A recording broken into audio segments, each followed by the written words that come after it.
Mr. Thompson. All right, we are live, folks. Michael, what the hell are you doing driving a locomotive? This is no time to be driving a locomotive. It was the best I could come up with. Mr. Fancy Background. Hello, guys. Glad to see nothing changed around here. Nothing ever does. That's a good point.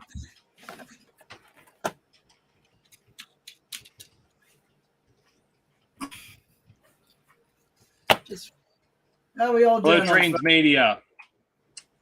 Welcome. Yes. Howdy, folks. Douglas here, or did he go get a sandwich or something? I'm here. Here's my little fingers. Hello. Nice. He went to get a sandwich. Yes, everyone loves sandwiches. There we go. There is a good topic to start off with. Favorite sandwich, go. Anything that's not from Burger King. Burger King, I've never heard of that restaurant. Now, Christian and I had breakfast at Garbage King one morning. That doesn't sound appetizing. Remember you were asking me where Christian and I were going for food or something the one time, and you're like, just don't go anywhere but Garbage King. And it's like, so I adopted that. Okay, then. Hello, Mrs. Plowbender. Hello, Mrs. Plow. Hey, Miss Plow. Great seeing Hello, you. Miss Plowbender. So, yeah, just, I don't know, getting things going here. Only 2 minutes in, no reason to get too serious. I would say favorite chicken, or I would say favorite sandwich of mine would have to be an elite chicken and bacon ranch at Subway. You got me there. That is my sandwich of choice when I go there. Nice. I mean, I can't say no to a Sheetz sausage, egg, and cheese sandwich. Yeah, you're addicted to Sheetz now that you've had it. Yes, I am. Now, meanwhile, Douglas and Trainman are kind of just sitting there like, what's he talking about? Because they have no idea. They're clear on the other side of the country. Yeah. Not gonna lie, you're right. I wouldn't say you're far from the truth. I mean, granted, Douglas, you are from Pennsylvania. Oh, yeah, a native, for sure. And yet he has no idea what a Sheetz is. Might have been before his time. Yeah, to give you context, Eddie, I moved to Cali in 2006, so I would have been 7. That was my last year at Pennsylvania. Only by a minute. You poor unfortunate soul. Yeah, we'll put it this way: in Cali, the politics are no better. Hey, Sugar Bear, welcome. Exactly. Also, hello to Challenger Pat. Wait, it's a bear name. It's a Cool bear name. made of sugar? I mean, I prefer gummy bears myself. Gummy worms ain't too bad either. I got Sour Patch Kids. That's the best I'm going to do at the moment. Or wait a minute. I do have gummy bears, but I don't feel like going all the way across the workshop to get them. So, yeah, I'm not going to do that. Nuts Cluster is always the best fruit candy, in my opinion. I could go for a drink, but I don't have one here at the moment. That sounds like a you problem. Well, you know, I'm just going to do this.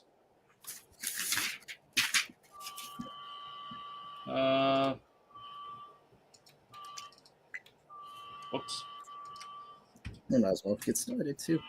Technology. At its finest.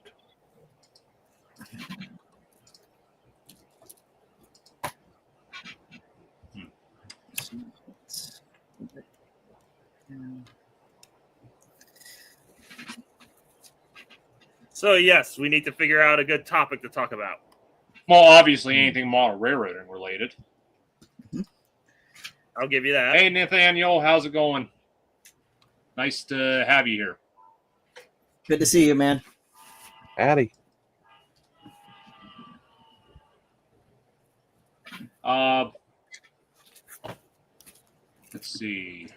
So yeah, I'm just showcasing some of stuff I've gotten within the year, I guess you could say. Yeah, while you do that, I'm going to run and get a drink. Joke's on you, I already have a drink. Same here. Me three. That was good. Do you like fish, Eddie? No, I hate fish. Oh, okay. Good to know. Hey, Eddie has the same locomotive that I do. Oh, nice. For the F40. You can't go wrong without an F40. Sugar Bear made me do it. That's a lot of gummy bears you got there, man. 4-pound bag. Yeah, This is Plowbender actually got me these a couple of months ago now. Nice. Diet Talmudis is going to get you, Ash. Yes. I think I'll start. Eddie, you can keep on going, but I'm just gonna have some background stuff going on, so I'm just gonna move the camera and I'll just do some. Oh, I'm doing pretty good, Nathaniel. Been better. Just recovered from some real life stuff, but other than that, things are slowly starting to get better. Thank you for asking. And thank you, Mrs. Plowbender.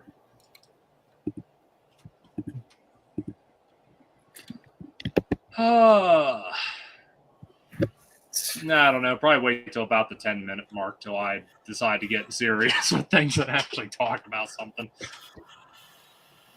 Okay. So, what F40 PH do you have then, Trainman? I actually have 3. I have 2. I think the model brand is Tyco, or Lifelike. That's what it's called. I got 2 Lifelikes, and I recently purchased a Rapido Trains F40 that I'm going to make into a Caltrain locomotive. Yeah, this is a Rapido. Ooh, nice. I thought this was phase 3, but I did not pay attention to the listing well enough. This is actually a phase 2. Phase 2 is actually pretty good. I prefer phase 3, though. Not bad. I like phase 4. Phase 3 is the best one, though. That's the best livery. That's opinion. It is not opinion. It is fact. Phase 3 is a good paint scheme. I prefer phase 2 because it just looks a little more uniformal, if you know what I mean. What do you mean? What's this all about? This is all about model trains. Model train discussion. Anything model train related. As long as it's model trains, we'll talk about it. Yes. Just like how we talked about sandwiches earlier. But first, a word from our sponsors. I'm not sponsored. These guys don't even sponsor. I mean, I know it's not model train related, but I do want to go on a bit of a rant. All right. The girlfriend bought me a 12-pack of 7-Up. One of the cans had a puncture in it. It was empty. That's fun. So it was more like an 11-pack. Wah, wah, wah. You see, they gave you 12 cans, but one of them had an injury. One of them was empty. Maybe somebody was sticking their fingers in the cookie jar. Yeah. Ooh, that can't be good. You know, it's one of those deals you just and then throw the can in the box. Who's going to know? So, I guess, okay, I suppose a good topic would possibly be, like, what models have people gotten recently? Most recent model for me. I might have to do some digging to find that. Well, technically, I have yours. That ain't the most recent. because I bought stuff since that. For me, the most recent models I gotten were two Broadway Limited locomotives. I got 3985 Sister, 3977, the second Challenger that was preserved and is currently on display in North Platte, Nebraska. And I got the model of a very beautiful steam locomotive. I'm pretty sure everyone will agree.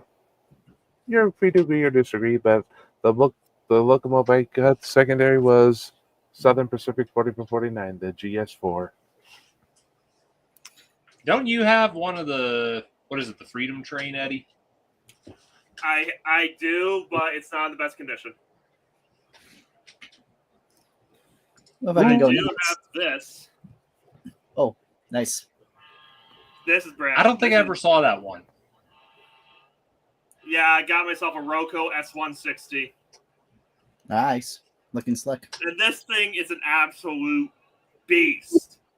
This thing will pull anything it is given.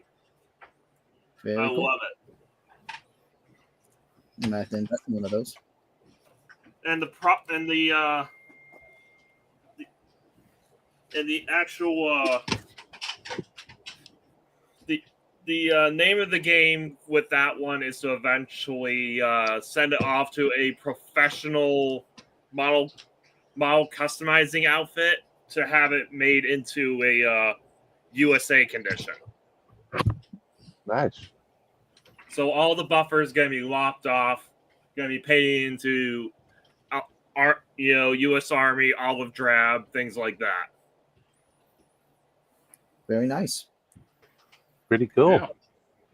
Okay, I'm sorry. I'll be right back. Pizza has arrived. Oh, there you go. Pizza time. All right. Pizza time. If I can go One next. Just make sure it's on time. Thank you. So I got two Kato AC units. Here's one of them. I'm gonna have to do the autofocus. Give me one moment. Just put that here for you guys to look at. And I'm gonna adjust. But I got two of these units. They are Kato or Kato, depending on your pronunciation. I prefer Kato. It's more authentic, I think. Got two numbers. 5, 6, 7, 8, and then the vintage livery. This is the one that it was guised in 2000 or so. And I have the same engine. Nothing much to shout home about, just a different running number, but this one is 5656. Ooh, Yes. nice. Yep. And I love the Buffalo and Pittsburgh paint scheme. Well, Buffalo and Pittsburgh and BNSF show very similar colors. I will say that much. Yeah. Just the Buffalo and Pittsburgh ones don't say BNSF. Mm-hmm. Yeah, right. I think it's one of those deals where sometimes they get different engines and they just remove the letters. That's it, and then eventually paint them. What I'm getting at is Buffalo and Pittsburgh. They actually got -9s, which were former BNSF. They just patched them basically. Precisely. You go back and watch some of my videos. I've caught them in the last year, but apparently they've started repainting them though. So these are my most recent acquisitions in my N scale collection. They look very nice. They do. They're gorgeous, and they're not like Broadway limited or Rapido or scale trains, but I think Kato makes a really solid locomotive.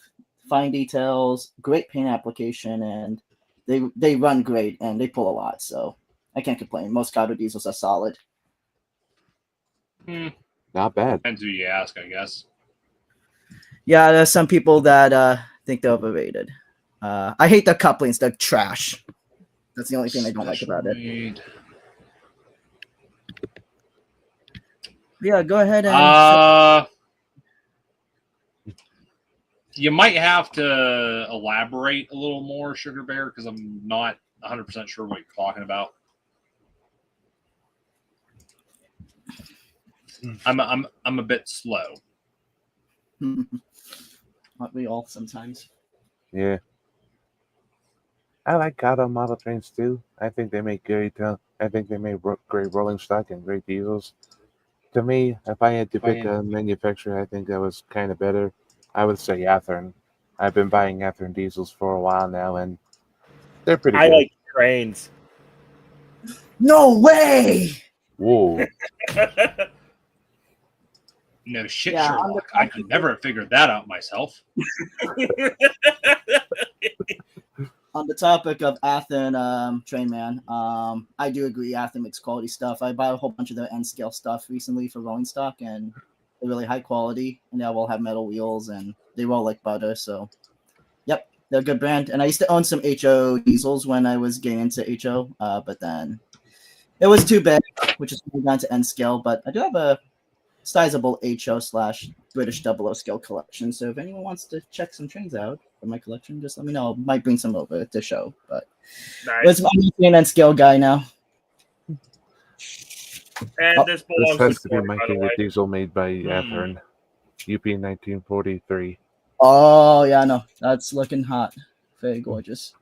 Yeah, high You model know HO exactly scale. what you know exactly what this is, Corey. Pizza Hut. No. I mean this. Oh. Is that the Genesee and Wyoming locomotive you got at Nationals? Yeah, the one that you practically begged me to pick up. Hey, that was a really good deal. I mean, yeah, it is. I mean, even though the horns are broken. Well, You said that horns you are said easy to that's replace. the place. Exactly.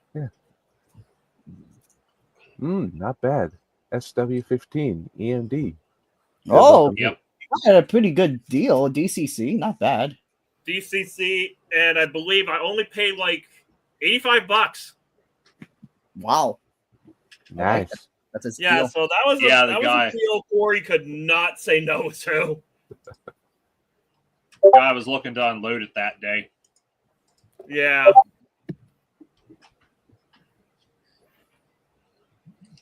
I think. Well, I've said this before. Those Mhm. Genesee and Wyoming locomotives, basically anything that has the Genesee and Wyoming paint scheme, you find them on eBay, they're going for over $200 in auction. I mean, it's ridiculous. So Yeah. it was one of those deals when you found that at Nationals at that price, it's like, get it. Get it. Otherwise, you're going to regret it. I'll be right back. I just need to check on something real quick. Like I've got, this is Buffalo and Pittsburgh 2000 here. Yeah. I think Oh, I've nice. had this at least a year now, but this was $175 on eBay. Ooh. But I did get, I think, $50 back on it though, because, well, it had some issues. I don't know, the shades on the side, they were broken off. The horns were broken off. And this was all from mispackaging. It was advertised to come with the Atlas Master box, and it didn't. It just came in an Athearn blue box, just thrown in there with a little bit of foam, and it was damaged. Another problem I had, the locomotive was claimed to be dual mode, I guess. You can run on either digital or analog because with the board that was in there, I don't think, well, granted, if I pull this off, it doesn't have the original board in it anymore. You know what? I'm just not going to mess with that. But there's a little plug. You basically pull that out and you can switch it over from digital or analog. But I could not get into this because somebody had glued the plow back on, and in doing so, they basically glued where the coupler pocket was. So that would not slide out of there. But when I messaged the seller about it, they're like, oh, well, I'm just going to give you the benefit of the doubt of the damages and everything. And he's like, but that locomotive is not DCC. It's only analog. It's like, personally, the customer service was crap. But see, this is another one, Eddie, I had to replace the horns on. Oh, yeah. I don't think they look too bad. A lot better than the ones that were on it originally. Mm-hmm. I think this I also got for Corey. He asked me to get this for him on eBay. Ooh. A Pennsylvania Railroad caboose. Well, no. Shaman. Ooh. Which I think was former Lehigh Valley. Probably, yeah. Thank you very much, But yeah. Sugar Bear. Thank you.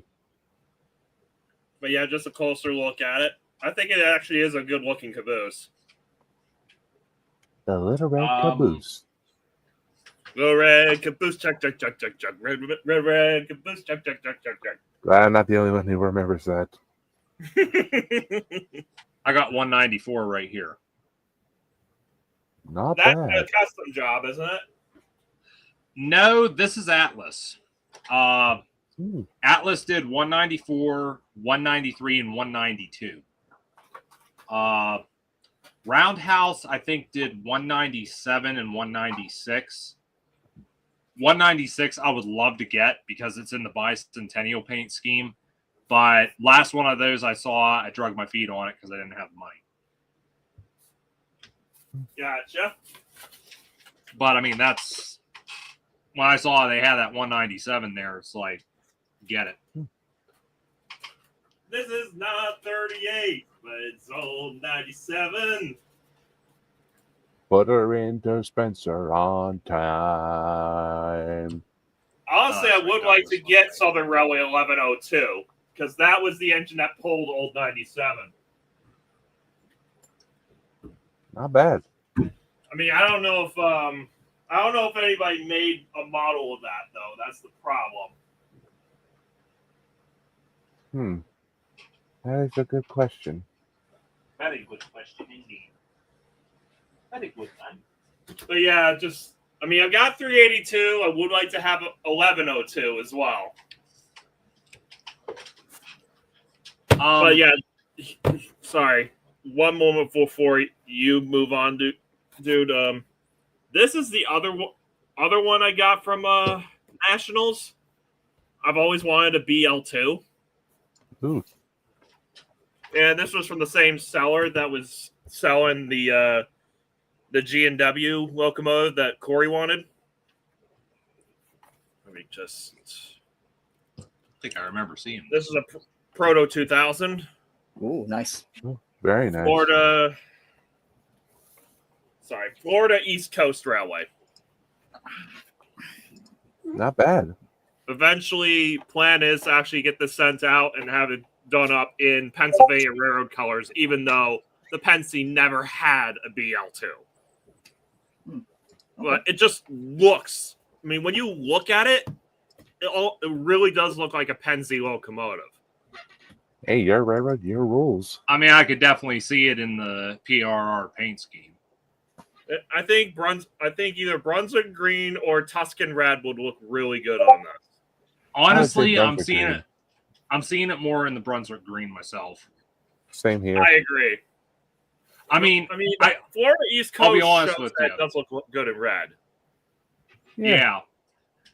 I mean, like there's just some locomotives on the Pennsylvania that, you know, either the Tuscan red or the Brunswick green fits them better. Like the GG1s, for example. Definitely. Those, Oh yeah, I definitely think either one works. Now, I like the Tuscan red just because of 4876.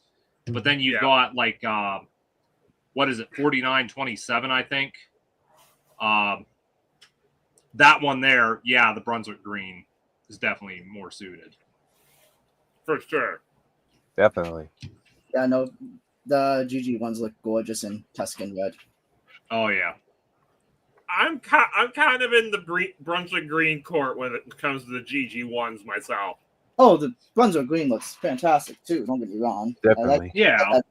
Well, I mean, that's like I was saying. My personal opinion with the GG1, I think it can work both ways. Either color is nice on those, but it's like an RF16, for example, got to be Brunswick green.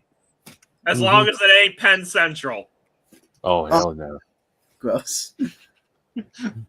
I mean, heck, the Amtrak livery looks better than the Penn Central.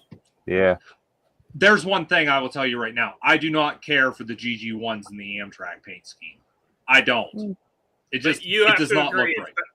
You have to agree it still looks better than Penn Central. Agreed.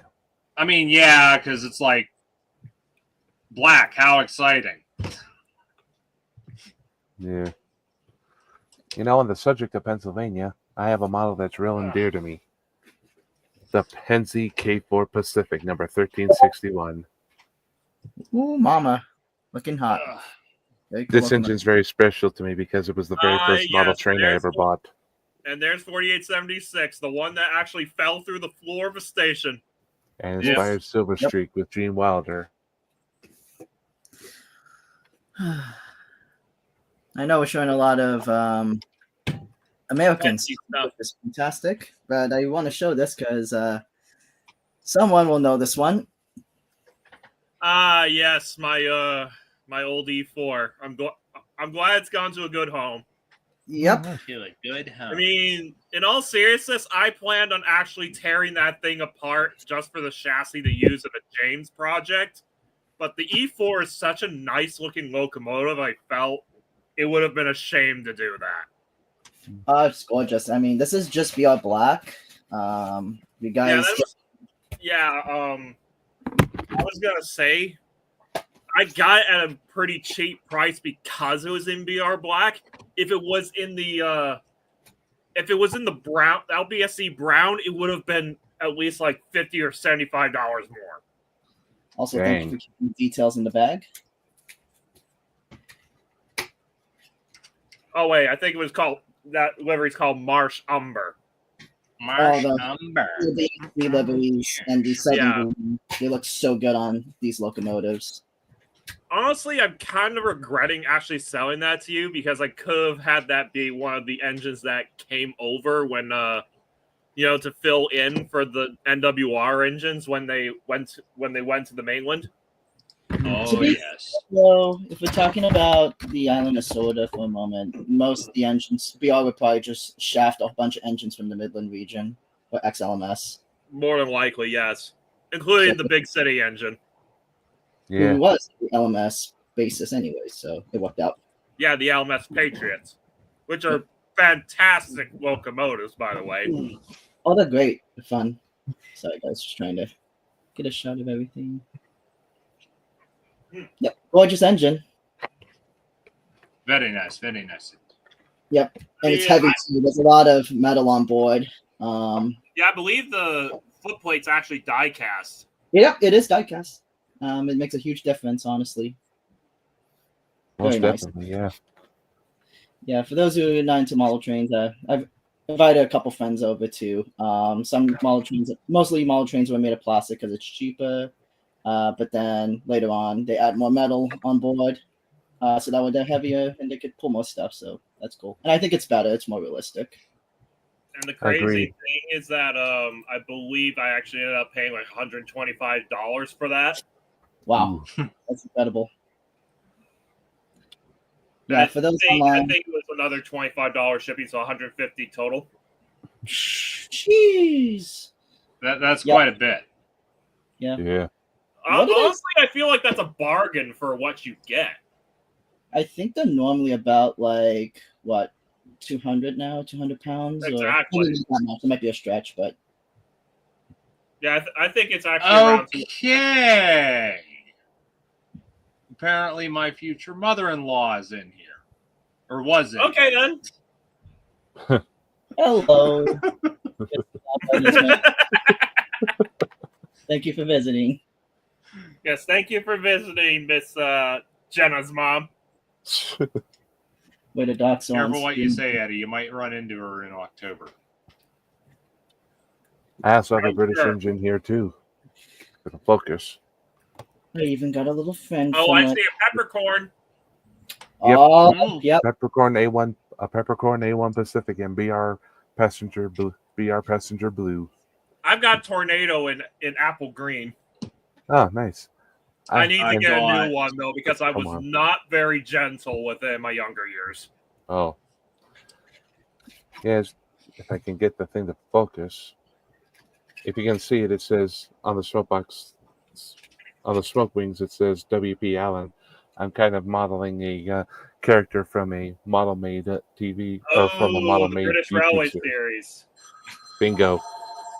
Phone's ringing. Someone might want to answer that. Yeah, whose phone is that? Ain't mine. Not mine. Not mine either. You Oh, okay. Flying Duck Man, you would be referring to that pullback one that I got from Douglas. Never got around to that project. It was something I wasn't exactly sure if I was going to bother with or not. I don't know. Maybe I'll get to it someday, but I'm not in no hurry. Huh. All right, who's on the stage next? Well, I guess I'll do something. Let me get these guys out of the way. So you guys are probably wondering, and to the viewers online, what the heck is with all this here? I'm doing something called a Inglenook shunting puzzle or a switching puzzle if you're American. Basically, there's American. Yep, there's Whoa. 8 cars, and you assign a car number. So I do 1 to 5, and then these 10 cars are 6 to 8. And then I get a random number generator. I produce a code out of it, 5 digits from 1 to 8, no repeats. You just put that there. And the goal is to form a train of 5 cars in this exact number combination without, and this is the important thing, without having to use your hands to move the cars, except for uncoupling. So I'll be doing that in the background. Okay. But yep. So you guys could keep chatting away, doing stuff. I'll show engines in the background. These other 2 actually, and there's one thing special about that steamer over there. I'll talk about it later. But in the meantime, I'm just gonna do some switching with my BNSF, and yeah, you guys just enjoy the show. Okay. I don't think there's anything special about that steam locomotive. That just looks like a Bachmann starter engine. You're right. It is. Maybe that's what's special about it. Something vanilla. It's special because someone gave it to me, and he might be coming later in the stream. We'll just have to see. Okay. We'll just have to see. Mm-hmm. Yep, it just depends if he shows up. He said Also, I don't know. Oh, sorry. Also, to correct you before, though, Corey, this is Jets, not Pizza Hut. Yeah, I was close. Is Jets something in Michigan? I think it's a Michigan brand, yeah. Okay, yeah, because I never had one that was on the East Coast. So we were talking about recent acquisitions. Yes. Yep. This being one of them. Uh-oh. We lost Trainman. Trainman. Oh, Not very good man. He is not a very good man, no. Now he might have lost connect. He can join back in at any time, so it's not too much of a concern. Oh, remember what he said before? I might not have been here. About his uncle coming back from the hospital. He may need, to be called. He might be called over to help with stuff, every once in a while. Yeah, he'll catch up with us. I think so. But I was saying there, though, I've acquired a few things recently, HO rolling stock, and I don't really want to go into everything just because that may be something on your channel. Well, I just don't want to go on forever in this live chat about it. But one new addition, got another LEF&C box car. This is actually the same as one I already have, although the other one is actually weathered. This one here is clean.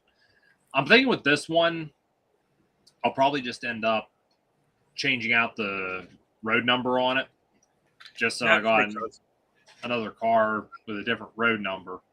But something funny I just noticed about this last night. Look at, well, the lighting is terrible, so you probably can't. See the problem here? Nope. Hold on. It's hard to focus, but...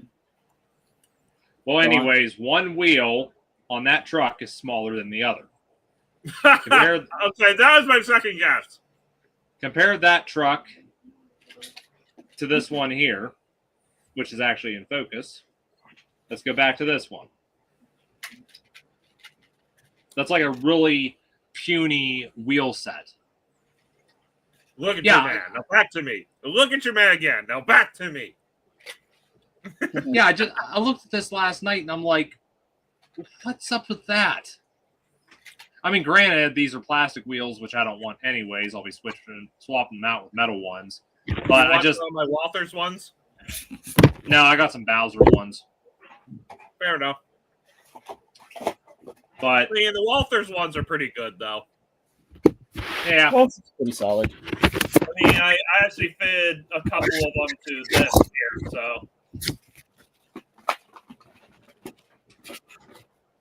Also,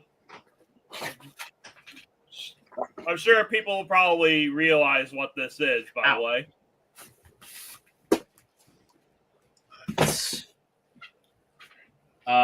Linton and Barnstable wagon. Yep, Man. just very missing nice. a big old laughing face right here. Might possibly go with yes. the close shave version. Very cool.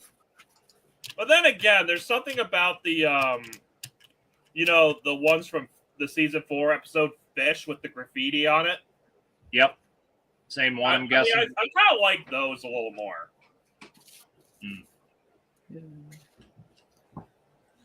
But yeah, I think I'm only gonna have one of these just because this is so unrealistic. Yeah, because on it's narrow standard gauge. Yeah, it's narrow gauge on standard gauge, They actually did that quite a bit, though.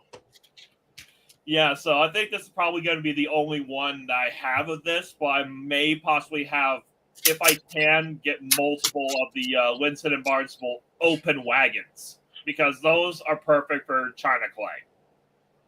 Yeah. Douglas, you're cheating. Well, yeah, I have to swap the couplings because this one has the Kato ones, and these are garbage. They won't work with anything in stock. Yeah, Kato is garbage.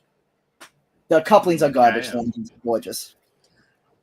So, this is another car I got. It's a reefer car. Oh yeah, St. Mary's.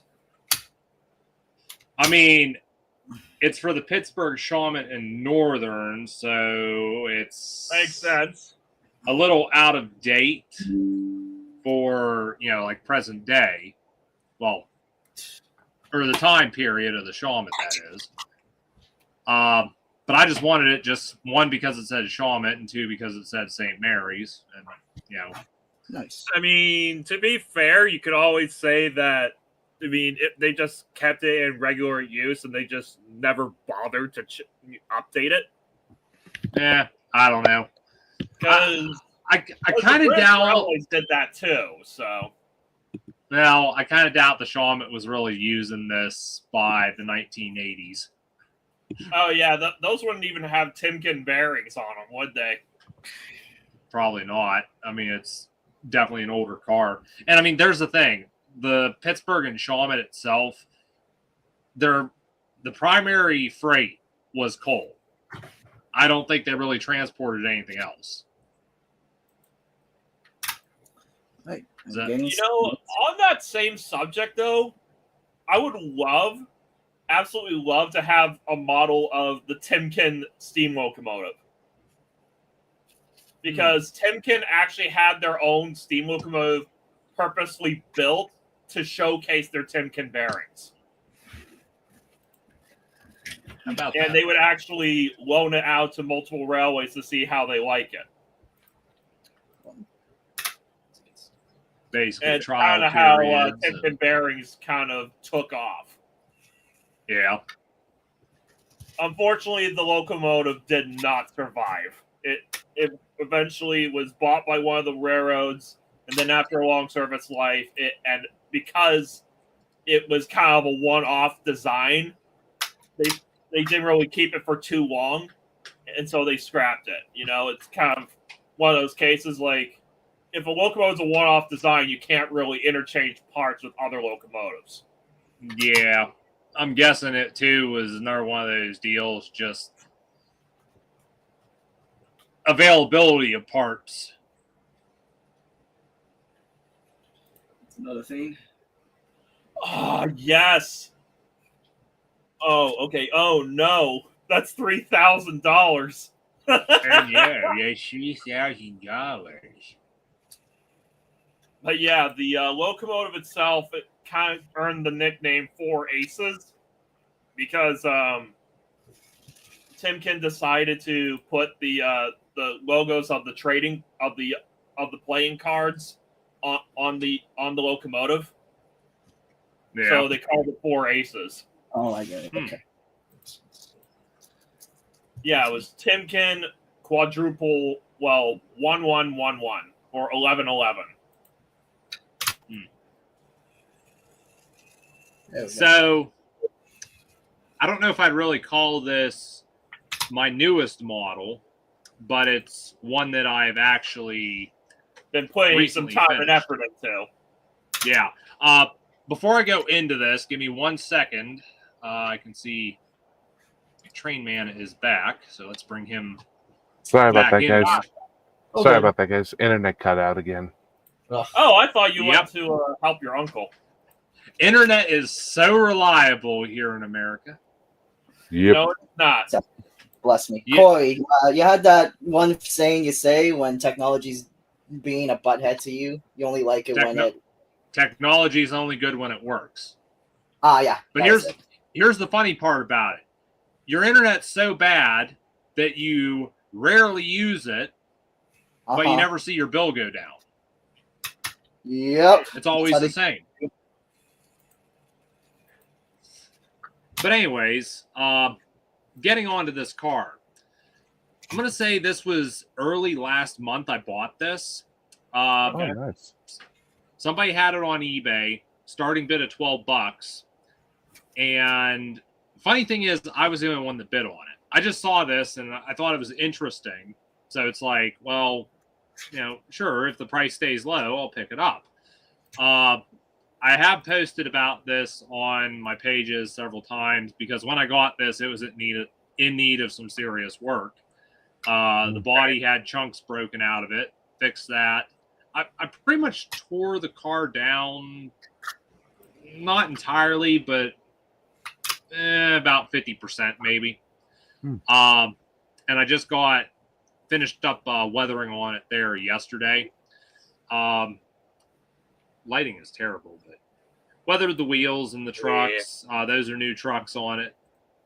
And then try to show it here. Did some weathering on the walkway too. I think that turned out really nice. Not bad. But I don't know, for a $12 car, I don't think that was too bad. Yeah, you got a good deal. I mean, the only thing is this is a fictional piece of rolling stock. The Shawmut never had anything like this. But with the Train Club, they have what's called IGMO. So that's basically what I'm saying this car is for. Nice. Just a grain hopper, what have you, for IGMO, basically. Okay. But, yeah. Very cool. Looks really nice. I like the kind of like the rusty weathering you kind of gave to it. Well, it's more that's paint what job. the wheels. I really like the wheels on this. They turned out great. See, I used a brighter rust for like the wheels and such. Same with the couplers.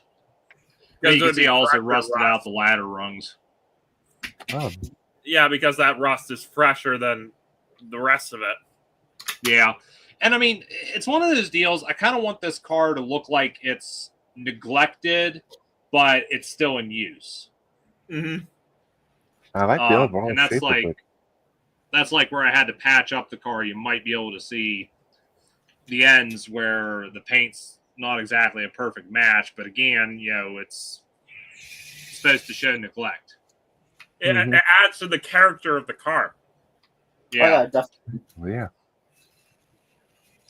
Quite a nice piece, though. if you actually direct your attention to Discord, I actually sent a picture of Timken 1111. Ooh, Yeah. not bad. The 4 Aces locomotive that will Yeah, later become Northern she was Pacific very 26. she was very pretty. Agreed. Can I see it again? Sorry. I was uncoupling some rolling stock. Just gonna throw this up for our viewers. Oh, that's beautiful. Right then. Yeah, no, it looks great. I mean, I like it. It's very interesting that a locomotive this big also has a doghouse on the tender. A beautiful shade of green too. Could pass for a Southern engine. Yeah.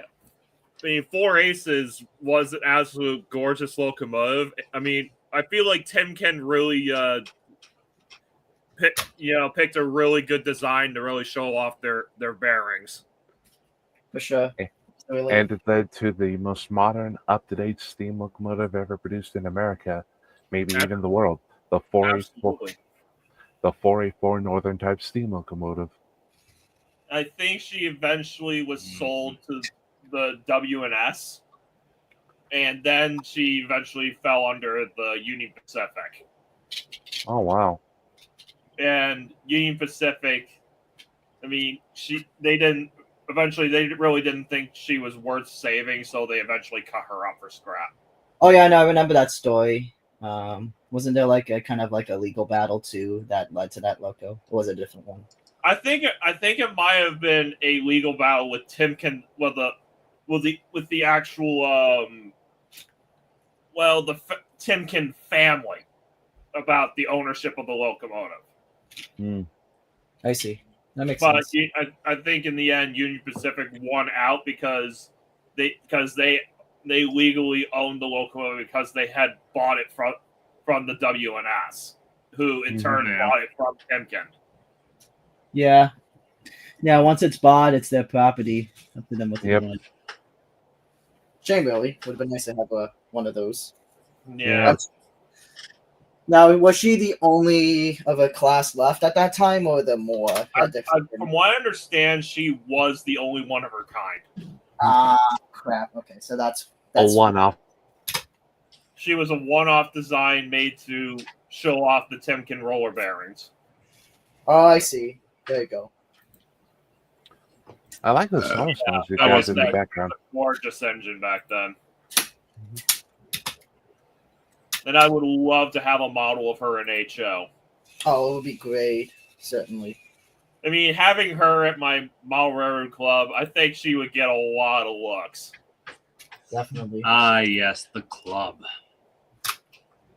But from what I understand, the only ones available, of 1111 are made of brass. So you can kind of already see how expensive that's going to be. Yep. I'll be honest with you. Maybe it's just me. I don't understand the brass craze. Me neither. I mean, brass. It was really popular years ago, but I don't see all the hype with it now. I think maybe because it gave more detail, it used to be good. But then when metal came about, it made things a little more less expensive because you know how expensive brass can be. Absolutely. Yeah. Oh yeah. No, it's expensive. Especially anything model. I mean, because you got like, well, look at Broadway Limited, for example. Look at what they're putting out these days. And it's like, I think really you get, you pay like $600 for a Broadway Limited model. And there's people wanting upwards like $500 or so more for something that's brass. I mean, it almost seems like at the end of the day, you might as well just pay the money and buy the Broadway Limited. Yeah. Because it's like for $100 or more, I think you get a lot more. Definitely. I think so. I agree. Okay.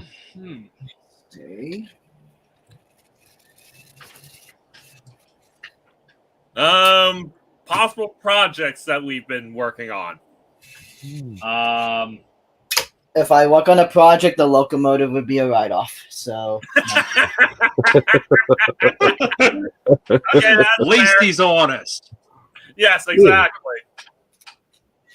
I do want to try it someday, but I obviously want to learn how to spray paint properly and all that. Yeah, same here.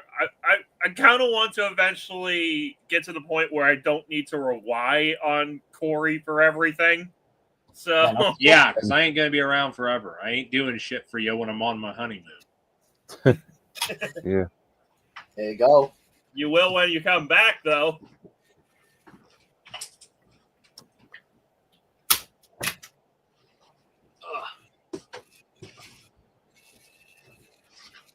But yeah, a fairly good project that Corey's been working on. You could probably see it behind him. Oh yeah. Yeah, I've got Bob McKay's layout back there. Well, what's left of it. Yeah, because unfortunately, after he passed away, most of it ended up going into the trash. I mean, I think they salvaged what little they could, but there was a lot of stuff there. One project that's on the bench. Oh yes, my Hornby / Bachmann hybrid. Yeah. Hybrid. Oh, it's a Thomas model. Cute. Oh, nice. Ooh, not bad. Yeah, just the Hornby Clockwork Thomas on a Bachmann chassis. It's actually no, that actually came from the Thomas Birdie and the Great Race set, battery powered. Oh. Yeah, they did two of them, two versions. Those was the Clockwork, and then there was the battery powered one. We made another one in 1999 with the bigger wheels.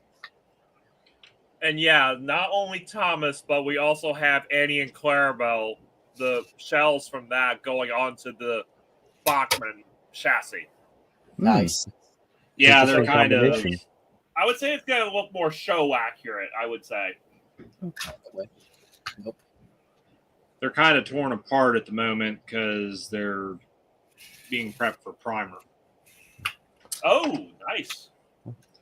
Well, I would like to have these done this year because 80th anniversary. Even if it's came and gone, it's still 2025's the 80th, regardless. Yeah. for sure. Absolutely.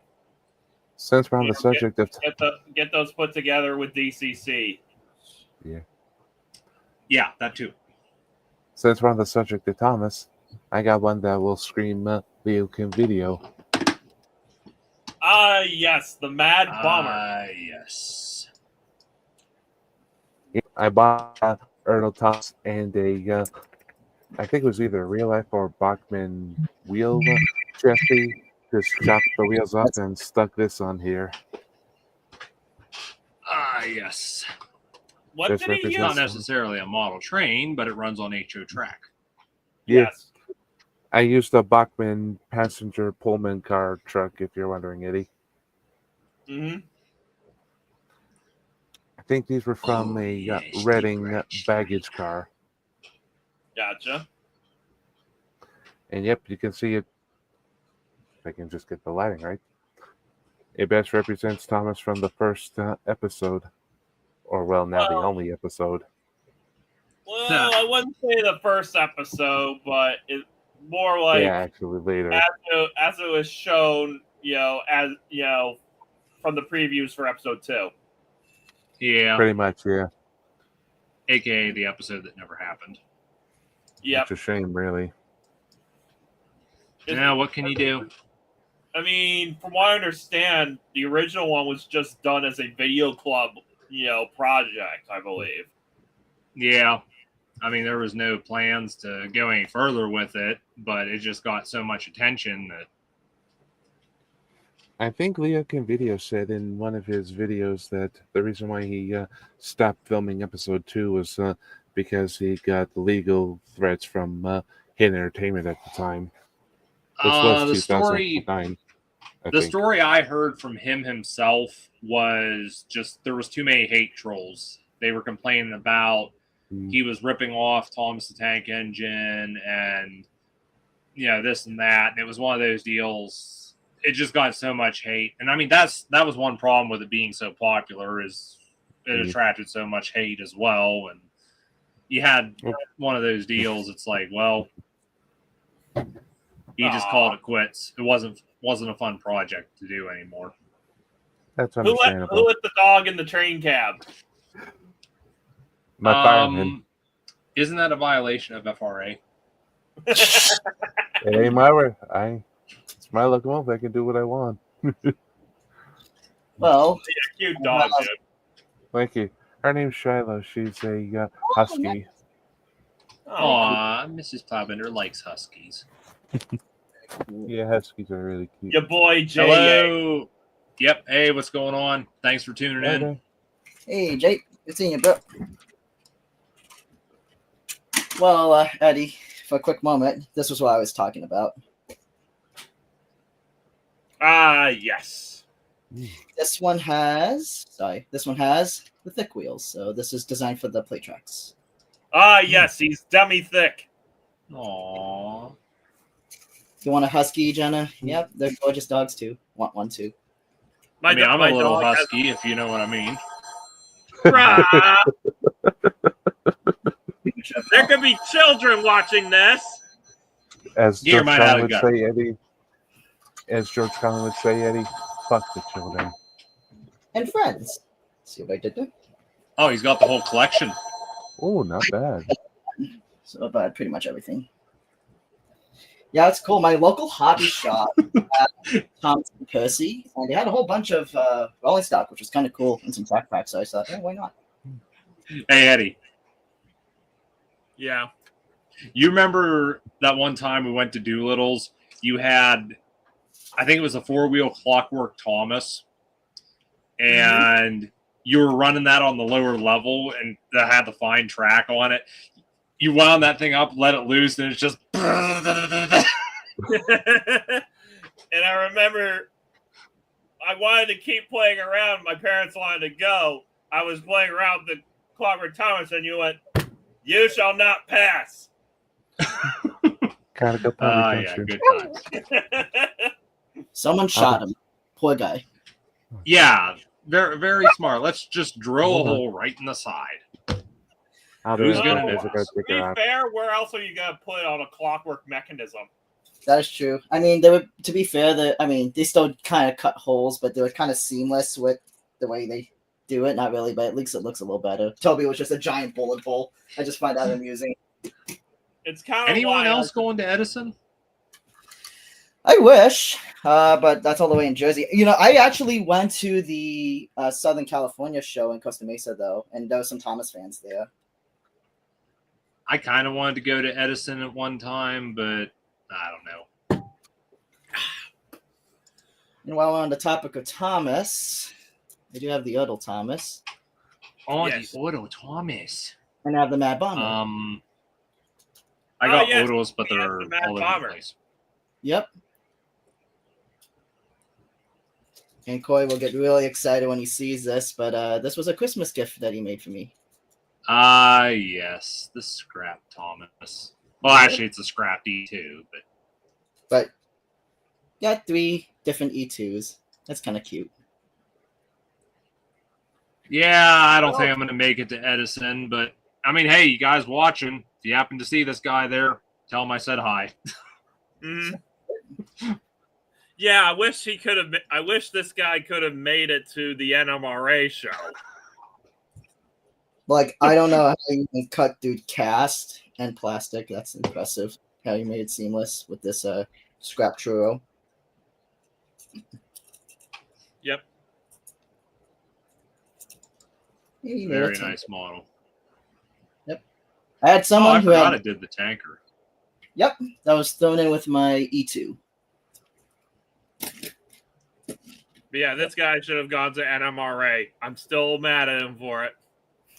Really? Hey, I wanted to go, but it's just there was too much stuff going on. Couldn't make it happen. And I mean, it sucks because there's probably a lot of stuff there that you missed that I would have wanted.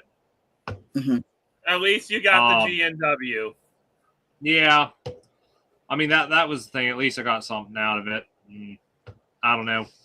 Maybe give it time. Maybe and those they'll. hurdles too. And those hurdles too. Yeah, but still, there's only 2 of them. I mean, it's one of those deals. No, Hopefully, I got 3 of them actually. Yeah. But no, hopefully at some point Nationals is close by again and I can make the trip. Yeah, hopefully. That's what Chris was telling me there last night. I guess they were having 2 shows this weekend. I know one was in Greensburg. Trying to remember where the other one was. But he's like, "Oh, which one are you going to?" It's like, I think I'm just gonna stay home this weekend. There you go. Events within the division and elsewhere.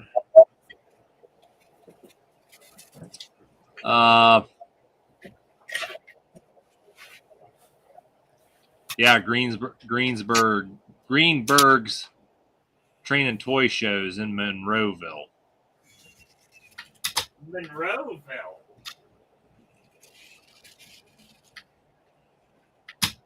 Yes. Okay.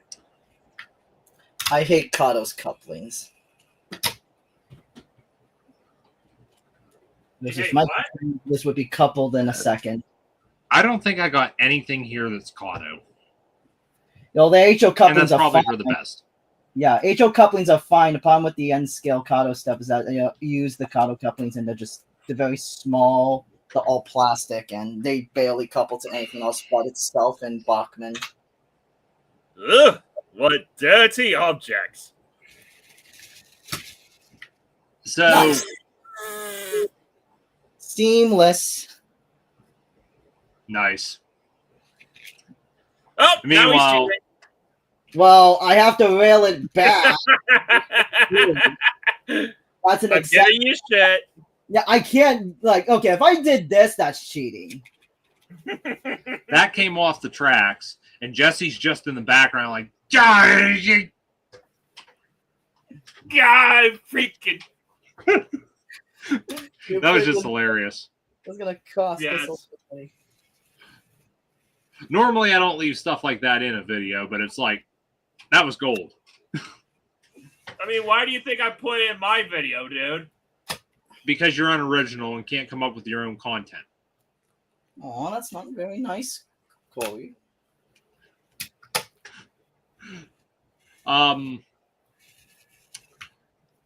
So yeah, that's Buffalo and Pittsburgh 458. This thing has no guts to it. The trucks are geared, but that's about it. Yes, the German.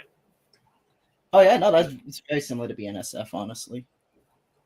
Not exact. If I pull up mine, I think we have to compare with the new Swoosh livery. This is like an old one, 2000s era, but yeah, pretty similar. I mean, I can actually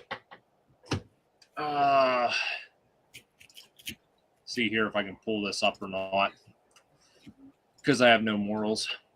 Yeah.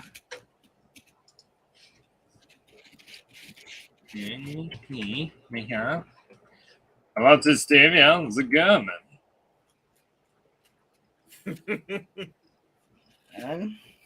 Load faster. Of course it didn't. There we go.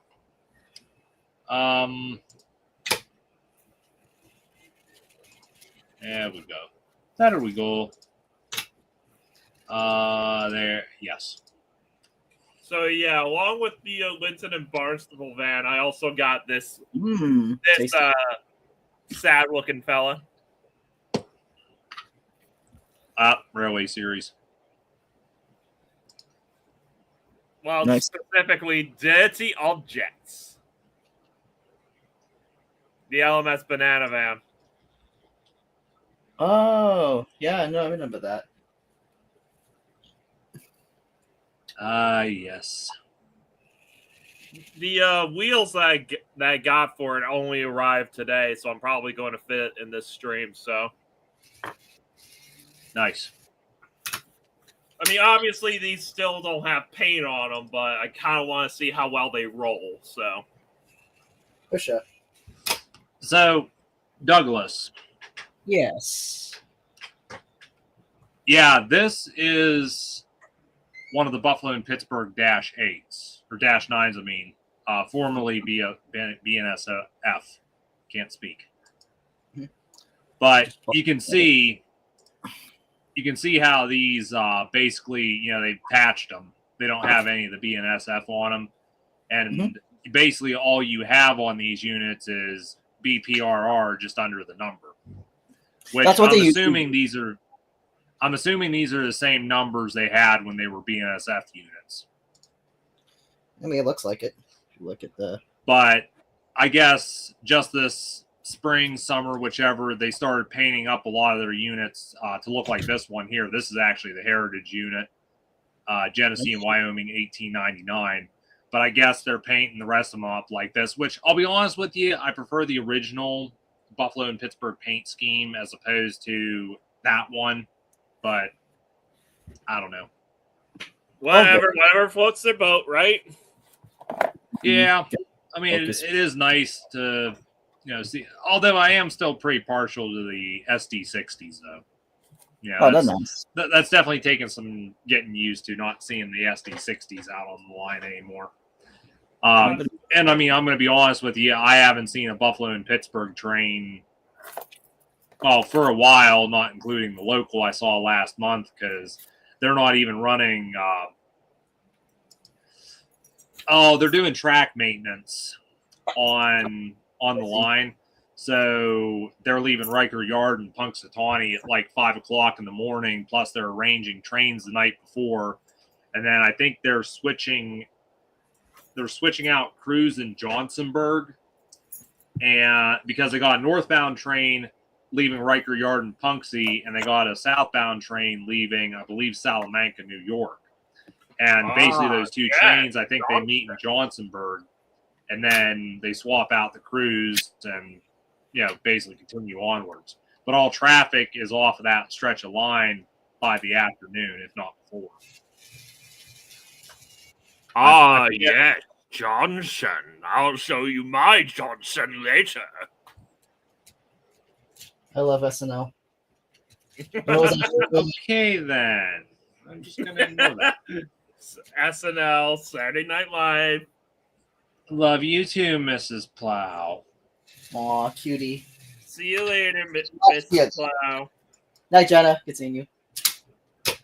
So I see Michael hasn't got back to the cab yet. Nope. Nice to know that he eloped from town. He's just leaving his locomotive sit there idling. Okay, I'm a little confused here. confused. I was on the assumption that these were Walthers, but these are Eve model. Okay. Never heard of them. Well, you know what that means. I've been ripped I off. don't know what it means. Oh no. Anyways, how's your day, Corey? Oh, don't feel bad. Don't feel bad. I bought some Bowser 33-inch metal wheels last month there, and I bought 2 packs of 20, but I only received 1 pack. They must not have had the second pack, so they refunded my order partially to, but it's like they could have told me they didn't have the other pack, because it's like I got 1 pack and I'm like, what's going on here? Which, unfortunately, because of that,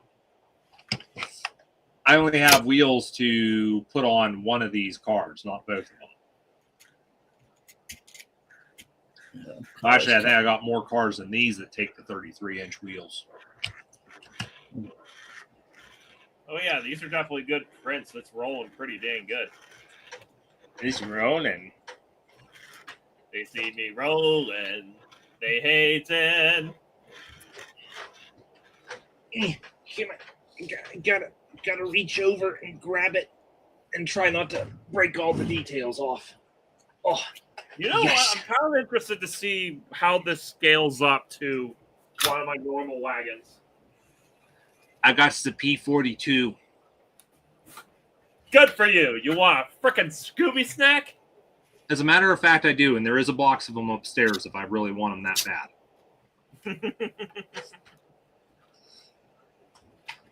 Best anniversary gift ever. That was The very only sweet. downside, it's analog. Ooh, nice. It was very See, sweet my of you. plan That's is good, man. what?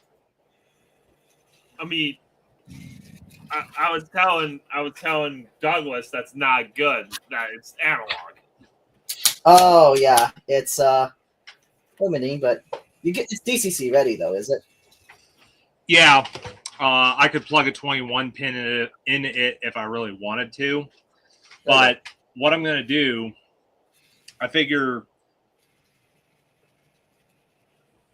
instead of buying a 21 pin decoder for this, what I'm actually planning on doing is I've got my Paducah and Louisville GP10 here. This model has a 21 pin ESU in it. And it got me thinking, it's like, it would be nice to upgrade this model to have sound. Mhm. So what I'm going to end up doing is taking the 21 pin out of this, and I'm going to put a 21 pin soundtracks module in this. Plus I got to get a speaker and the baffle kit and everything. But basically what I'm going to do is put sound in this and take the ESU out of this, put in the P42. Because I kind of want sound in this model. I really like it. And I still can't believe I only had to pay $45 for this thing. Go on eBay and look at the price of these Intermountain GP10s. It's ridiculous. I could imagine. And the only reason I got this so cheap is I got it at, well, it was in a bundle of other trains. I think River Rossi, what is it? River Rossi or IAHM, I think. Got it. I mean, clearly the person that had this in the bundle didn't know what they had. Granted, the railings and such were all broken on it. I had to put new railings on, but, you know, hey, again, $45. Fair enough. Coal Cracker 16, yes, located in PA, where everything is taxed. We are not going to say exactly where in Pennsylvania. Yeah, We don't need stalkers. Yeah, we don't want them to get doxxed. Well, if you want to know where I live, it's a cardboard box on 5th and Main.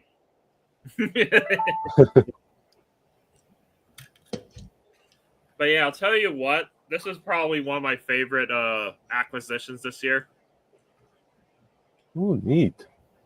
Nice. You know, that reminds me. That's a good one. Yeah, the Northwest. I'm gonna do something here, since I've had this sitting around for how long and I haven't done anything with it yet.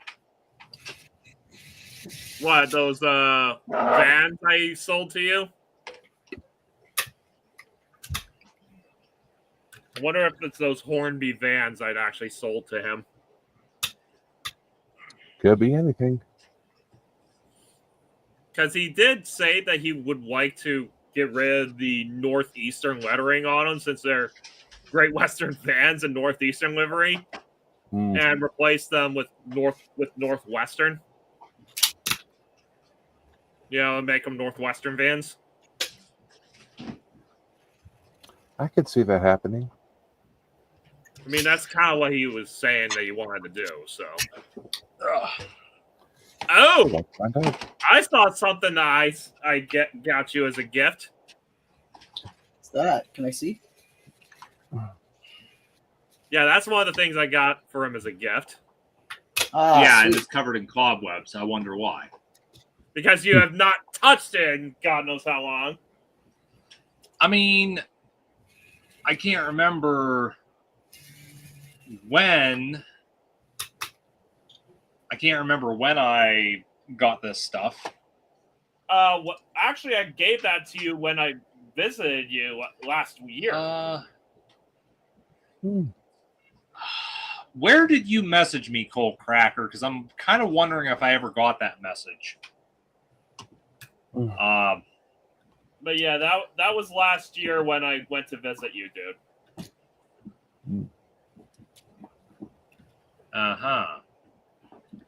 That's when you got that. Well, then I got this, the Coca-Cola tanker. I think I gave that to you because I took the wheels off of that to put onto my tar tanker. Didn't you take the strapping off too? Because this one that yes, I did. Yes, I did. I think I remember your comment, Cole Cracker. That was on one of the layout videos, if I remember right. But yeah, I took the strapping off of that Coca-Cola tanker and the metal wheels and I put both on my tar tanker. And that I got for him because he said one of the engines he wanted to get was James. So I saw that at my local hobby store and I got it for him. And it's still in the box. Yeah, because he's an ungrateful bastard. I wouldn't say that. Oh yeah, that was the James that called Corey a redneck asshole. Oh, you got him an HO. For some reason, I thought you gave him an N scale one. Nope, it was a backward one. Oh yeah, that's the face only a mother could love. Screw you, asshole! I actually think compared to the other ones, the first models, he's the best. Well, the first three, yes. Yeah. Yeah, no, I mean, they got better later on, definitely. They had actual references. They had, I think... Don't put me onto this thing! Get me out of here! Well, we'll spoil it. Yeah, another response to Cole Cracker. Yeah, I remember that. Well, he's passed away, but I have this.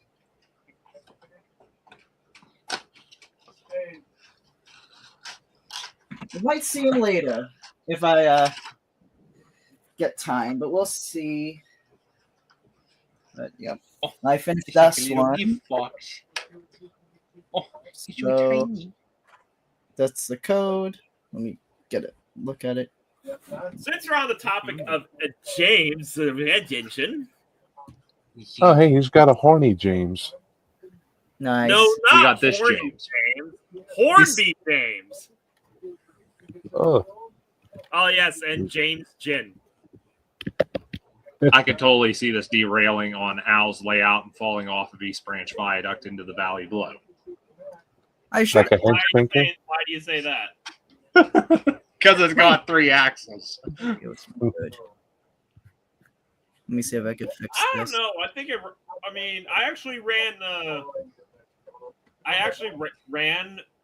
mine on the club layout, and they've got pretty good radius curves, and they actually did not derail at all. The only thing that actually derailed was my Hornby, troublesome, closed van.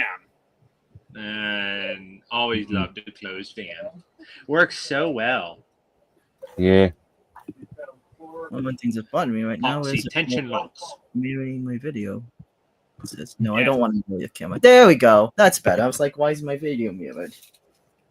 Okay, Gin by James May. Engineered with Wiltshire. Wiltshire. Processed and bottled in the UK. Mm-hmm. Yeah, it's Wiltshire. Since 2021. Right, so that's the code. But yeah, me and Corey are rather big Top Gear fans. So when James May announced that he was doing that, partnering up with Rails of Sheffield to get some wagons in styled after his gen from Dapol, I had to pick some up, and I of course had to give one of them to him because, again, we're both Top Gear fans. Yeah. Top Gear. Shame it had to come to an end. Well, you know, they say Yeah, all and good then the things come Grand to an Tour end. came to an end too. So Yeah, but it was nice though they came back for the Grand Tour though. Yeah. yeah, but like I said, the Grand Tour ended last year, so I still haven't watched the very last episode yet. Think you'll ever get around to it? Because it's going to be, mostly because I feel like it's going to be a very tearful thing since it is their last one. That was very Koi. Good job. Are you proud of me? Always. Great success. You know, Yep. My hobby shop I'm had really annoyed. so I was able to get one for Eddie, and I got one for myself. Yep. You know, one thing I'm still very annoyed about, I like this packaging here that they did in the earlier days because it actually has proper block of ice that keeps them nice and secure. Right. And they moved on to the styrofoam. Yeah. It's not like polystyrene packaging where you break the buffers off. Exactly. I just hate that they moved on from this. This thing's too They huge. should have stuck with it. But there's a Hornby Thomas set here if you could take a look. Oh, nice. Oh yeah, I saw a Hornby Gordon set on eBay. Oh, really? When was eBay. that? I actually saw that yesterday. Oh, legit. Sweet. Granted, I mean, from what I understand, it's complete, but Gordon's tender has damage. Ooh. Yeah, But my literally, you could just get a new tender shell for him, and that'd be perfect. Mm-hmm. Pretty easy fix.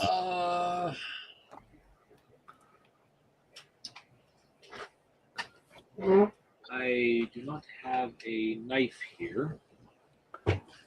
I was wondering where I found this.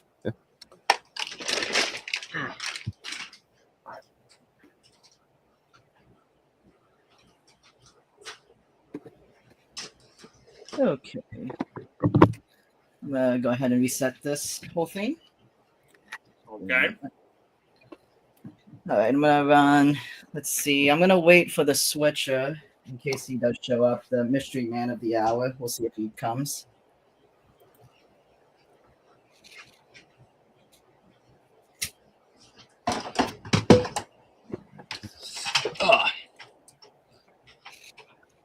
Don't So fall. now that I know she's not watching, Okay.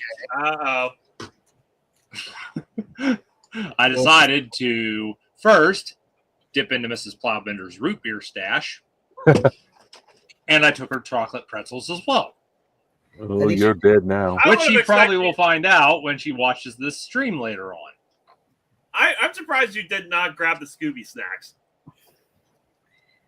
Why do you? Those are always all the way make- upstairs. These were right over next to the couch. Okay. Okay, I'm hearing some crackling. Oop. Yeah, me too. Actually. I actually heard it too. I wonder if it might have been from Mr. Plow's end. Possibly. That was probably Maybe, Mrs. maybe Power not. pacing him.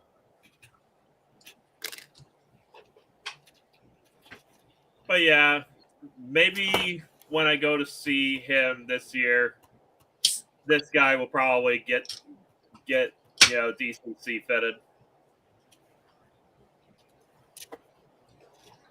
Probably ain't gonna make it run better. I mean, it'll at least allow me to run him on my club layout. So Mm. I don't need this anymore since I'm done with the BNSF. yeah, we'll just designate him as quadruple 5. Quadruple 5. Because I have a feeling if I do 0005, he's going to end up, interfering with somebody else's train. There you Oh go. boy. I don't think you Now- can do 005. If I may, Corey, if you have a moment, I'd like to display something. I invited some friends over. I'm not sure if they show up. They probably just dipped, but in case they're here and they don't know what we're talking about with different scales, this is N scale. This is just a US quarter for scale. Oh wow, not bad. This is the palm of my hand. This is the buckle. Yeah, I guess I can kind of respect N scale, but I don't see myself ever going into it myself. It's very. Yeah, me neither. I like. I mean, well, says the guy who has Bob's part of the layout. Different That's story. for preservation. Yeah, for sure. That's for preservation. That doesn't mean he's actually gonna get into it proper. For sure. I've actually And dabbled in 3 different really, scales. he's mostly holding on to it for the club, basically. Yeah, pretty much. I mean, I don't see it ever happening, at least not in the near future. But it's one of those deals. If the club ever does find a permanent place to set up for a clubhouse, that's probably where I'd say put the layout. Okay. Because, like, I think when it's here, whenever I get it finished, everything put back together and what have you, when it's here, it's probably going to spend more time packed away just because worry about something happening to it. Mm, Yeah, that this makes way is irreplaceable. yeah. Mm-hmm.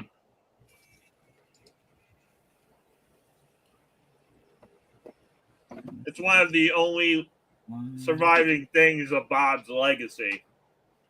Yeah. I mean, it's one of those deals. It was nice to save at least something. Yeah. Even if it wasn't the massive, mighty Susquehanna division that what once was. For sure. Yeah. You take care, Cole Cracker. Catch you on the flip side. Oh, wow. 1969. 60-year-old. Bye-bye. Bye. Hey, it's a hobby for all ages. Yeah. Absolutely. I didn't realize he was that old. Why? It's not working. Trying to think. In the division, I think the oldest member's in his 80s. Ooh, Hmm. that's So interesting. back later. And I think I'm the youngest of everyone. Mm. Makes sense. This is the Okay. and I mean, she's that's brown. kind of the saddest part. That's kind of the saddest part about, well, train clubs, the NMRA in general, is you got a lot of older members, not a lot of younger ones. Because they'd rather be playing video games on their Xboxes, on the Nintendo Switches, on their PlayStations, things Or like even that. the tablets.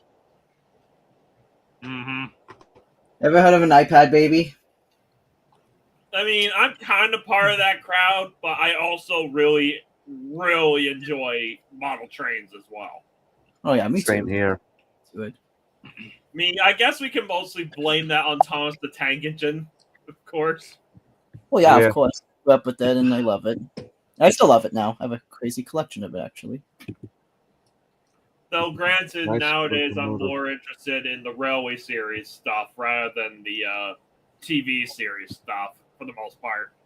Yeah. I would love to collect different characters from of different bases and make like real life versions, or commission someone to do it.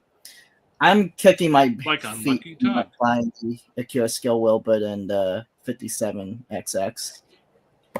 Yes, that reminds me. I actually did, well, from what I understand, oh, shoot, what was it? Akira Scale. Yeah, Akira Akira- Scale have announced that they are doing a run of Wilberts. Oh, nice. And second I batch? obviously did end up pre-ordering one. Oh, okay, never mind. I thought they were doing second batch. Never mind. No, this is kind of just one batch. And here's the coolest bit about it is that all the proceeds that are going from that all the proceeds from purchasing the models actually go to cosmetically restoring the real engine. Yep, no, that was cool. That's cool. And also, the best part, every single person that pre-ordered gets a letter of thank you from the Audrey family. Oh, that's awesome. So that was a main reason for me actually. Well, the fact that I'm getting a letter of thank you from the Audrey family themselves, as well as the knowledge of me purchasing one of these models goes to restoring Wilbur, really makes me happy. That's very cool. Agreed. I definitely wish I got that plus Duck, but I waited too late. I mean, from what I've seen, the Akira scale 5700s look nice, but I don't think they're worth the higher price tag over the Bachmann ones. Okay, so Bachmann ones is still okay. Yeah, I'm still very happy with how the Bachmann ones look. For sure. I mean, I understand Sparkshot's still using the Bachmann one too, so. I have to trim the couplings on this one a little bit, so I won't be actually running this today, sadly. But just to show you, this is actually my first in-scale locomotive that I ever got. Oh, nice. Yeah, I wanted to CSX. I actually wanted to be an SF1, especially since that's the railroad that operates nearby my work. Gotcha. But they didn't have it, and I wanted a Kato set just so I got some track, and a controller and everything to get started. So I got this one. Good choice. Yep, it's a nice livery. I gotta say, it's not bad. We could focus. Yeah. Focus. But yeah, it's been a nice one. I got the coupling swapped out with Microtrains ones, by the way, which is a much needed change. Mm-hmm. Yeah. Aha! You opened them. Yeah, and there's a bunch of dirt around the wheels for some reason. I also have a locomotive that's got. I guess the factory must have been filthy that day. Ooh. Yeah, look at that. Nice. Well, let's go ahead and get the detailing brush out. There you go. All right. So we'll probably, and I know you'll probably end up watching this later anyway, so it's cool. So I might as well talk about the little switcher. Might possibly want to open them up and make sure that the mechanism doesn't have dirt in it too. You came dirty out of box, I don't dude? remember the front truck ever being this loose. Ugh. Well, it could be a later revision thing. I mean, it's obviously a later James because it's got the thicker couplers and such on it. And also the packaging, too. Mm-hmm. Yeah. Does his face come off? Does his face come off?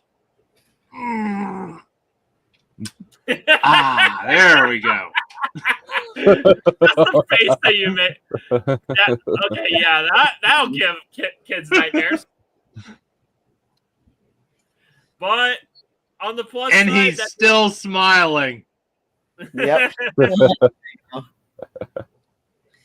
As a kid, I always pull out the faces on my Bachmann engines and just see them. I think that is kind of sad.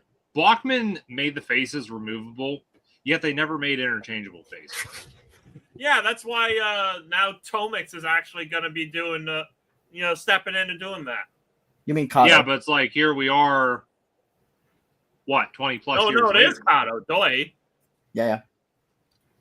That was Didn't buy an old I really want to get Duke. I really do. All right. Let's see if the camera would focus on this. Where there's a will, there's a way. Mm-hmm. From what I understand, it is a Japanese exclusive, but I do want to get one. Yeah, me too. It'd be nice. See, I just, that's one thing I hate is the idea that, some companies will only make products available to certain countries. We gotta understand it's product and demand. I mean, Thomas has a really wide fan base in Japan, so yeah. And also, Bachman owns the license for Thomas to operate and do model railroading stuff, so I imagine there'll be some tough stuff. But I think they do a partnership with Kato because obviously they're using the Bachman Thomas. So I don't know. And Kato already had the George England the George Englands in their lineup, so it's kind of just a repaint job. They're not. I'm still surprised they're even doing Duke in the first place, though. I mean, Duke is a very, very beloved character, so. Oh Most yeah, but definitely. I mean, according to Mattel. he was only seen in like one season, so I don't think anyone would know what he is unless he had a play from him. Well, he's really only beloved amongst like the hardcore old school fans. Yeah. For sure. I love Duke. Don't get me wrong. I'm just saying, like, I'm surprised he even bothered to make him in 2025 when I don't know the last bit of merch he got was like in 2013 with the Taking Play and Master ones. Yeah. Sadly. Good on him, though. Good on Duke. So there's a story to this little switcher. It's a gift from fellow YouTuber Terrence the Tractor 525. Aha! That's He- why you said it was special. Yep. I mean, I'll be honest with you. There's nothing remarkable about the switcher. It is a basic Bachman switcher from the 80s. It has the motor sticking out, which is hyper realistic. It has the giant screws and everything, but coming from a good friend, not bad. Mm. I think this came from like the Jersey Central. That was the one he had over here. Let me zoom That into the sounds about right. Yep, so that was the little Statue of Liberty album here. It's number Central 106. Railroad of New Jersey. I do like its valve gear. I will give it that. I know some of it's plastic, but at least some of the intricate metal rods is cool. I think it might be big. Yeah. It is And, what yes. it is. Operational couplings on both sides, which is kind of a miracle, but yeah. I mean, nothing amazing. It's basic, it's ancient, but it came from a good friend, and it runs. That's the magic of friendship. Yep.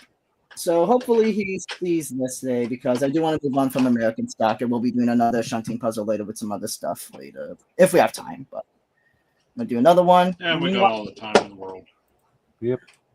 I had the time of my life. Not really. I also have an engine that's very classy and elegant. Here, I'll show it to you guys. Right, check it out. Oh no, wait, sorry. That's for Monday night.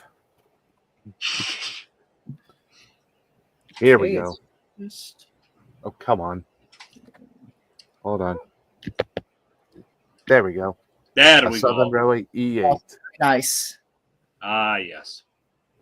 from the good old Southern Railway. I'll say, pay attention there, boys. The Southern Railway, the Southern pride of the Southern states. What's that? You look at the little Southern cover. Well, you see that little house over there that says DLG. That's West Chicken. Go get 'em, boy. I love I your do quite like the Southern Railway paint scheme. I do too. Speaking of Southern Railway, Southern Railway merged with Norfolk and Western to become Norfolk and Western, right? Right. Norfolk Southern. Actually, it was Norfolk Southern and the Southern Railway that, Norfolk and Western and the Southern that merged together to form Norfolk Southern. Yeah, now supposedly Norfolk Southern is going to be merging with Union Pacific. Technically, it's actually a buyout. Which I kind of don't understand personally. From what I heard, it's basically because they want to create the first ever transcontinental railroad that links the Atlantic Ocean to the Pacific Ocean and basically beef up competition with semi-trucks. And from what I heard, Norfolk Southern isn't doing too well operational. Well, I know that. I Yeah, know that. giant accident that happened like a year ago, or like even 2 years ago. Honestly, I feel like it's more like Union Pacific is monopolizing. Yeah. Well, I'm kind of looking at it myself like if Norfolk Southern's in so much financial trouble, because I mean, I assume they got lawsuit after lawsuit. Oh yeah, no, certainly. But it's like, why would Union Pacific want to also acquire that? Well, I I guess mean, maybe they think they can change things.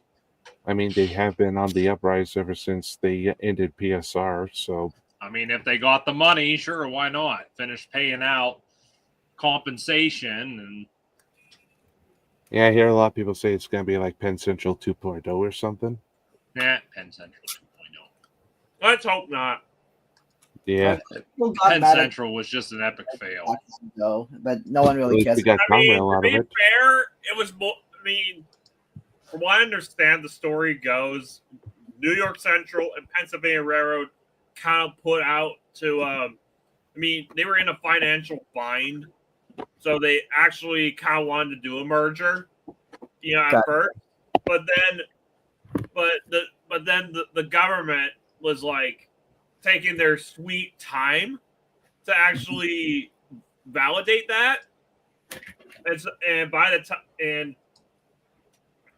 since then, the Pennsylvania Railroad and New York Central actually got into a much better financial situation. They were getting out of the hole that they had dug, so they no longer wanted to do the merger. And then the government just came knocking on their doors one day. It's like, okay, your merger's been approved, but the Pennsylvania Railroad and the New York Central was like, we don't want to do that anymore. But the government's like, well, too bad, you're merging now. So What yeah, the- they were totally unprepared to do the merger at that point. I actually learned that prior to their merger with each other, they actually tried to merge with other railroads, like the New York Central. From what I heard, their first option was to try and merge with the Santa Fe Railroad at the time, and their second option was to merge with the Baltimore and Ohio Railroad. As for the Pennsylvania, they actually tried to merge with Norfolk and Western back when they still ran steam. Mm-hmm. But yeah, at the end of the day, from what I understand, the biggest problem with Penn Central was that both of the board of directors from both companies actually kind of were forced to get together. And here's the biggest issue. The New York Central board of directors were a bunch of young, hotshot guys with a bunch of brand new ideas and stuff like that. Pennsylvania Railroad was a bunch of older guys who wanted to stick with tradition. So they could not agree on anything. So here arises the problem. Yep, just old versus new. Let's not forget they also had a financial burden ever since they made the New Haven part of the merger deal as well. Yep. But I mean, yeah, I guess I mean, you could. yeah. Sorry. Go ahead. I was No, just you gonna go ahead. say that when you really think about it, it was kind of mostly the government's fault for the Pennsylvania Railroad and the New York Central kind of going down into the dumps. Mm-hmm. I mean, merging two money losing railroads into one to try and fix their financial troubles. In theory, it can work, but it just depends on how the systems can work. Foxco jumped off the bridge. Kind of crazy though, all this stuff, this merging. Think, oh, we're gonna make a lot of money together. Oh wait, oh crap, this didn't work. Well, that's what I personally don't understand. Pittsburgh and Shawmut, when it was still local to the area, they had what's known or what was known as the Piney Branch. That line was originally New York Central. Then Conrail got it. And then the Shawmut, Conrail started selling off other branches due to the decline in coal. So Conrail actually sold the Piney Branch to the Shawmut. And I kind of don't understand the Shawmut's logic in the deal. I'm sure they probably had a good reason, but it's like, in my opinion, if Conrail is selling it off because there's not enough coal for them to continue using the line. Why did the Shawmut decide to buy it? And there's another thing. The Shawmut didn't even have power at the time. So they got, I think, 6 GP10s and started the Mountain Laurel Railroad, which that was a failure because it only lasted like 3 to 4 years, if even that. And you go online, you look up information on the Mountain Laurel, you find even less information on that than you do the LEF&C. Mhm. But it was one of those deals. It's like, it kind of seems like Conrail was able to pull over a fast one on the Shawmut by getting them to buy the Piney Branch, even though they knew that the coal was running out and it wasn't going to last. And maybe they try to look and see if there might be a miracle to get. I mean, when Russia sold us, for example, they thought it was just Swiss land and they gave it to America. And then a few years later, we discovered gold, oil, and stuff. Maybe that's what the shaman was thinking at the time. Probably. Makes sense. Possibly. Now, I don't know. I was told one of the big problems that the Shawmut and the LEF&C had was they were in between a major railroad, being the Pennsylvania. So it's like to try to move, to try to compete, basically. I mean, granted, they were both short lines. Mm-hmm. So for those who don't know the Inglenook game or the Inglenook shunting challenge, I'm only allowed 3 cars when the train is moving. So I can't just pull away and do this, even though there's plenty of space for me to do it. I'd be cheating. So that's why, if you're wondering why I'm only doing 3 cars at a time, that's a rule. I'm only allowed 3 cars. I kind of like the switching game you're doing. Kind of reminds me of those old one of those old math equations and puzzles that as puzzle switching games that you got on that train game, Lionel Train Town. Oh, yeah. Lionel Train Town. I think I always wanted it, but I never got it. It was like in a bookstore or something. There's also another Locomotion, which is more like a tycoon game. Remember Puzzle Express too? It's just basically a puzzle for making pictures, but it had train graphics. I thought it was cool. I like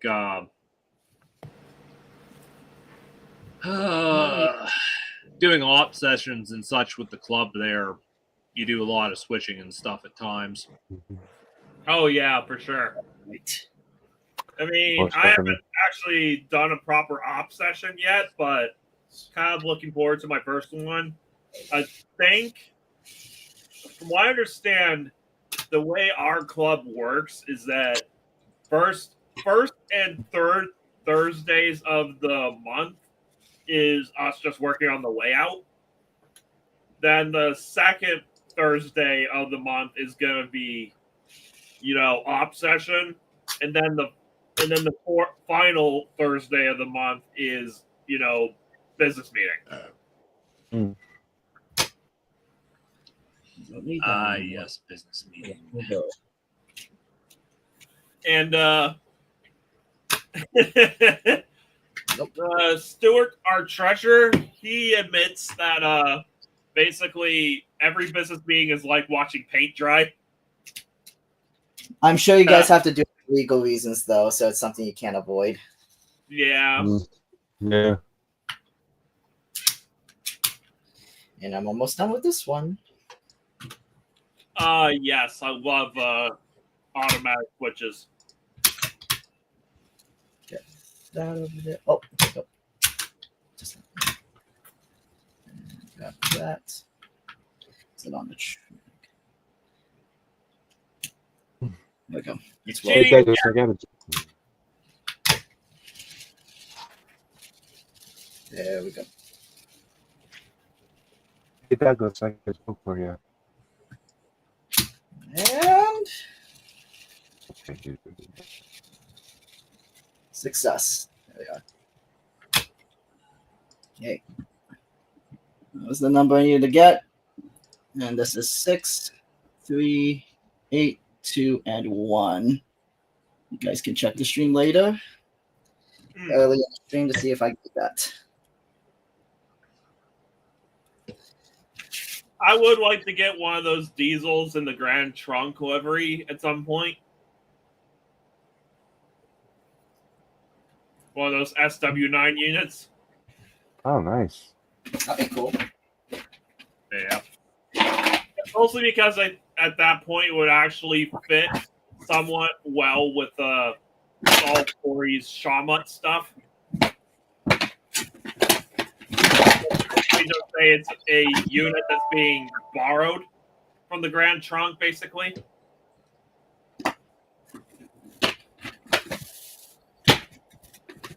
Or, well, I guess more accurately would be being leased out, you know? Mm-hmm.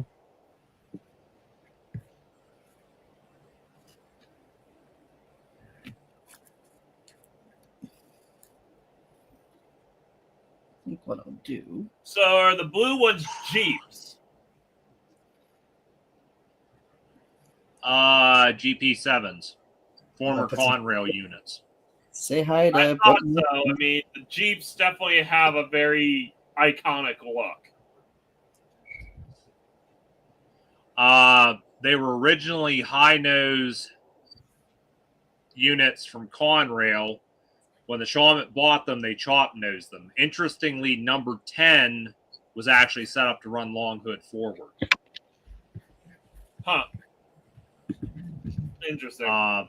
And for those wondering what's playing right now, this was basically some footage from an op session on Al Crate's Pittsburgh and Shawmut Railroad.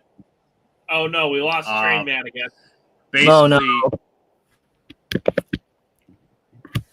Yeah, he'll be back. I'm sure. But basically what they're doing here is this train has to go down onto the Conrail interchange, and basically that involves pulling it back across Brookville Viaduct to then run it down onto the interchange. Nice.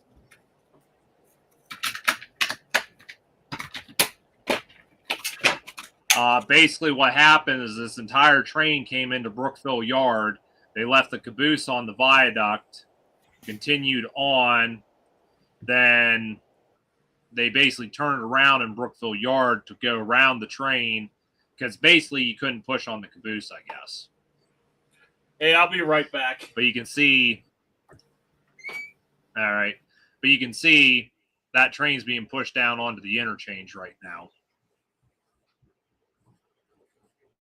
Just you and me, Douglas. Just the two of us. Yep. Very cool. Gonna Well, skip this- ahead here.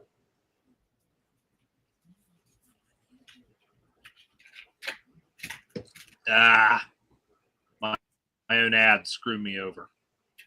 There you go. That's what happens. You get the free version.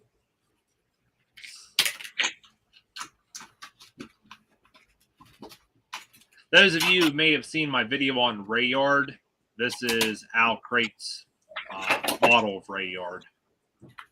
But this is another train during the op session. Basically, these units are returning to Brookville with a single boxcar.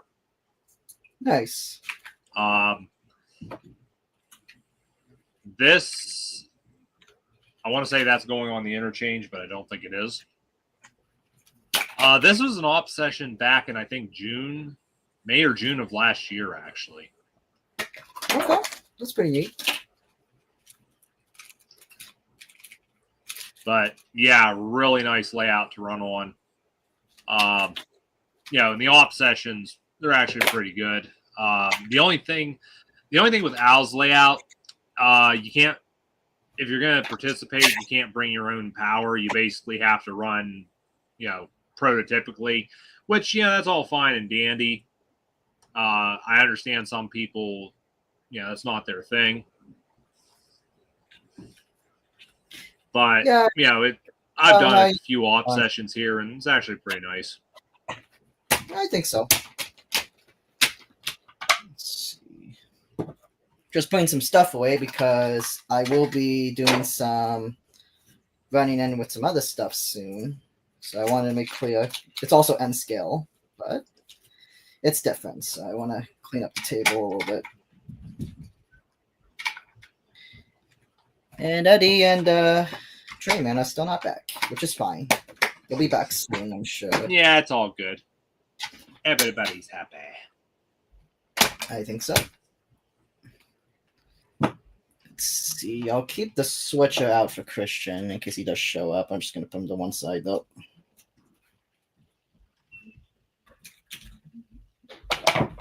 So yeah, supposedly Christian is showing up. Supposedly, yeah, but I'm not sure if he's going to come or when he'll come, but not sure. I told him if he can't make it, it's fine. So let me see if I heard this right. Al doesn't allow any foreign motor power on his layout.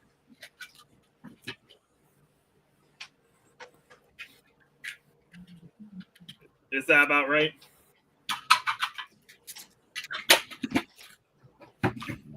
Yeah. Well, that's a little annoying if I wanted to Fly bring ball some of down my there, stuff around. How much No? of your stock What do you is Eddie, and how much is it? He said that he doesn't allow, outside motive power on his layout, right? Probably not. Who, Al? Yeah. No, if Al is doing an op session, you have to use his power for it. But that's only during an op session. Gotcha. Yeah, Fair this enough. video here that I'm showing now, this was taken during an op session at the Clarion Club. This was back 2022 there when I went with YouTuber NZR doing and his brother. You can actually see them in the background there. I see them. Yep. Very cool. Mr. Nazar doing. Yeah, I forget who it was made the comment that Zach's brother actually looks like Tom Selleck. They're kind of similar. You can see the resemblance. So there's Frosty right there. Honestly, really looking forward to actually running Zach there probably again. There's Ray. You might remember him. I'll probably bring my NEM Katie's around this year, so I could actually hook up all my my European stuff to the American stuff. So like if it's for an op session, Yeah. Feel about it, or is he one of those guys who has to be prototypical or else? I don't think the club's Clarion like Club? that, are they? Just put that there. Put on the What? We talking Clarion Club? Yeah. That one. Clarion Club, you can run your own power, but you still have to be prototypical in terms of speed restrictions and work orders. There you go. Fair enough. No, that makes sense. That's fair. I think that's the only exception they have, because you'll notice if I skip ahead here, on this occasion, Al was actually running his own power. Right. Actually, now I think of it, I think Ray was running his own power as well.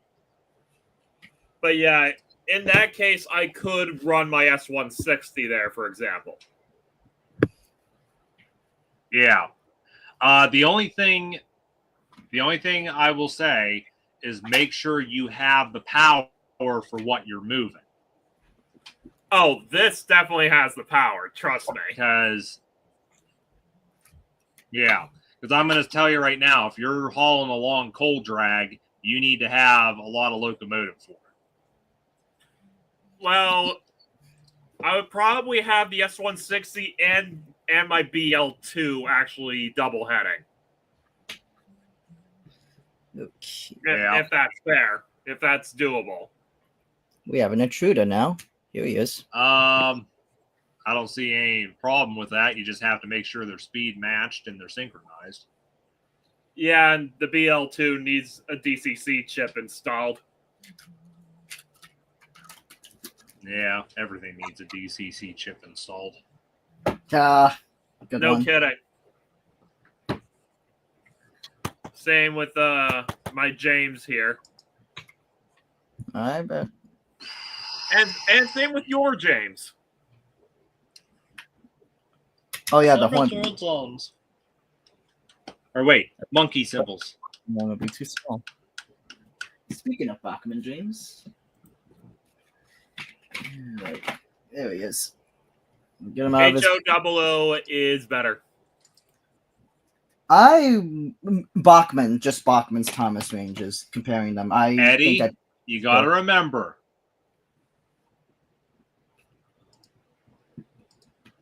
Remember, Eddie, the smaller the train, the more concentrated the fun. Truly, That's not always a good thing. Yeah, well, I will say these run better and look better than the Bachman ones. At least Thomas, Pussy, and James. Pussy. I do have Pussy. He's coming. Pussy. Yes. Dude, can you not recognize? Just like maybe children. Who cares about the children? I got James. You do. I like trains. But yeah. Yeah, if I put DCC in this, I'm putting tender pickups on it as well. Oh yeah, Do no, it. yeah. Do it, you coward. Yeah, I mean, to be fair, the Bachman Eddie, engines I'm don't gonna do kick bad on points. But it's just, why not have more pickups? I will tell you what, the Bachman Emily and N skill's not that great. It's very hard to get her running on stuff. Speaking Speaking of Emily. Emily. I bought it from the train set, that's why it's different. Emily. I think that's a good segue into maybe some of the projects you've been working on. So we'll get a little closer. That's why I love N scale too, is because you can get real up close. And you can just soak in all the detail and everything in the small scale. I mean, I will admit the Bachman N scale stuff does look nice, but I hate how chunky the side rods are. I think they had to be just so they don't break off, because if they were to scale them, then they probably like snap off or something, or they bend really easily and then they just don't work. I mean, let's be real here. You're not going to be selling N scale Thomas stuff to kids. Yeah, that's true. I think it's more of a practical sense, just because they want a big chunky rod so that thing lasts a long time instead of like. Okay, on that thing, man, on the Diapets, it looks okay. Yeah, but I look at the N scale Thomas, and that's honestly what it reminds me of. Yeah, on the N scale Thomas, it just doesn't look right. Fair enough. Michael just sent me a message on Discord. Well, I think he sent everyone a message on Discord. Let's see. Internet's cutting out on him again. Gotcha. He will return. Good. Yeah, he said internet cut, so he'll be back. He's like Arnold Schwarzenegger. He'll be back. Yeah, I like that.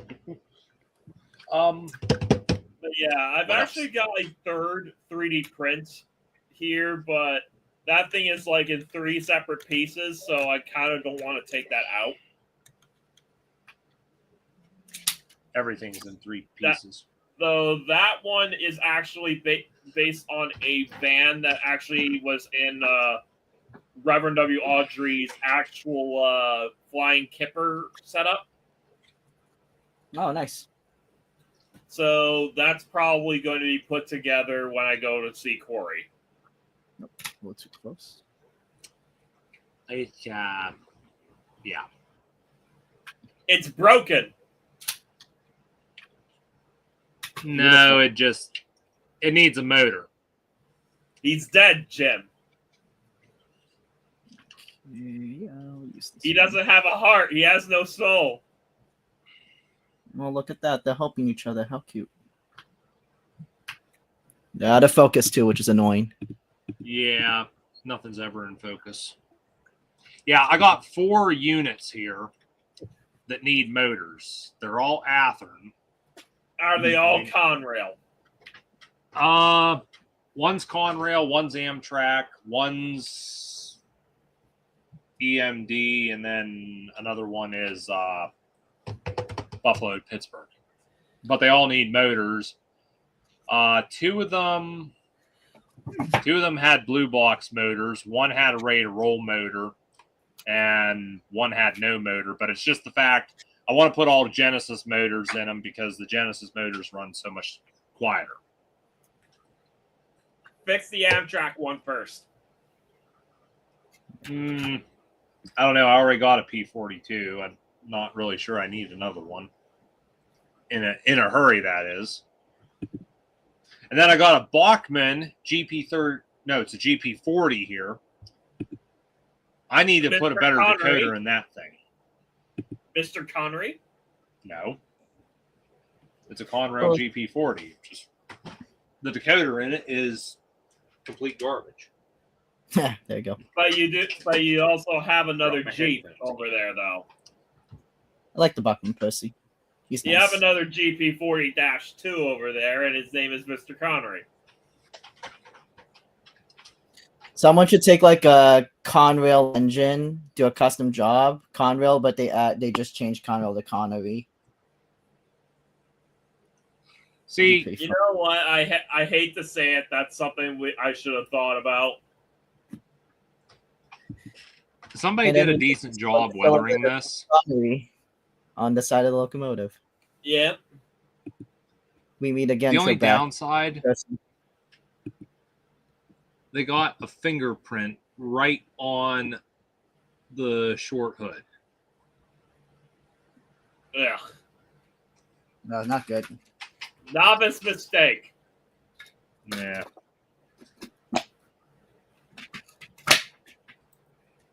I don't know what they use for a weathering powder if I could go in there. But yeah, this thing has a Bachmann decoder in it, and it's total crap. There they go. What can you do?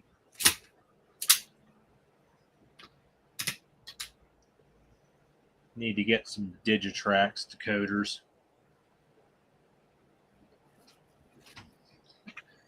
Or get sound. I know the Bachmann Thomas N scale models are not perfect, but they run very smooth and they're very controllable. So actually, Yes, very much so. These are very nice.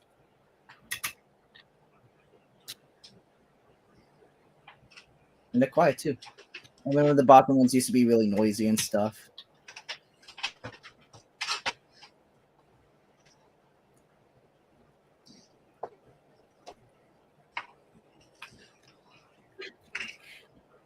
So this is a Bowser hopper that I've had.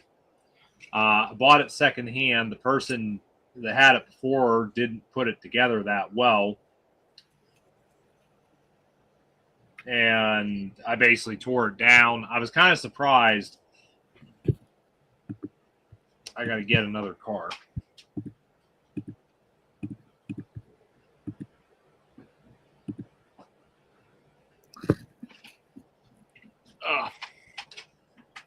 Well, first thing with these Bowser cars is you got the cold doors underneath here.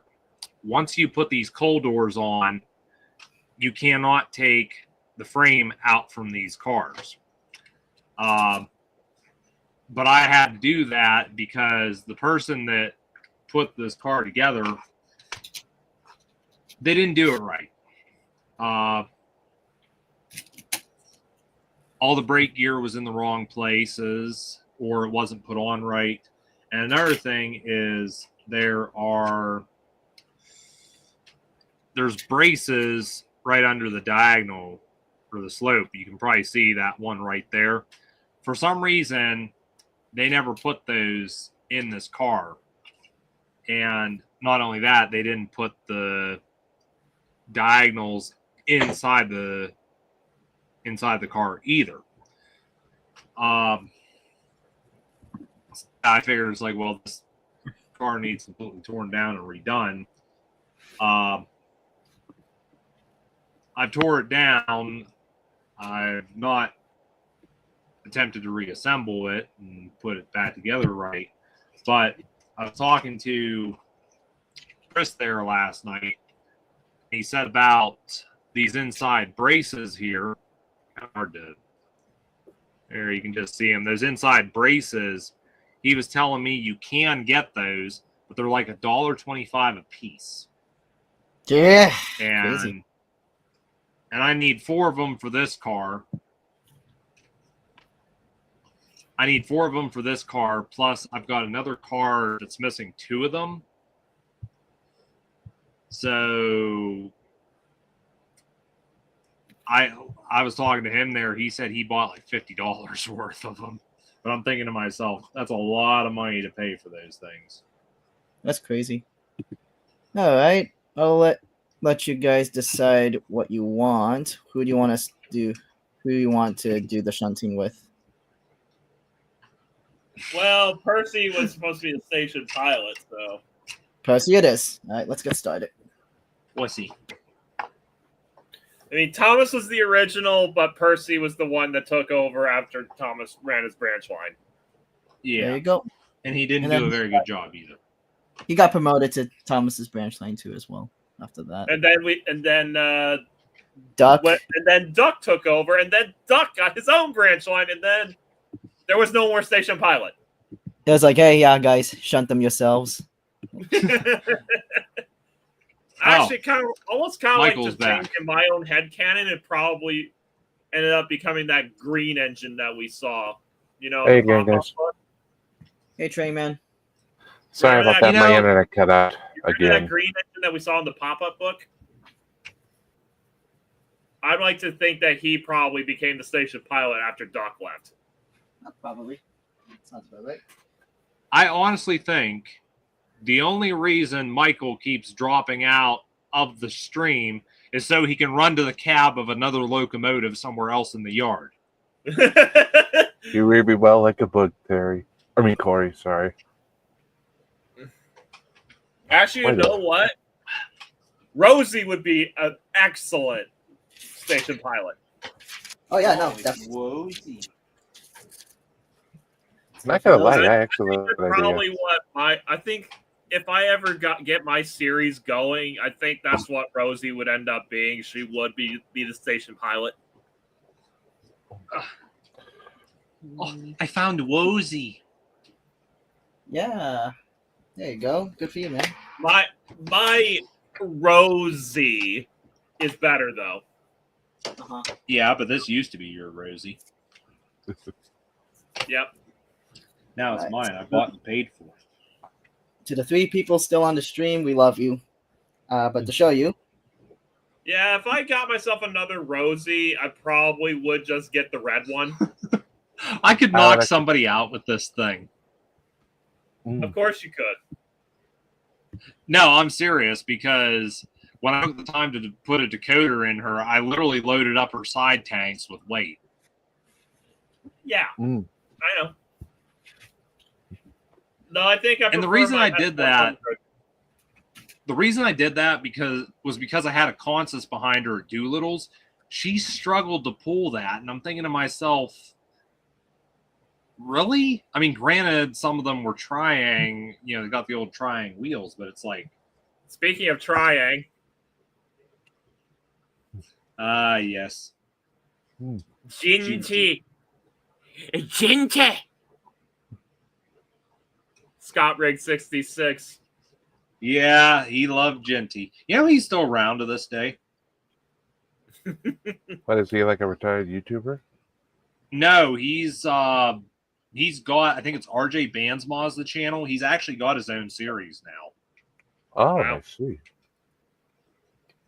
Guy's done pretty good, and I think he's even done some crossovers, not Thomas related. I think it's like I'm doing free promotion here.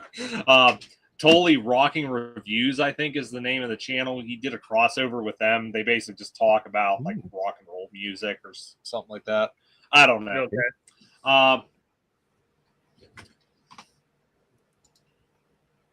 Hey, look who joined. There's the Tractor 525. It's MPS. Oh, Yeah, I think I Yeah, need you're to right. get myself a new. Chatting he's with some friends, Bob. incognito. Yes, he is incognito. Welcome back. Poor guy. Robo He was stuck in J.A. the nether. The nether regions. Yeah, the nether sucks.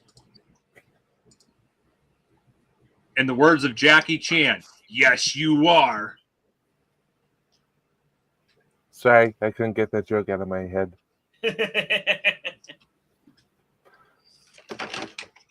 Oh, I got a PPLX car. Good for you. Way good. Pennsylvania Light and Power. I think I prefer my 3D prints. Yeah, you and your 3D prints.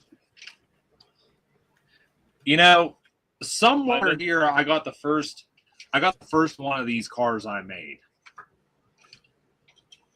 Which I think I've shown it on the channel before, but I'll see about digging it out here. And actually, it's right there.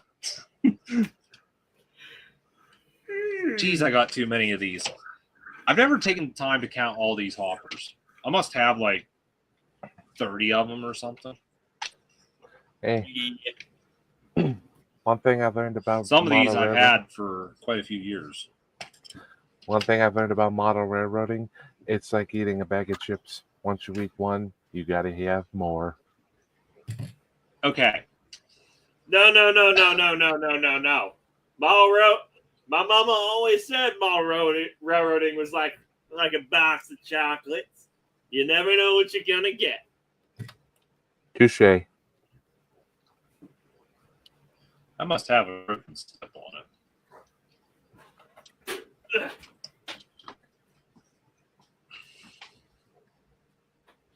Modeler level expert. You are not. Look at that awesome decaling. And it won't focus. How much? I mean, this is without a doubt terrible. You've got a lifelike car, which was brush painted with gloss, then brush painted with a matte. The decals on it are not decals. They are letters printed on printer paper and then painted. And you can just see how good the quality is. In fact, this side says a lot. I have no idea where the eye went. Kind of reminds me of that one episode So of Top Gear I'm when they had assuming to you don't promote plan British on stuff on redoing that. the Indian train. No, I don't know. It's kind of funny. I put Katie couplers on this thing, and the Katie's are probably worth more than the entire car. Yeah. But I don't know. It's just, I guess part of why I hang on to this is just, we all start somewhere. Yeah. That's fair, I suppose. But no, like I said, that is so bad. I wish it would focus. Seeing the missing letters on that site kind of reminds me of the Top Gear episode where where Clarkson, May, and Hammond had to promote British stuff on a Indian train, and their banner got ripped apart because the train was switching cars. English muff. Eat shit.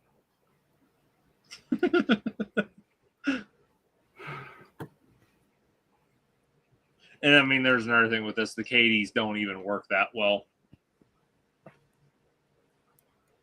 They don't center. I don't think they're at the right height. It's just, again, we all start somewhere, so. Yeah. Oh, okay. Mr. 525 asks, is anyone going to the Edison show on the 9th or the 10th? Yeah, we were actually talking about that earlier. Because your boy Yay actually brought it up. And, you know, unfortunately, I don't have the time. Yeah. If I had the money and the gas, I would go. Yeah, but you're all the way on the other side of the country, so good luck driving there. Yeah.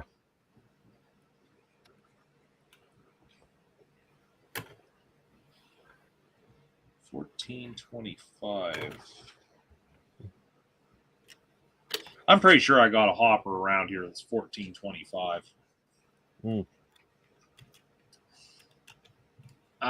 Yes.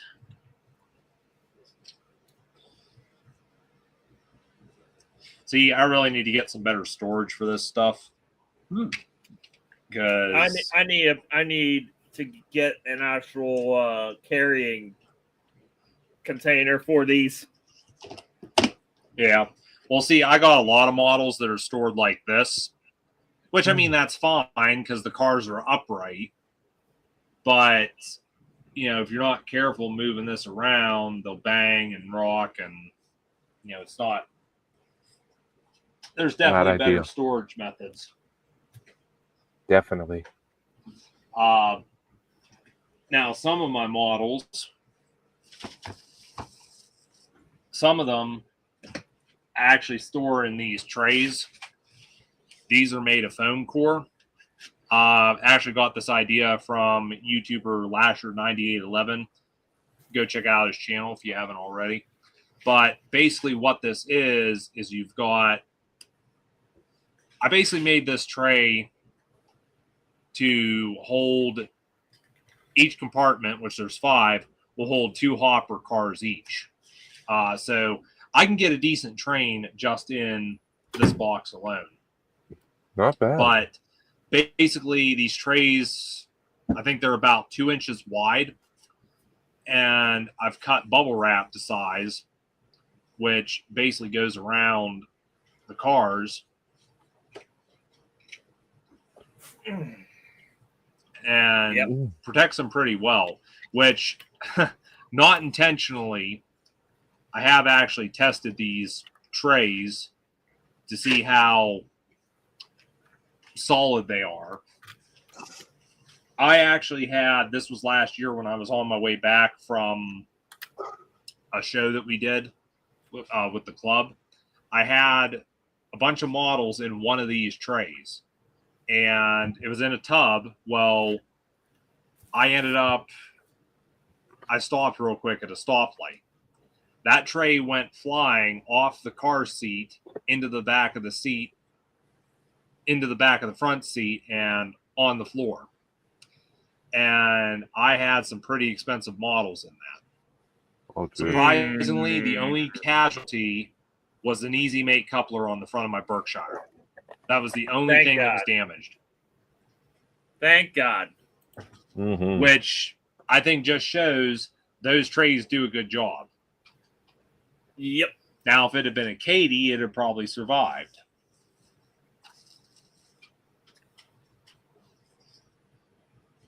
I mean, granted, I wasn't too concerned because I hate the Easy Mate couplers anyways.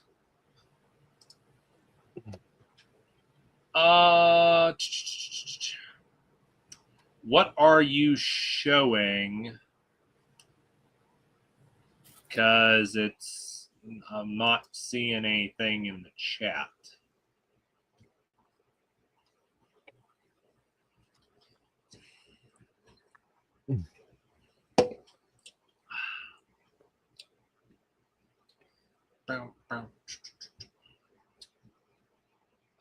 What else?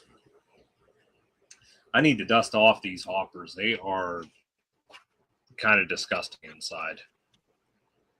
That you're going to see that. But yeah, there's dust and cobwebs and looks awful.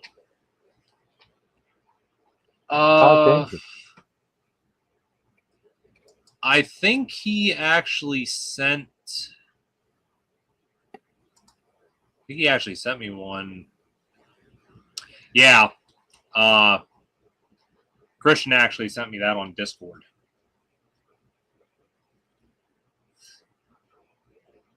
I've yet to actually watch it, though. I mean, you guys know I got home and I had to jump right into this live chat. What else we got to show or talk about? I'm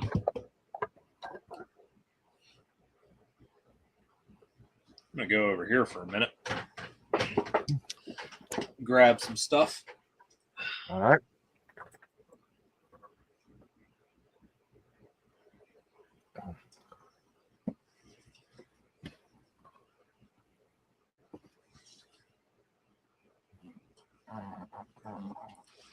So this is actually another way I've been storing my models.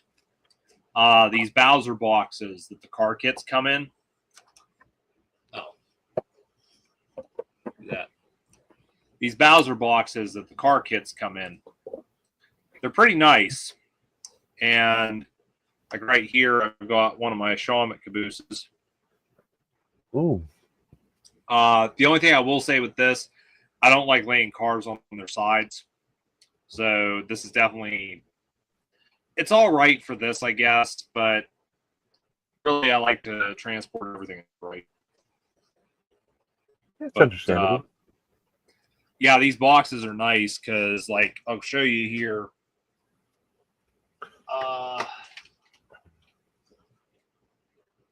See here, I've actually got 2 hopper cars in this box. And again, you know, you got the 2 cars like this. Well, I think really this is only an issue if you got weathering on your cars. It's probably going to rub that off. But yeah, I need to make more of those trays. And that's especially true if I'm going to, you know, be transporting stuff. You know, definitely going to need something better to transport with.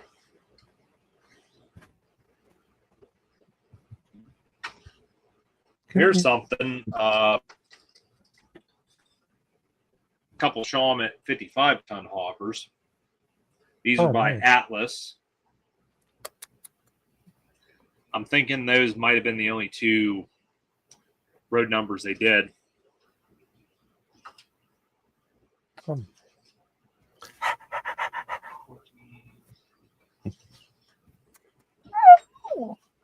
me a BBQ. You're such a cute puppy.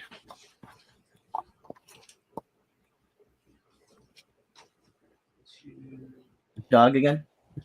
She's about 14. You wouldn't call it a puppy, but Well, let's just say she's been spoiled like it.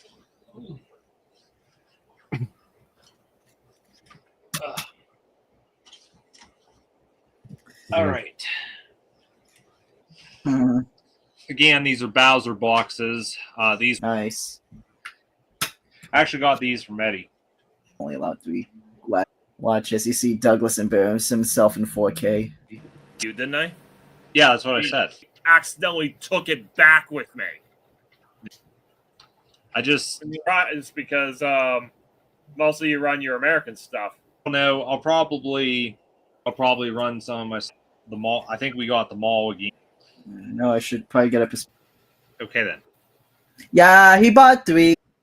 Yeah, my hobby shop had a lot of Hornby's Thomas stuff. Like I think the one O. with the white wheels, I think Eddie acted with it. Yeah. And then the other 2 I got from you for 5 wagon that I got from Eddie. Yeah, nice. That's the one that you had to replace the right? That's a maybe. The milk wagon. Yes, there we go. Oh. So yeah, this is a newer because this is going to be donating its chassis in this. But You were. okay, that made thank you for gifting me this 060 switcher. That was awesome. I did some running with it earlier, but just want to say thank you for that. Dusty. The shipping paper. They're not good performers, but this did pretty well on the Doolittle's layout. Nice. Yeah, surprise! It's a spare Hornby James shell. Your Hornby James. But yeah, this Bachmann 3F is going to be donating its chassis to this. The idea is I'm going to be making my own take on the red engine. Nice. But you told me about that was going to happen with the Hornby James, right? Yeah, basically taking all the best taking the Hornby James shell, the cab from the 3F, as well as the chassis and the tender. Got it. That sounds pretty cool.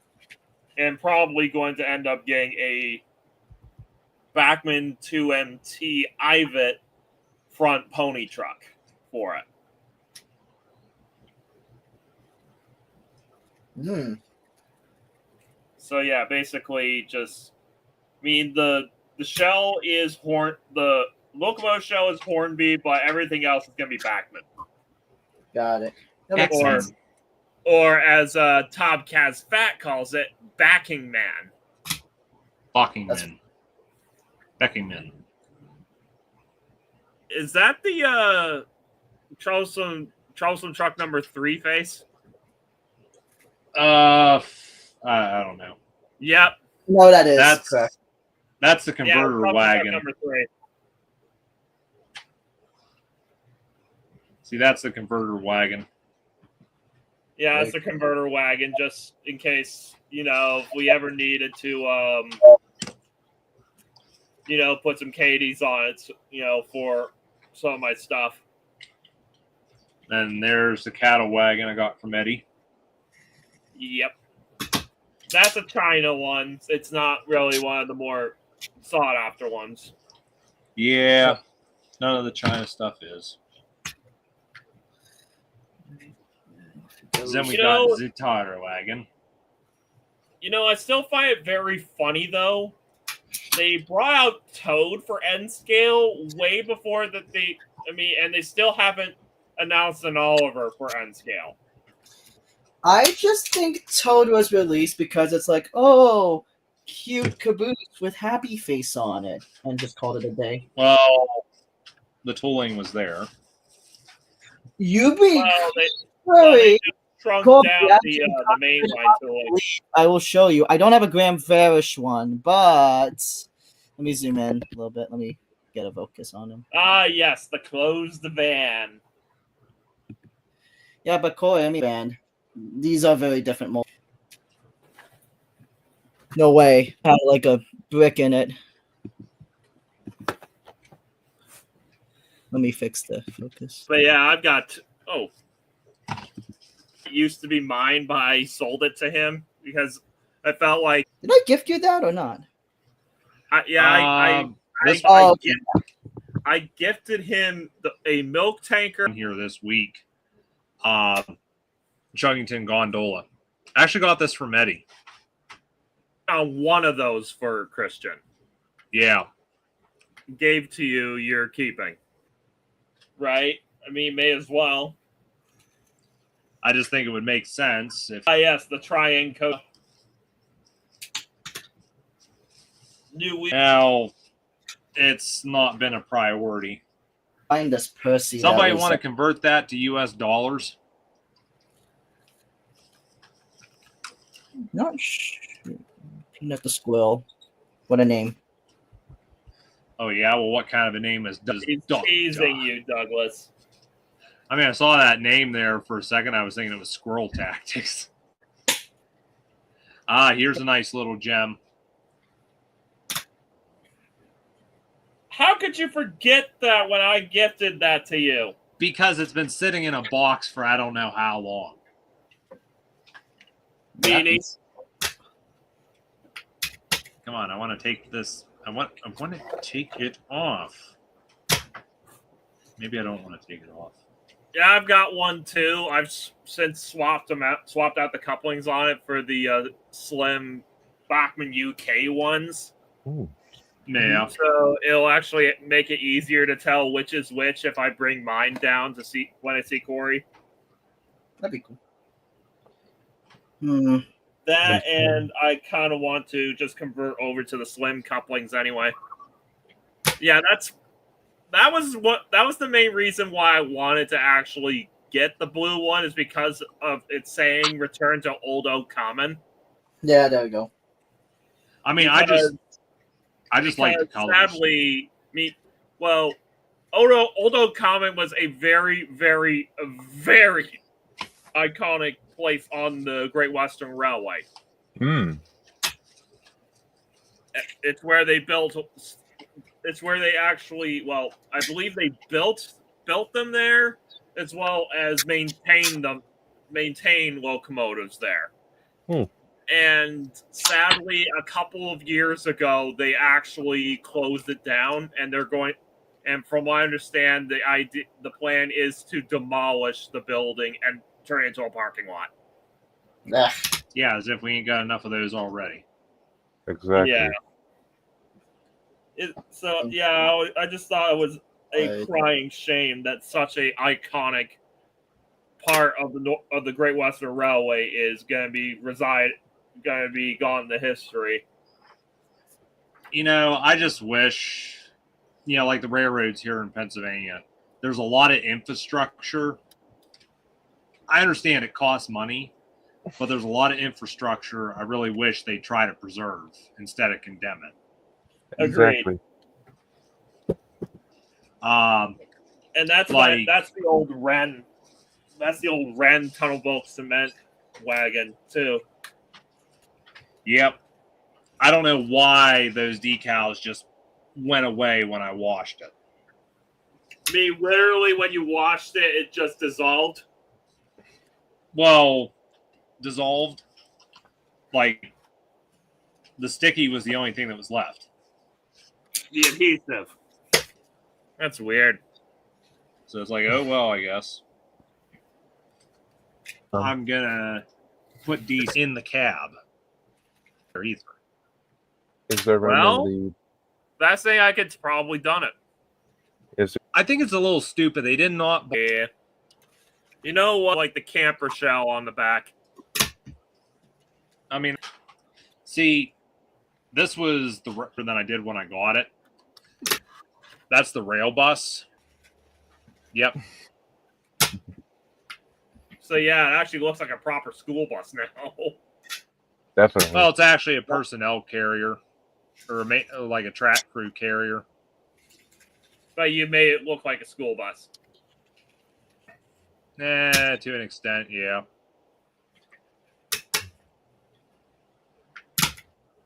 Looks sharp. I mean, that's basically supposed to be an international. But, really good. No, this is a Ford design. oh, that's a Ford? Okay. It looks like an international. Look up Ford school bus and compare that grill to what that is.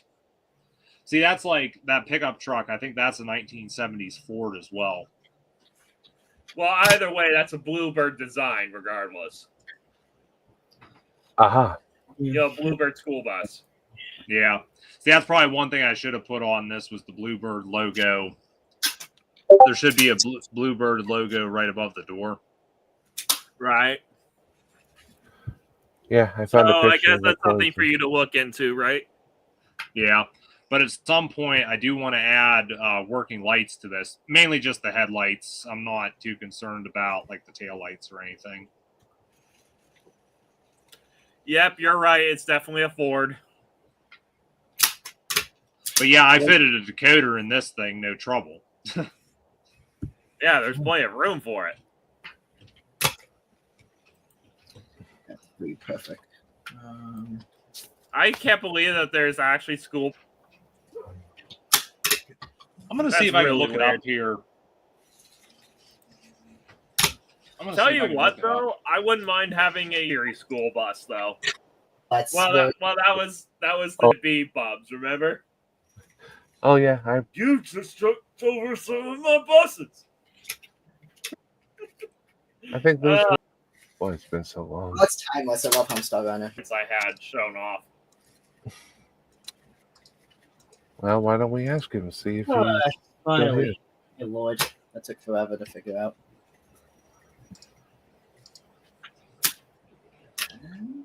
Oh yeah, on the topic of 3D prints, I've heard some people have been telling me that there are people out there saying that 3D prints are ruining the hobby.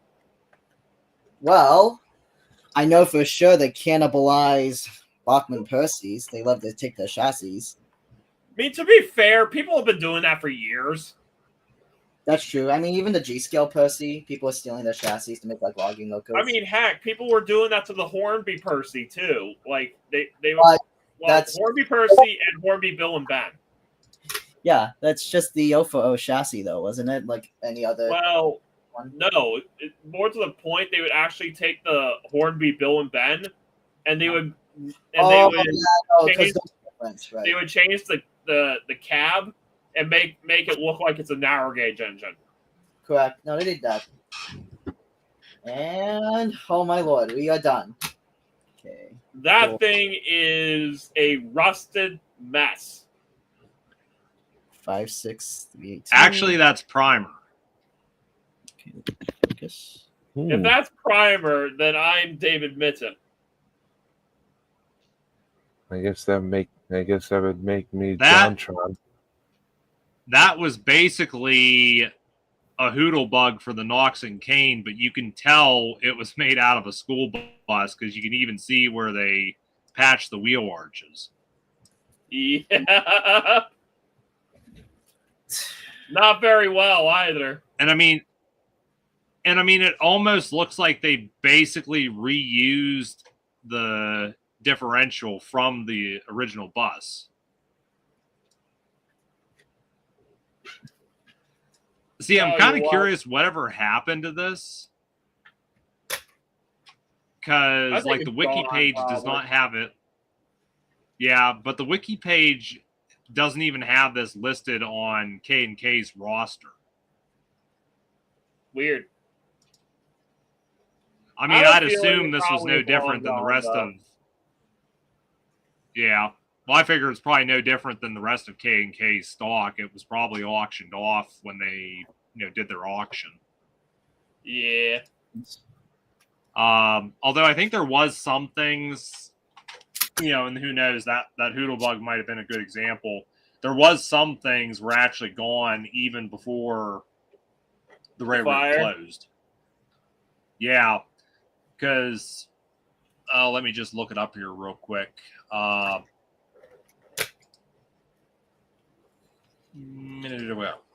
There we go. Damn it.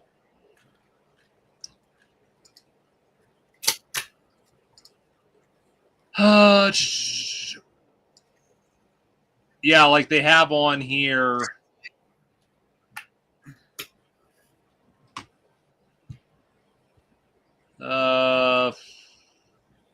Huntington and Broad Top Mountain steam transferred from Getty's Railroad, currently undergoing restoration of the Everett.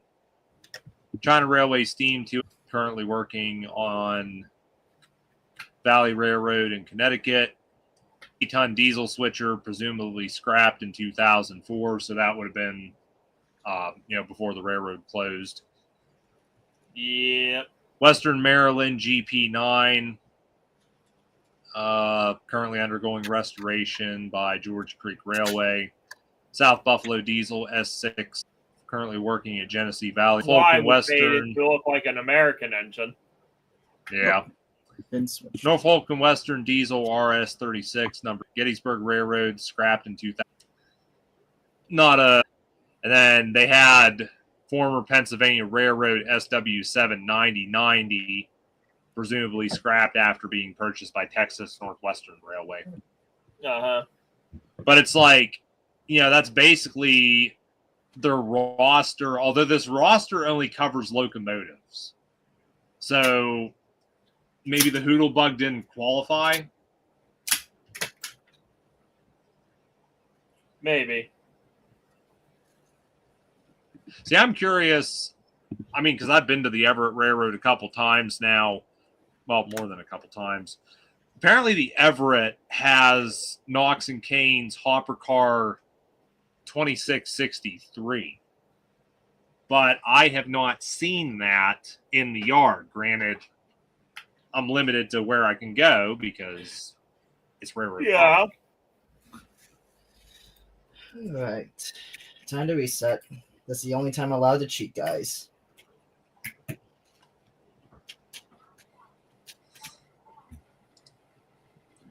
Oh,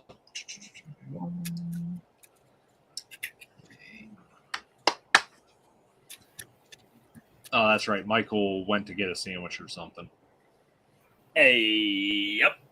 I am gonna go and get some sushi and bento, BRB. Okay. Oh, mister, I'm so fancy because I have sushi. Well, Christian would be maybe interested. The new Japanese store that opened up in town is called Tokyo Central. So my mom got me some food. So BRB. Well, look at you. Aren't you fancy smancy? Gotta love mama.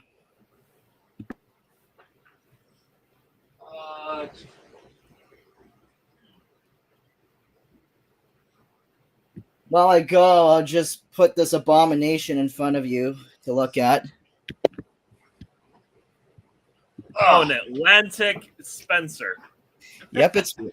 So I'll just leave that as a little placeholder for you guys. Yes, very nice. Very accurate. Not so much, no. Here it is, this LEF&C boxcar. This thing is terrible. Tell you what, Corey, as much as I like how this looks, has nothing on the Class 27. Oh yeah, because Class 27 is brass. Yeah, somebody really definitely put a lot of effort into it. That's an example where brass is something to get excited about. Maybe. Because that thing doesn't everything. LEF&C hopper. One of them scale trains. Oh It's yeah, part of do you the- see that abomination Douglas left? Yeah. Joy to behold. See, now that's what the Fat Controller ordered when he asked for an express engine, but they got Henry. I want a Janet Atlantic, but that bastard sent me that. Well, here's my scale trains engine. Oh. Ooh, Pittsburgh and Shama. PNS. Yeah, this car worth more than the car itself. Let's go. Let's take it out of the box. What is a cheap plastic thing? It's a lifelike car. That tells me everything I need to know. And then they misspelled Pittsburgh. Okay, honestly, I always thought that there was an H at the end. No, the Pittsburgh and Shawmut, which there's a big read that I'm not going to go into on. But the Pittsburgh and Shawmut never had the H. Okay. I forget why. But, yeah, this car's inaccurate. I mean, granted, it's inaccurate in more ways than one because the Shawmut never had hoppers that look like this in this color. Fair. Yeah. Yeah, I'm pulling too much stuff out. I'm going to have a hell of a time putting all this crap away when we're done. Yep. Oh, I found the bogey bolster. Nice. Very nice. It rolls around into the box. Are you gonna make some new posts for that? I've wanted to. I just haven't been able to find the right size of wire. Probably just gets yeah. That's exactly what you would need is just get some wire. I got full mins. Oh, come on. Careful. Oh, I found the girlfriend's trains. Ooh, nice. Oh, the You know what I girlfriend ought has to do? trains. Yeah. I didn't realize Jenna had trains.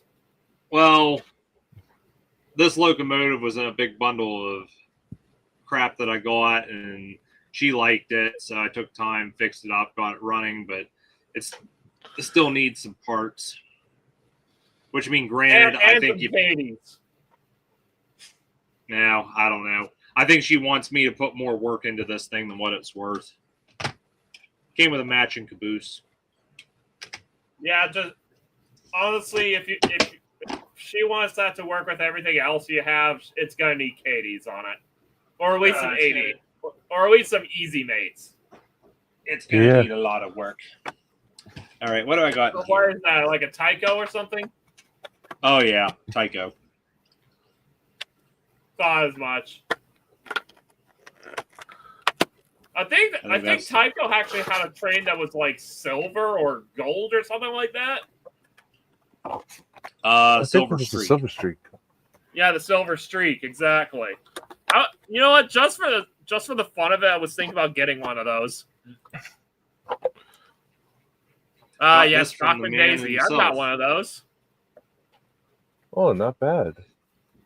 She's DCC. I wrote her decoder number on the bottom. Okay, yes. Tyco actually did have a gold one. It was called the Golden Eagle. That's funny. The Missouri Pacific Railroad, aka the MOPAC, also had a train called the Eagle. Well, it's the Golden Eagle. Oh, the Golden Eagle. Oh yeah, the Golden Eagle. Damn cobwebs. Yeah, the Golden Eagle Super 630, basically. Oh, neat. Came out in 1980. Oh, not bad. Liberty Cup. I'm about to show the largest diesel locomotive in. Hold on. Hold on. Again, I know it probably wouldn't be worth putting all that money into it, but just for the fact it says it's the Golden Eagle, I think it would be fun to actually upgrade that as much as possible.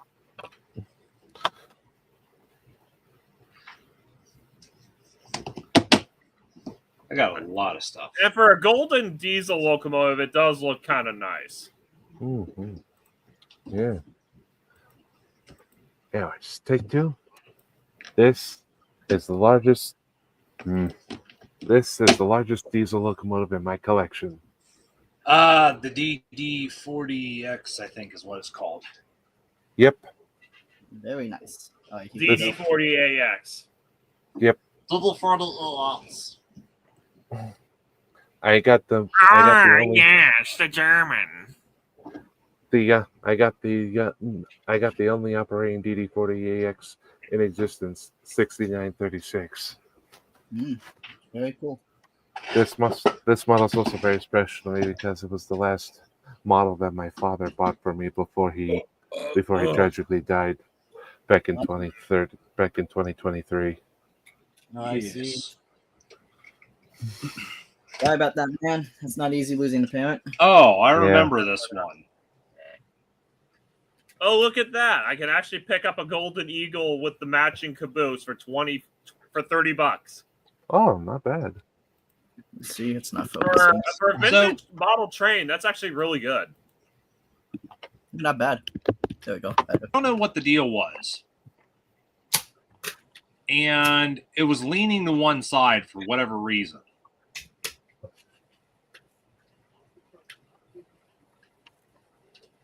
I ended up adding steel weights to the one side so the car weird.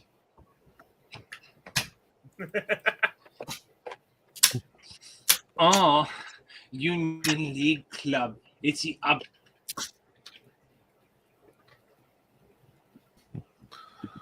I needed to eat today. That's We all do. Royal Oak.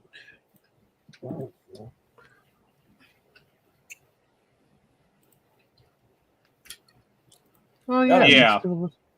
Let's do a little. I don't know. You Q&A. got something to talk about because we're kind of just talking about random, Random I mean, we're still stuff. talking We kind about of got a little off topic here and there. Well, yeah. Well, I mean, it seems like everything we've talked about has pretty much been model railroading related. Well, yeah. Yeah, that's fair.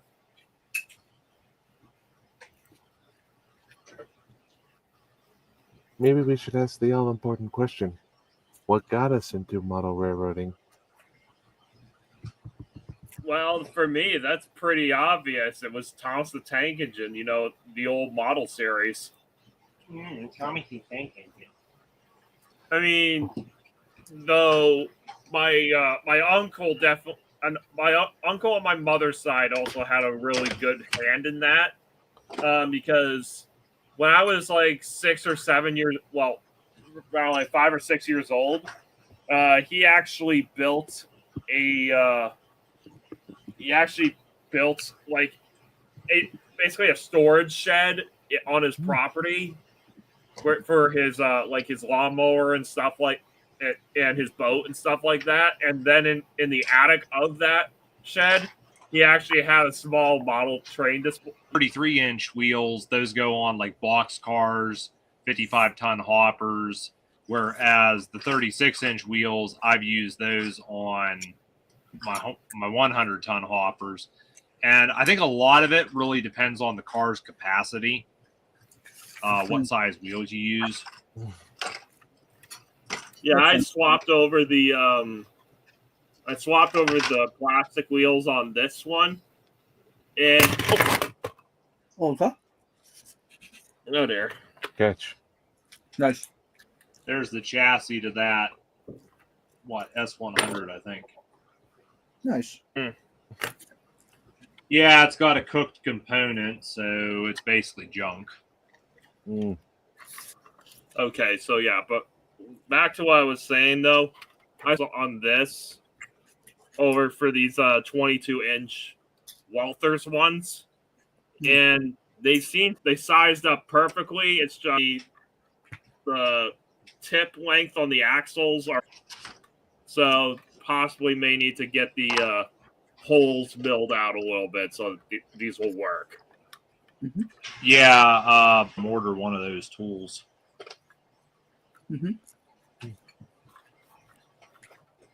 But yeah, I've never really heard of Pemco until I got this box car. Yeah, I think Pemco really only made rolling stock for the most part.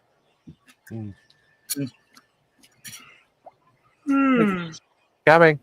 Excuse me, gentlemen. Yep, no problem. Take your time. Take your time. See, I got these Bowser plastic wheels. These were off of hopper car kits I got in. Oh, okay. So apparently Pemco did make more than just rolling stock. They also made a... You know what? That looks like your GG1 right there. There you go. I think that might be the same tooling that your GG1 is, Corey. I see. My GG1's made by IHC. Yeah, take a look at this one I just posted here.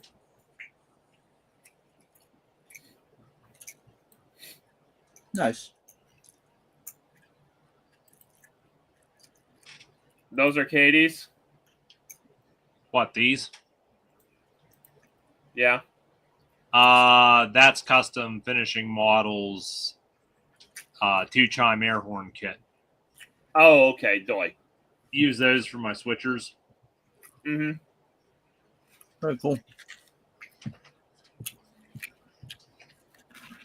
I do have like 5 or 6 AIM products packets of weathering Katie's. powders. Nice.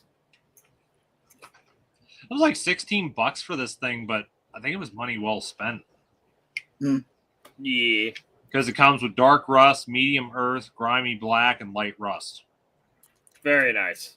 Not bad. Yes. Hey, Jeff. Good seeing you, buddy. Yep, how's it going? Nice to have you here. name's Jeff.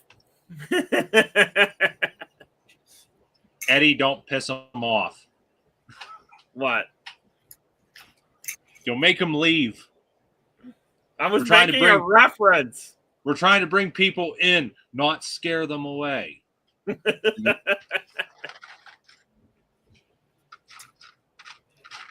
Yeah, well, that's your opinion. I found a tension lock. Good for you. See, this is like a box of just random parts and stuff. There's like Katie spacers. There's a bunch of those spacers that came with the Bowser kits. Okay. Spare wheels, coupler box lids. Those go to that F7 that I haven't put back together yet. I got so much stuff here. Me too. Yeah, that's. I just actually realized really- that's a fake Katie coupler. Yo, that's sick. It's plastic, but it looks Easy like Nate? a Katie. No, it's definitely of the Katie design. But it's plastic, not metal. Yeah. It's garbage. Throw it away. Mhm. I'm telling you, somewhere here I've got more of those. They look like Katie's, but they don't have the spring. I mean, some of the stuff you look at it and you think to yourself, why the hell does this even exist? Mhm.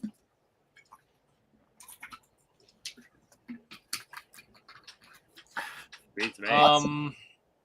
But if I may, actually, I want to answer Eddie's question. What got us into the hobby? Two people. Well, actually, one train and then one person. But very simply, it's this guy. Ah, yes, a little blue fella. Yep, Thomas is definitely what got me into trains. I was a kid. My brother, my oldest brother, was actually into it. He grew up with Thomas. He watched Shine Time Station as a kid when it was still on PBS, and he would just collect the trains, and I would play with him with his Erdl trains, and eventually got the Thomas Wind Railway. And yeah, I never grew out of Thomas. I never grew out of trains or model railroading. And after that, my father really got me into like electric trains. We had a huge LGB set. We had a Lionel Thomas set when they were still doing G gauge, and yeah, it was a lot of fun. And I still love collecting trains, mainly the Thomas stuff. That is the vast majority of my collection. But I also like real trains too, and I'm trying to collect stuff with the BNSF now because that's where I work. There was a lot of BNSF that transits Yeah. back. Yeah, I need to collect some Grand Trunk stuff because that's my local railroad. So what's going on, Jeff?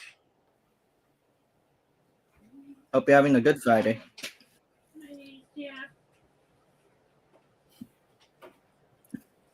Can't believe it's been going on for 3 hours, dude. Oh, it's one of those deals like we got enough to talk about and we got enough to show. I mean, granted, Exactly. when was the last time I actually did one of these? Hey, let me check the. Good, well, it's been a good while. Last time you did a live stream with anybody was a while. Yeah. Yep, I wouldn't. Oh, Wouldn't Okay, say I found more wheels. See, there's the thing. I've got these boxes here. I've got these boxes, just random parts. Well, hopefully you get that sorted out, Jeff. It's not really that fun when stuff's not working. yeah, no kidding. Ah, here's what I'm talking about. These came with proto model. It's probably not going to focus. See, they look just like a Katie, but they're all plastic and they don't have the spring. They just got a little piece of thin plastic there. Like, just complete garbage. Absolute garbage. Oh, Trash talk. yeah, see right there, there's a spare horn, Eddie. Oh, nice. So you'll probably put that on the G&W when you get your hands on it. Yeah, just have to paint it first.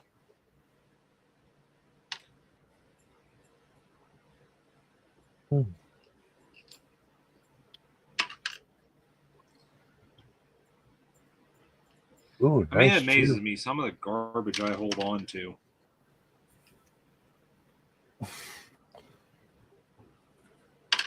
Here's one I haven't pulled out in a while. Nah. Oh, hey, it's this Peter Griffin locomotive. You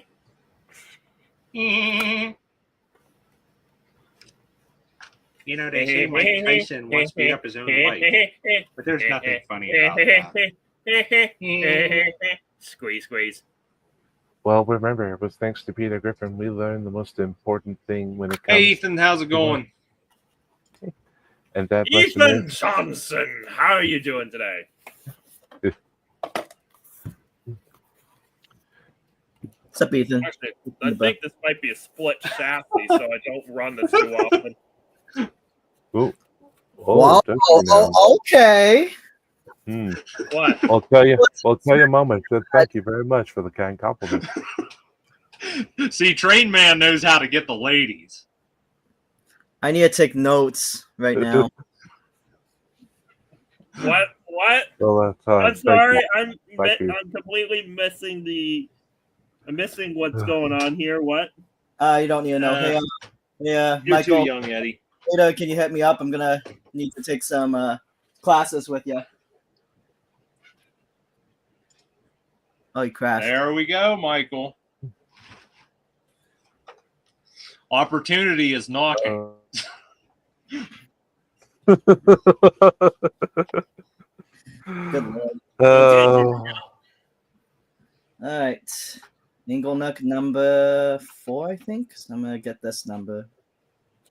So yeah, this is my Bachmann 2MT version. More to the point,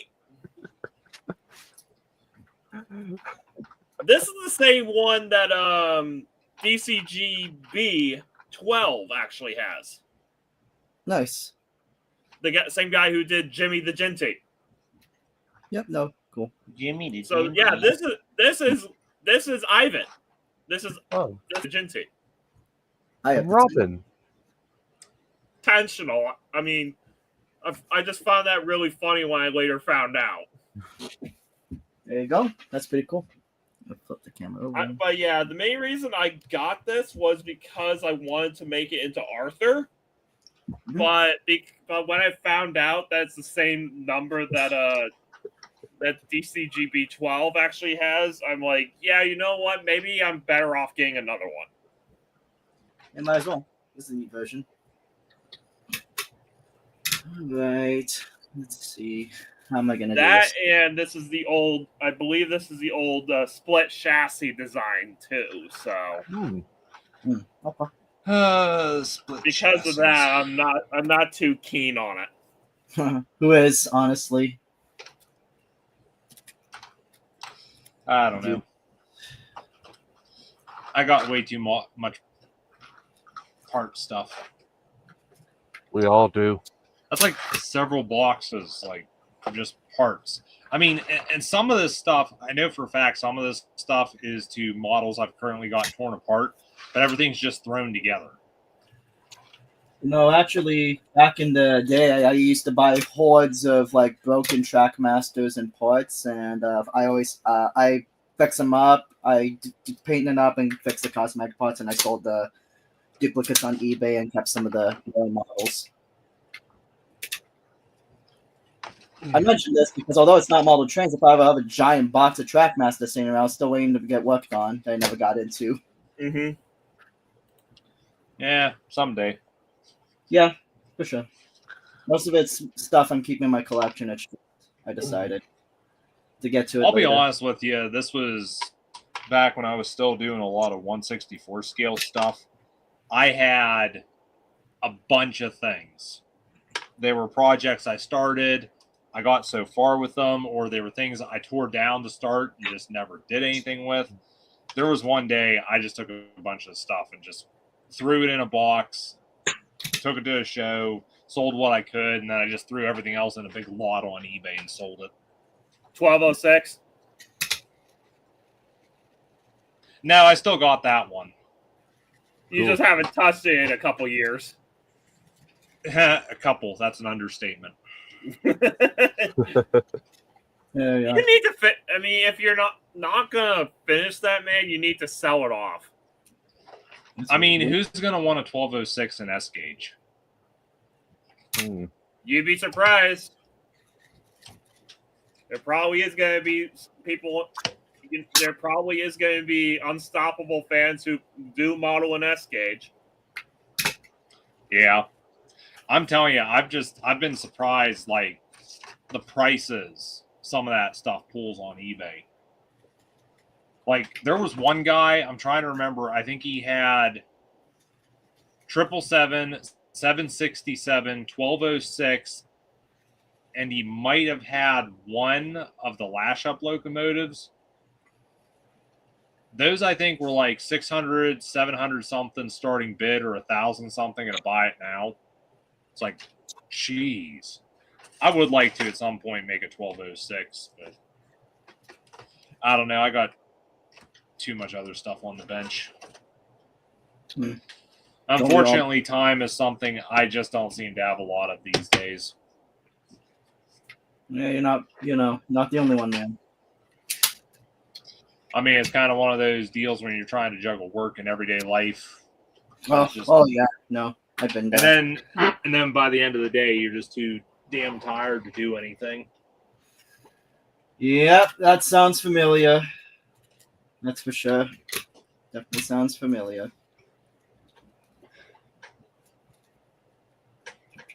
You know what? I have to wonder if this was new old stock that I got here. This 2MT.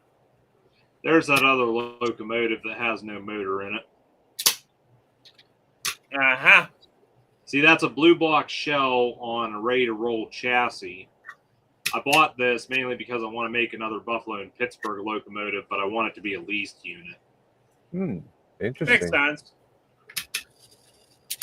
Where is the last Jeep? Where is Mr. Connery? Somewhere. I couldn't tell you where. You need to get him finished, man. Mr. Sean Connery. There's PNS 357. Not bad. Oh, a high nose unit. Yeah. And then I got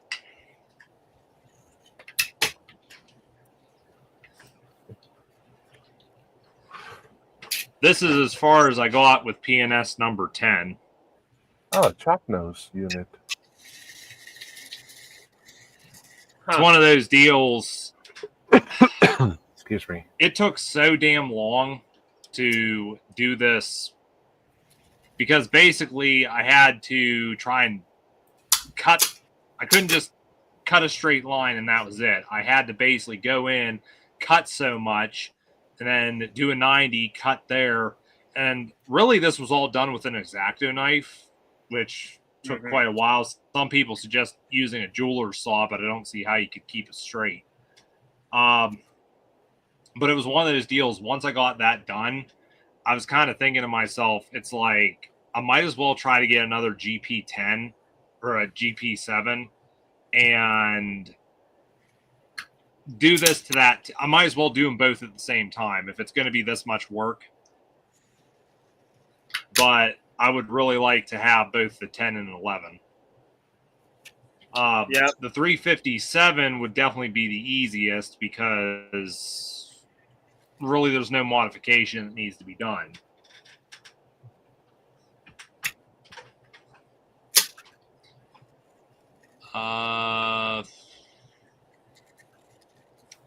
But yeah, I mean, a lot of work on that. Take that. I'm going to throw this back under the workbench. See, Eddie, I know I showed you this before. There's the shell to the 46. Aha. Oh, nice. Is And the one I got you was 45. Is the 45, right? Yeah. Ah, Flying Scotsman. Scotty. So what do you? Oh, yeah, you know but what? unfortunately, You know what? That is a perfect segue. What do Cool. you guys think about the Bachmann Flying Scotsman announcement? Oh, that's crazy. never saw that coming. I definitely Neither did did I. not see that coming, and honestly, I wouldn't be surprised if that ends up being the most expensive locomotive in the Bachmann Thomas range. I got Yeah. a feeling it probably will be. I mean, Yeah. just for the fact it's got the double tenders, and also because it's the frickin' Flying Scotsman. Okay. Yep, the Yep. first steam engine in the world to achieve 100 miles per hour. Any GM Well- out there trying to stop that, I'm gonna be. Well, GWR fans would contest that, but yes. Yeah, true. Oh. I mean, don't get me wrong. I'm not saying City of Truro never did it. It's just with so many of it. Unlikely. The difference was Scotsman did it with a buffer car, and I can definitely see why a lot of the evidence is in favor of Scotsmans and churros. But at the end of the day, if it happened, then it happened. I Mhm. just side more with Scotsman more. I mean, it makes more sense with Scotsman. I mean, he's a Pacific, but yet the point is, I kind of have mixed feelings on the Flying Scotsman announcement. I mean, one, because it is going to be more likely the most expensive model in the Bachmann Thomas range at this point. More than likely, it's going to be more expensive than Rebecca, and she's very expensive as it is. And I mean, and personal opinion, yeah, if the model reflects that price, no big deal. But Rebecca, I can tell you right now, from what I've seen, from what I've heard, she is not worth the $300 some RRP. not unless she had DCC sound. I mean, the craziest part about it is there's models which are far better detailed, far better value for money that are cheaper than her. And you can't tell me the high price is all down to licensing. Yeah. It's a new tool, but at the same time, I mean, just because she has a lot of die cast in her construction does not justify the $300 price tag. Well, yeah, she other have than the chassis and the front buffer beam, that's all the die cast that's in it. Okay, I see. Yeah, not the greatest, honestly. I mean, because I've held the model in my hands. I mean, you still want it, though, don't you? Welcome back, Eugene. Hey, Eugene, what's up, man? But yeah, you still want that model, don't you? What, Bachman and Rebecca? Yes. I actually got one. Christian's trading me one for commission work. Oh, okay. That's nice. What was? Is it that one that is it the same one? It's the one we had. One night we were here. Yeah, that was the Train World. There you go. Yeah, it's the Train World. Well, what's it called? Well, show off model, basically. Yeah, pretty much. I'm telling you, it's the display model, basically. Mm-hmm. That was such a shame. The plan was Christian was going to do the Train World video on Gary's layout. The night we went there, Rebecca kept shorting out. Ouch.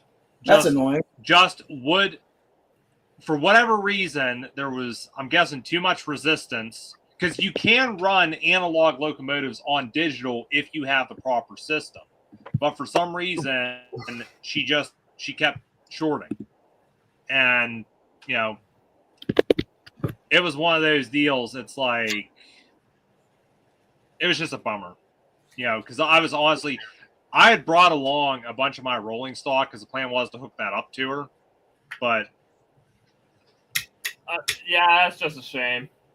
Yeah. I mean, I'm telling you right now, it's not going to happen in the near future because I got way too much other stuff going on.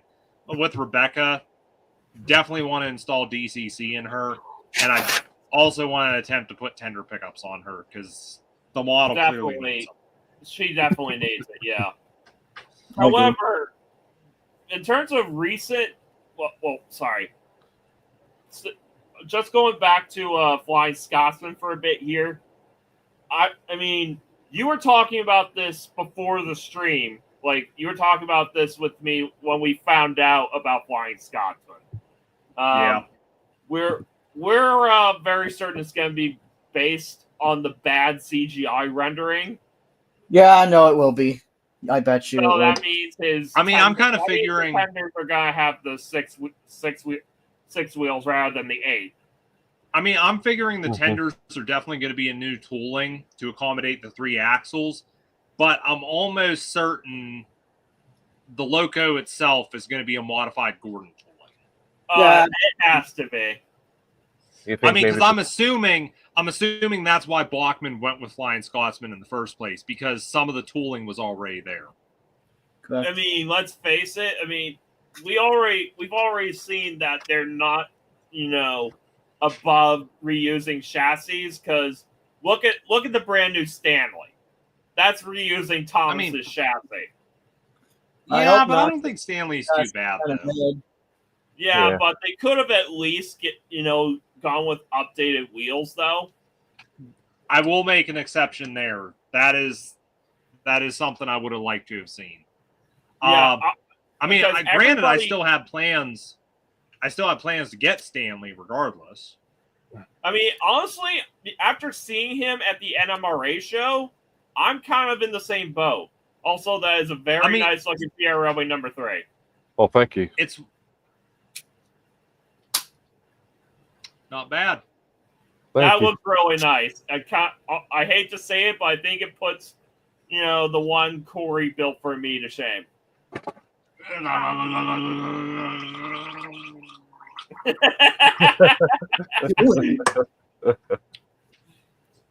Yeah, nothing like being random. Couldn't have said it better myself. Yeah. But yeah, I was just saying, after looking at Stanley at the NMRA show, I definitely feel like I want to pick one up myself.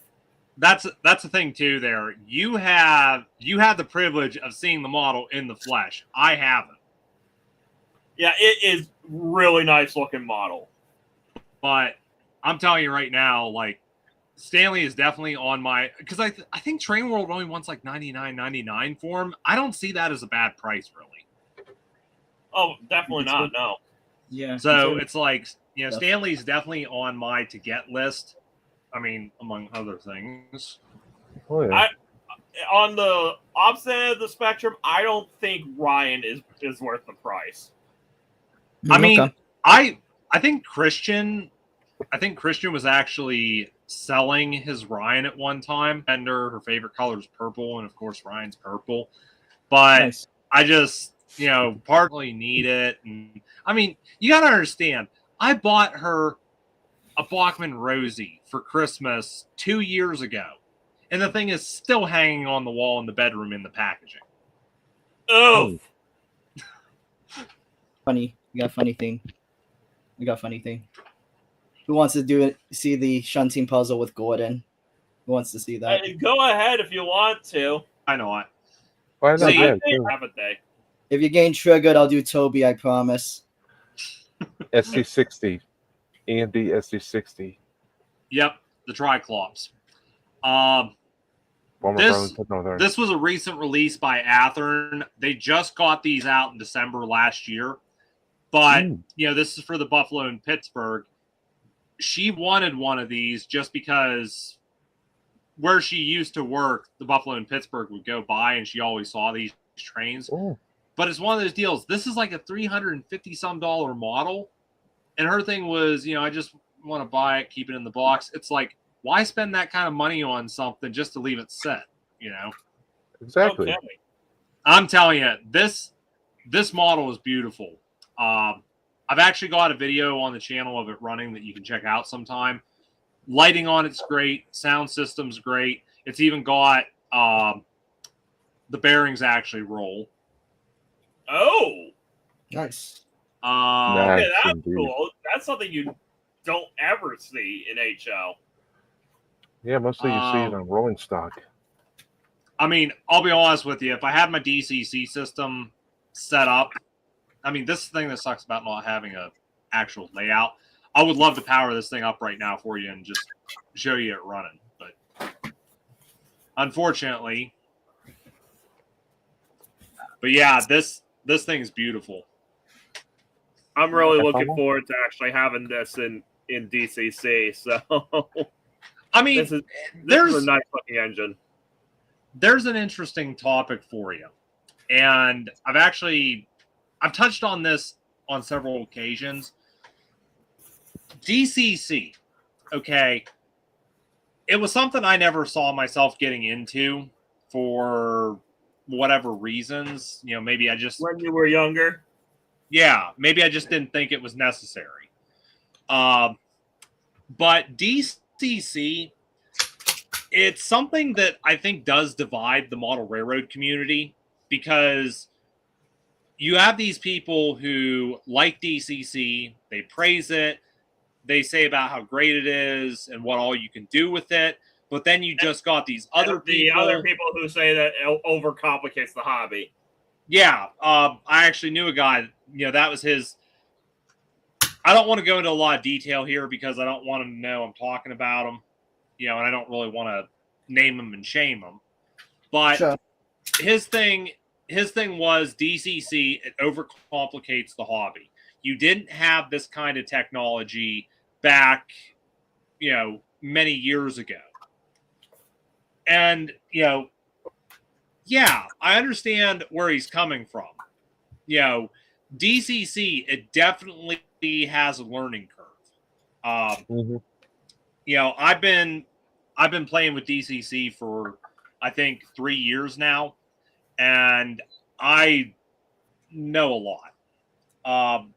And it can be rather intimidating, but at the same time, it opens up a lot of possibilities. Because, for example, matching locomotives, you can do that with DCC. You can't analog. They're going to be slightly off. Like, I've got 2 of the SD60s. They're not speed matched. That's where your CVs with DCC come into play. Speed matching.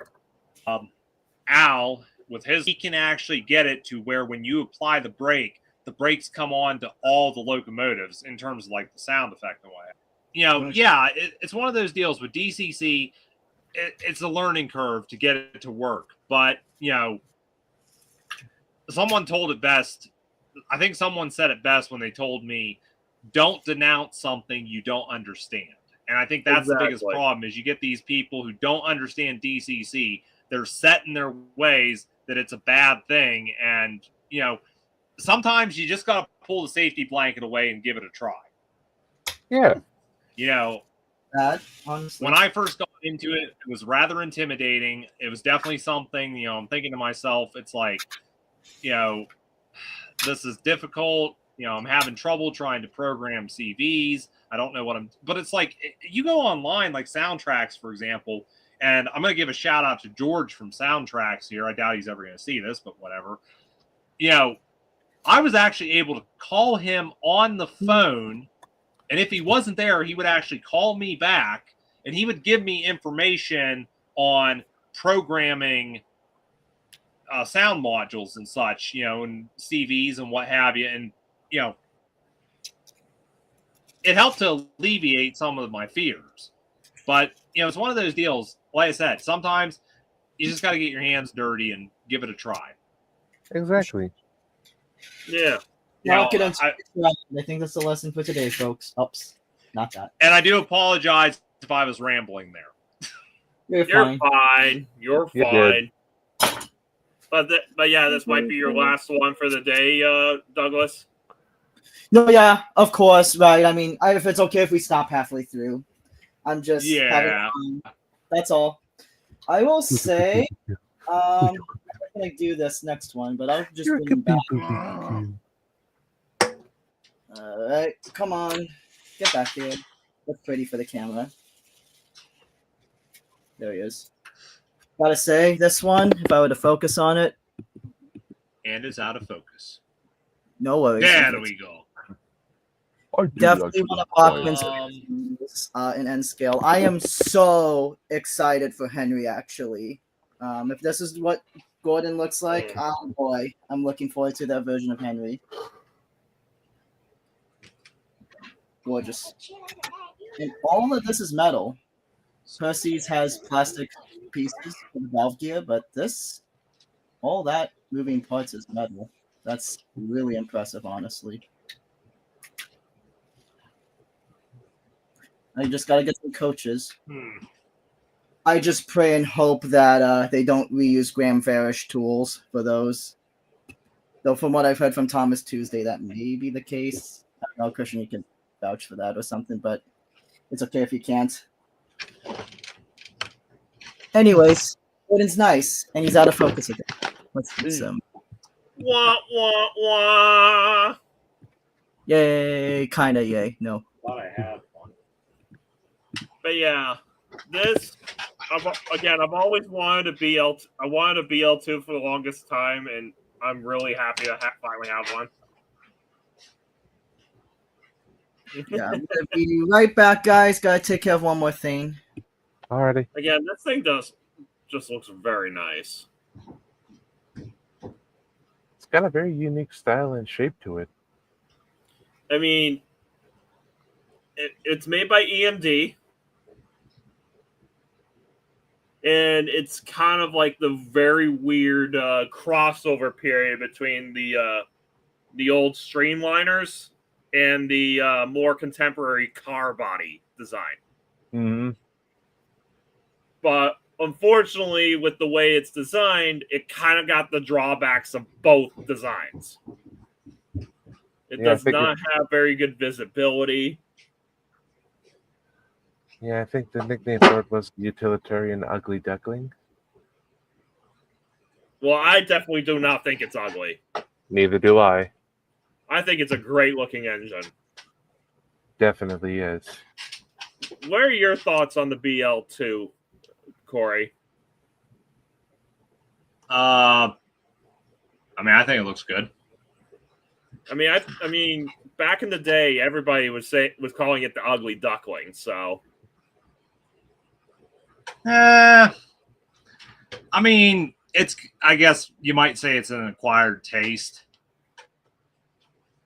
it's a very unique looking engine.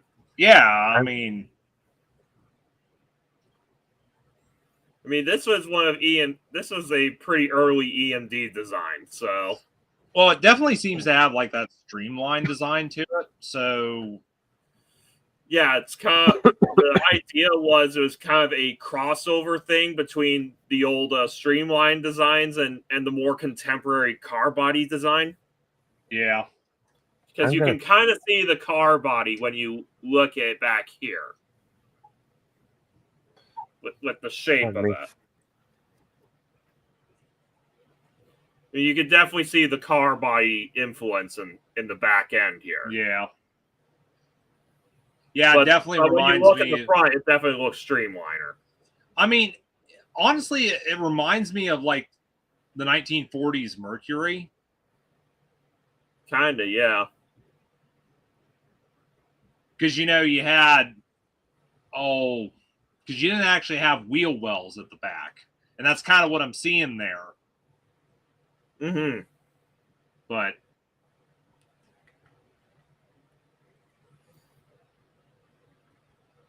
And it's not a Cyclops either. I mean, just with the way that this is shaped, you would think it would be a Cyclops headlight, but it's got two of them. yeah. It's kind of unique that way. Oh, you got yourself an F7. Actually, I've had this one. Is that an old And- Bachman? Yeah. Honestly, I Wait a think the minute, last that's time. diesel 11. No. Oh, you got I think rid the of last diesel time 11 this long thing ago, actually. didn't you? YouTube or the Blue E2 possibly still has him. I really don't know.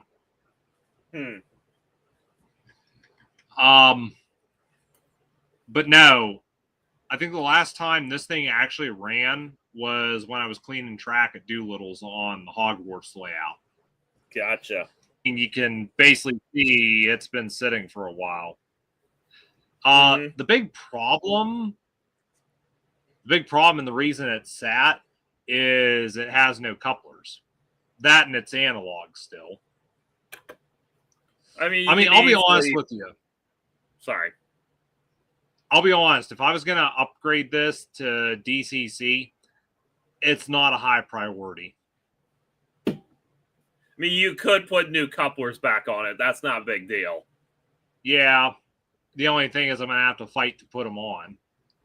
As you know, every Bachmann model I've tried to put Cadies on, I've had to modify the Cadies to get them to actually work. Was it the same way with my GG1? Yep. And I don't understand. It's like I put couplers, I put the Cady couplers on Athearn models. I put them on Athearns. IHC models. I put them on Proto Atlas? models. Yeah, Atlas, Intermountain. It's like I put Cadies on all these other different manufacturers' models. But for some reason, Bachmann always requires them to be modified. Now, I will say this much. My Athearn P42, not the 50th anniversary one I got, the first one I got, that I could not put the Cadies on and get them to work the first time. But that was only because there was a little bit of flashing on the coupler box lid, which was preventing the coupler from moving. Simple fix. But it's like the Cadies, you have to file them down or you have to piss around with that little brass shim. It's like, and you're thinking to yourself, why Bachmann? I mean, my guess would be they want you to use the AZ mates and nothing else. Kind of want to be self-proprietary, you know? Yeah, but I'm just thinking to myself, again, why are Bachmann models so hard to equip with Cady couplers? You know, funny thing, you actually talk about the Proto 2000s. This actually has Cadies fitted. So. Yeah. Well, here's another thing for you. My 210 Russian Decapod Bachmann model. Yep. The tender coupler, I could not get that tender coupler up high enough. I actually had to go in, file down on top of the draft gearbox, basically. I had to file down on top of that to raise the coupler up. And even then, I think I had to bend the shaft on the Cady slightly to get it to match with the Cady gauge. You know, and again, I'm thinking to myself, why do I need to do these modifications to get the Cady couplers to fit? And I mean, I'm telling you right now, when I first got that model, the tender coupler was low. Okay. I don't know. I feel like I'm ranting and raving here, but it is irritating. Like, why one particular manufacturer do I have trouble putting the couplers on when every other one seems to have no issue? You know, like here's an Intermountain. I put the KD158 scale heads on it, no problem. And, you know, same with the Athearn models I have. All the Athearn models I had, no trouble at all. Same with IHC. I mean, I know I've even got rolling stock, lifelike that I put KDs on with no issues. Well, Okay. then again, now I take that back because now that I think about it, with the lifelike models, I did have to actually cut off the truck mounted couplers and put actual KD draft gearboxes on. All right. So, you know, those, I guess, of course, they would fit after that. But like I said, I don't understand why Bochum models are so difficult to equip with KDs. Beats the hell out of me, my dude. It should not be that way. Definitely should not. Oh, look at that. My neighbor messaged me an hour ago. What do they want? He just called me something that I'm not going to repeat in the stream. Okay, fair enough. He's just smacking his gob at you, basically. Nah, we joke around. It's all good. Yeah, you know what? This is kind of why I don't really run diesels very much on strains, is because you don't see anything going on. Yeah. What do you expect? I mean, unless it's something like a Class 08, you know? You'll actually see the rods moving. Yeah. Trying to think, do I have any other models sitting around?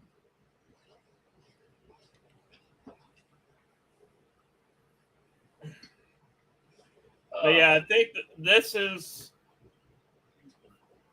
Proto 2000 model is definitely kind of pushing me into getting the transport trays, especially because of the way these things are packaged. Yeah. You always have to take the shell off if you want to put it back in the box.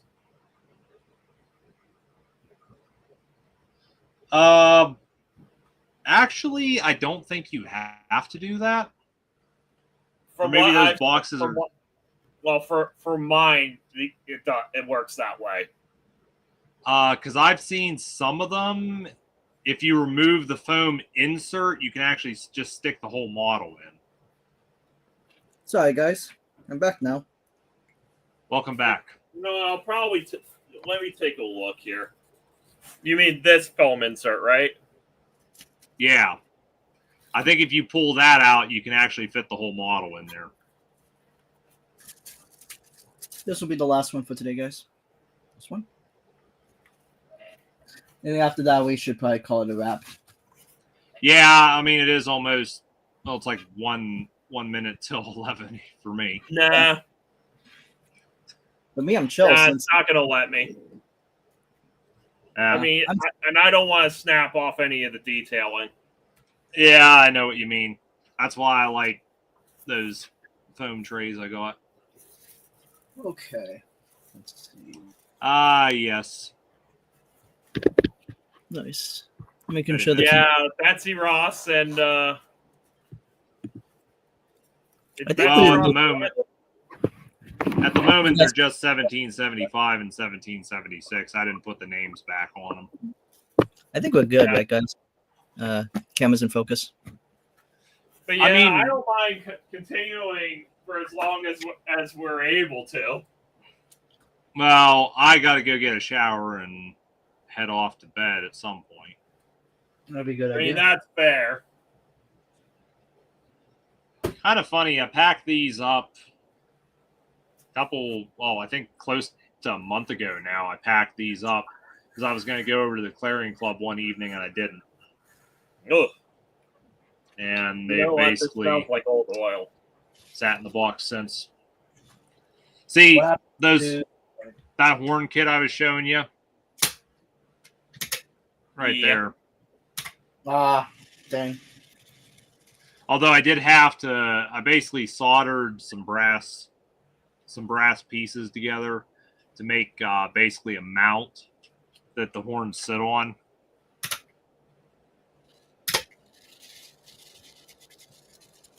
But Not a very easy unit to use for shunting. I'll just say that about Gordon.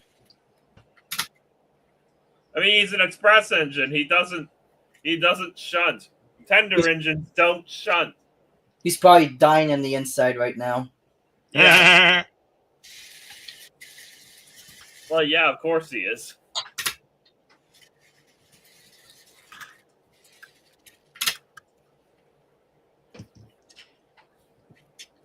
I'm come on. a little off topic maybe, but I do like the CGI era of Thomas, the Brenner era, and also the Bubba era, but I really don't like the way Gordon was portrayed in the Brenner era, to be honest with you. I don't know. I feel Yep. like it's a little closer to how he was supposed to be in the Brenner era. Mm-hmm. Let's see who's next. Well, I don't know Unfortunately- if it's all right with unfortunately, I you think that- guys. Sorry, go ahead. You're good. What's up? I was going to say, if it's all right with you guys, I think probably in the next 10 minutes, we'll go ahead and wrap things up here. That's Sure. fair, I guess. I mean, geez, we've been going on for quite a while. Yeah, I think. 4 hours. When was the last time you had a 4-hour stream? 1974. Okay, you were born in 1990. Oh, I won't dox you. I won't dox you. Sorry. But I know you probably weren't there back then. I'll say that much. Good times. 10 minutes, you said? Let's see if I could finish this puzzle in 10 minutes. What happened to Michael, by the way? Where did he go? That's a I very think good he's. question. I think he's still here. He just muted his mic. Because, I just... Well, actually, I know. I think he went AFK. He might be letting the dog out or something. Probably. Makes Oh, sense. let the Perhaps. dogs out. Woo! Woo! Woo! Woo! Woo! Man, Stop that that's before you get me copyrighted. a- I mean, Yeah, geez, I could whistle a song and the YouTube system would pick it up. sad times, isn't it? Yes, very Remember much back, so. remember back in years gone by on YouTube where I'd stream the Polar Express every Christmas Eve and we'd watch it? Not Yeah, anymore. but now you can't do that anymore because of the YouTube algorithm. Yeah, and I'm thinking to myself, it's like, We didn't do it. Sorry, I cut you off there, but I think last year was either last year or 2022 was the last time you did it. Because I know when we first met, 2021, I think. Or no, yeah, 2022, I think would have been the last year. But I think that year I actually did it on Discord. Because Yeah, I started right, sense, right? I now- started doing it on YouTube, and then YouTube paused it because they detected copyrighted material. Mhm. And then I basically made a post. I really felt bad about this. I basically told everyone on YouTube that had tuned in. I made a post. I said, I'm going to move over to my Discord server to stream this. So if you want to continue watching, you'll have to go over there. And I felt bad because you get some of these people that follow you who, they don't have Discord.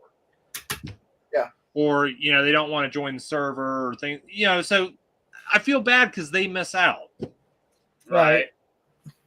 Actually, it was through you inviting me to that thing. I mean, it's invited to all viewers back then, but you specifically wrote me an email, and I was like, oh, wow, I got to jump on. So it was actually the very first time I made a Discord account. That was Christmas Eve that year, just so I could join that live stream. I had to laugh I mean, we're kind of getting off the model railroading topic now, but maybe this is, for the last 10 minutes, we'll just screw around. But I had to laugh. This was back when Skype was still a thing. And in fact, Discord wasn't even that old, I think. I had all these people were telling me, get on Discord. No, I kept staying with Skype. Well, I forget what it was.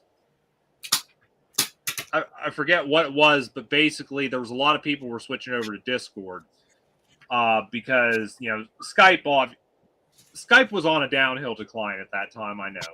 Well, Skype had been discontinued this year, in fact. Yeah. But it was one of those deals. Eddie was actually telling me there. He's like, you need to get Skype because you are the only contact I have on Skype. It's like he basically told me, you're the only reason I have Skype. Get Discord. And it wasn't until me and a friend of mine were trying to play, I think it was American Truck Simulator. And, he said about, well, we got to make a Discord account and this and that. And, so that's when I finally got Discord. And what's funny is once I got Discord, I basically pissed on Skype. There you go. Well, I mean, it's new at the time. Well, the sad thing is, like I said, Skype was on a downhill decline for years because it basically went to shit after Microsoft got it. And funny enough, Microsoft has even tried to get their hands on Discord. Oh, thank God. And at Discord, we're like, no, that ain't happening. Yeah. But it's one of those deals, like, I look back at those times and good memories. But like I said, I had to laugh when Eddie was telling me, he's like, you're the only person I have on Skype anymore. Get off. Get over. Like you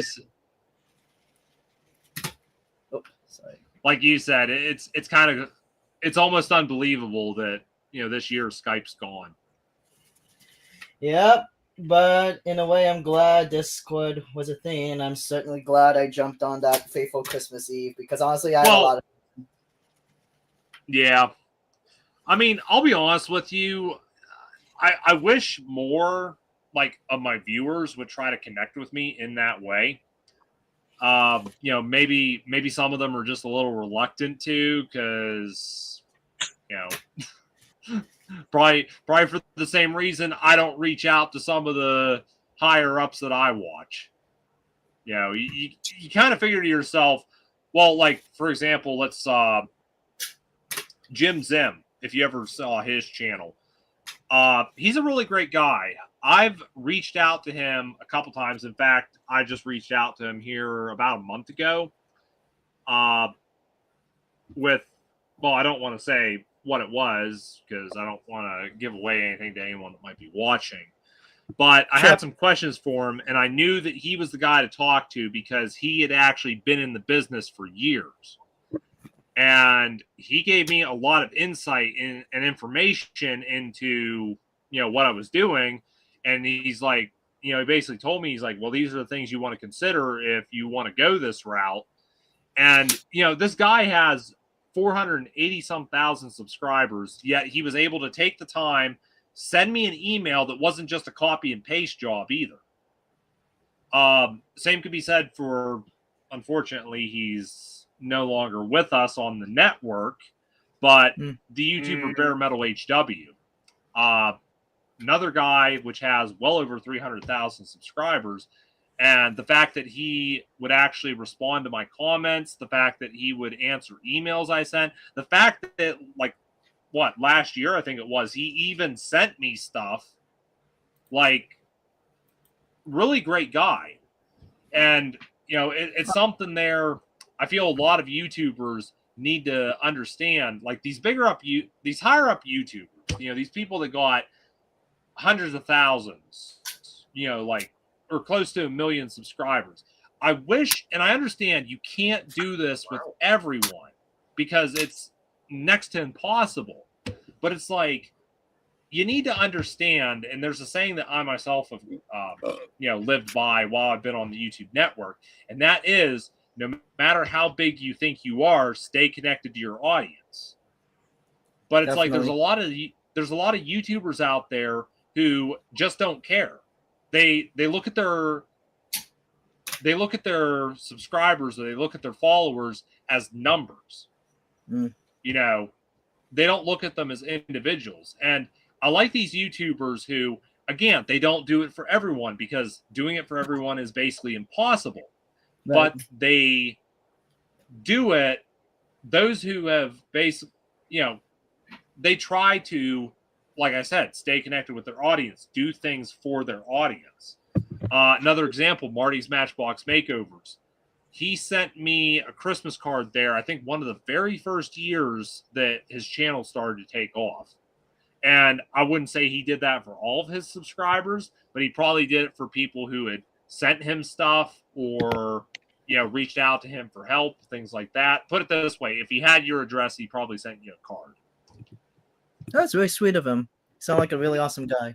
Yeah, but it's like, and a channel like his, 100,000 subscribers, and he was able to do little things like that. But meanwhile, you get some of these channels, they've got 10,000 subscribers or 20,000 subscribers, a rather minimal number, and they don't even respond to comments. Crazy. I think it's sad. That's their choice, and ultimately, if that's their downfall, that is their loss. And even if they get big and successful and they don't care about their audience, that's with people and get to know each other. I mean, I started out as a fan, but now you connected with me, and then we're friends. So that's how it works. I mean, I look at it this way. I think you need to do something to show your audience that you really appreciate them. And like I said, I understand you can't do it for every single person, but you can try to do it for as many as within reason. We'll put it that way. Like I said, you're not going to be able, if you got 100,000 subscribers, you're not going to be able to do something for each and every one of them. I mean, I think even at the least, like if you do a video, like talking about, how much you appreciate your subscribers, what they do for you. And then if you upload that and people leave comments, take the time to respond to, a handful of those comments. And I mean, yeah, it's hard, but, it shows them you appreciate them. For sure. Amen, brother. Amen. At the end of the day, if you love your audience and you care, it goes a long way, and they see that you care. Yeah. Oh, for sure. I mean, like I myself, when I have people leaving comments, I try not to leave them a like. I try to actually respond to them. Yeah. I mean, there's some comments that don't justify a response. Like if I go into my comment section here, I'm just going to pull up a comment here. Well, there was a guy, he actually left a comment on, I made a post there about, I stopped at Brody's Barbecue there when I was at the fair the other week. And the guy was saying about, how good those loaded fries look. Something like that. I just liked the comment, gave it a like, and, obviously that tells them that I liked it and everything. But it's one of those deals, a comment like that where they're just, stating their opinion. I don't see where it justifies a response, to where you type out, a couple sentences. But like I have other people, like this one guy left a comment there on some Happy Meal toys I got, and he was asking about, details on them. And respond to him. But yeah, I don't know. I feel like there's some YouTubers out there that aren't even that big, and they don't take the time to show their audience they appreciate them. I mean, again, man, sorry, hitting the trains. It's their loss at the end of the day, so I wouldn't look at too much. Yeah. But yeah, no, I mean, you do above and beyond. That's my experience. That's why I still kept watching your videos, and I appreciate the prizes you gave me, and then I gave you stuff back, and yeah. See, there's another thing for you. I wish maybe if we get closer to Christmas, this will happen. It just depends. Sure. I would like to do a giveaway again this year, but the big problem I have is trying to put together a prize pool. Yeah. You go back to, it's probably been close 4 years ago now, I think, since I did that one die pet review. It's like I gave away quite a few things in that. Oh yeah, definitely. But, and I do honestly enjoy that sort of thing too, because that's my way of giving back to my audience, people who've supported me. Mm-hmm. And let me go ahead and do this. But yeah, hopefully Trainman will come back soon. But looking back, it's crazy how much time flies in the past few years. And actually, I'll do the viewers one at home. Let me switch over from the colorful trains with faces and actually show myself. Honestly, probably not going to get back before we end things, to be honest. Yeah, so that'll be me. Hi everyone. I just had a look here. That die pet review, the last one I did with the tender engines, September 18th of 2021, so almost 4 years ago now. Nice. Okay. And sadly, that's where the die pet line ends. Yeah, it's crazy how time flies, honestly. Yeah, the die pet line should have continued. I don't know. I would have liked to have seen him done at least the main engines. Edward and Henry. Maybe another couple pieces of rolling stock. Like Troublesome Truck, for example.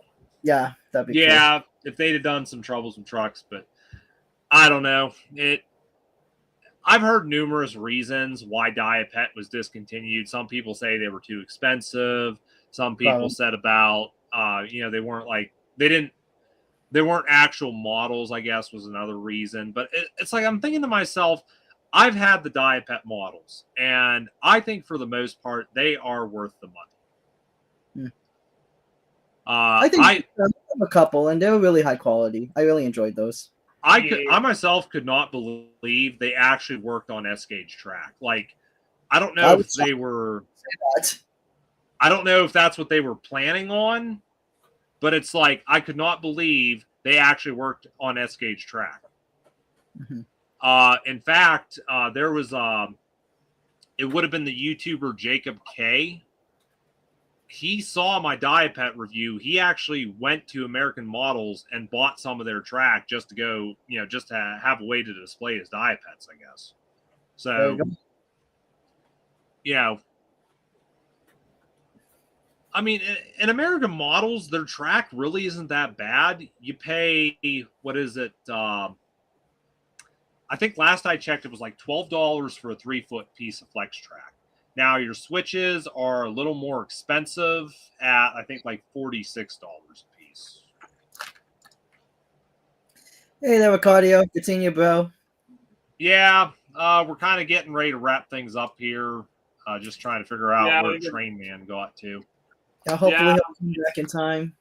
Yeah, we've been doing this for the past 4 hours, so if we're about ready to just go ahead and wrap it up here. Mm-hmm. Oh, it's all been good. We've had a good time.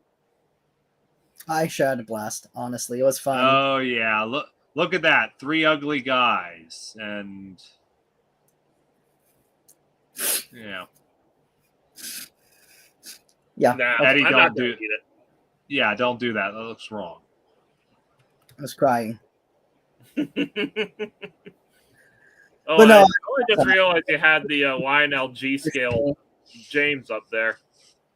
Yeah, no. White Elephant is along with his wooden railway collection. Yeah. That sticks out like a sore thumb amongst your wooden railway stuff. I only put that there because I'm like, where the heck am I going to put that thing? I had a lot of That's the set, isn't it? That is the set. Let me switch over one moment. That's you give him a second. Cool. He's going to switch over. All right. You know what? Have you actually seen that one YouTuber that's been making custom YNL G scale stuff? Oh, Ben 10 Life. Yeah, no, he's great. Love his stuff. Yep. I mean, I'll be honest with you. Really nice. It's really impressive. I know he does a really good job. I'm going to be honest with you. I look at his Percy. I think the same could be said for Toby, but it's like you look at his Edward. There is no comparison. I say if he gets the opportunity, go back and redo Edward. Well, he said he is redoing his older stuff. Well, I didn't know if he was redoing like what was it? His LBSC Thomas and his Origins James, because he's got. He's redoing his Origins James, his Origins Thomas, his Thomas Comes to Breakfast Thomas, and also his Edward. Yeah. See, I'm telling you right now, and I don't know, maybe he just doesn't have any interest. I actually brought it up with him a couple times. He's got the tooling. He should make Victoria. Absolutely. It wouldn't be a bad idea. Because it's like, take an Annie or Clarabelle, repaint it, put some detailed part, like I did with my Bachman model. It's like the Annie and Clarabelle were there for it, and it's like you already got Toby and Henrietta. You know, why not give it a shot? Or why not make some old mainline coaches? Well, what? He has at least one red coach, I think. Yeah. That's honestly pretty cool there, Douglas. Like I said, I would look up that Gordon set that I saw on eBay. Yeah, you should, honestly. I mean, they don't Hornby Thomas stuff is ridiculously expensive. That was expensive back then. But it's now worse now, honestly. It's now worse. Granted, the box is very much sun faded. One of those deals where if you can find one, you gotta take one for what it is, regardless of condition. When you find one, you have to take it by the balls. Or that. Not sure about that one. That reminds me of a YouTuber did a video. I'm not going to quote any of that because I'll probably get in trouble.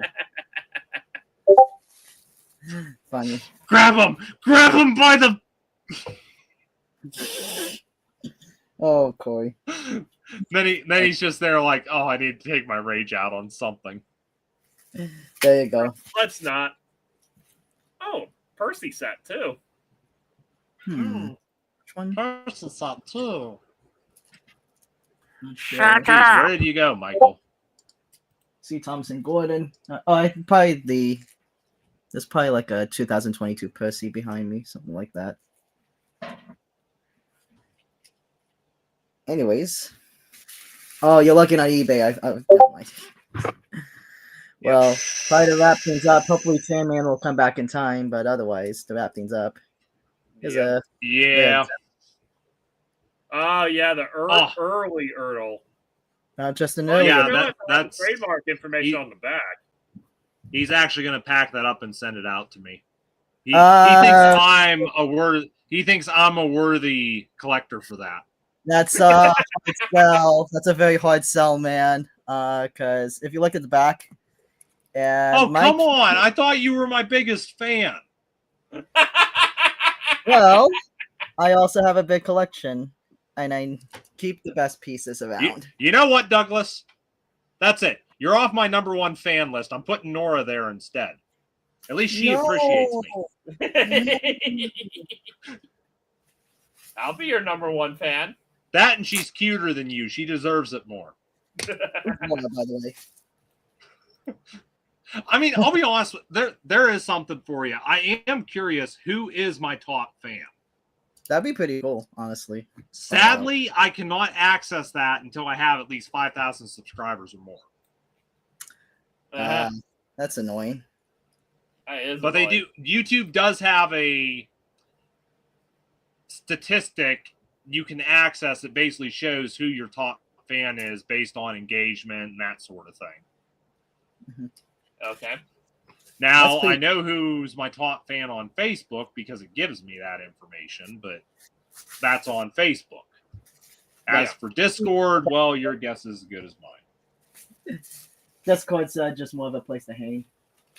I yeah, will. Discord is. I will end on a high note. So, audience, I won't give him that rare Shining Time Station promotional whiteboard, James. Yep. Keep going. Keep going. Keep going.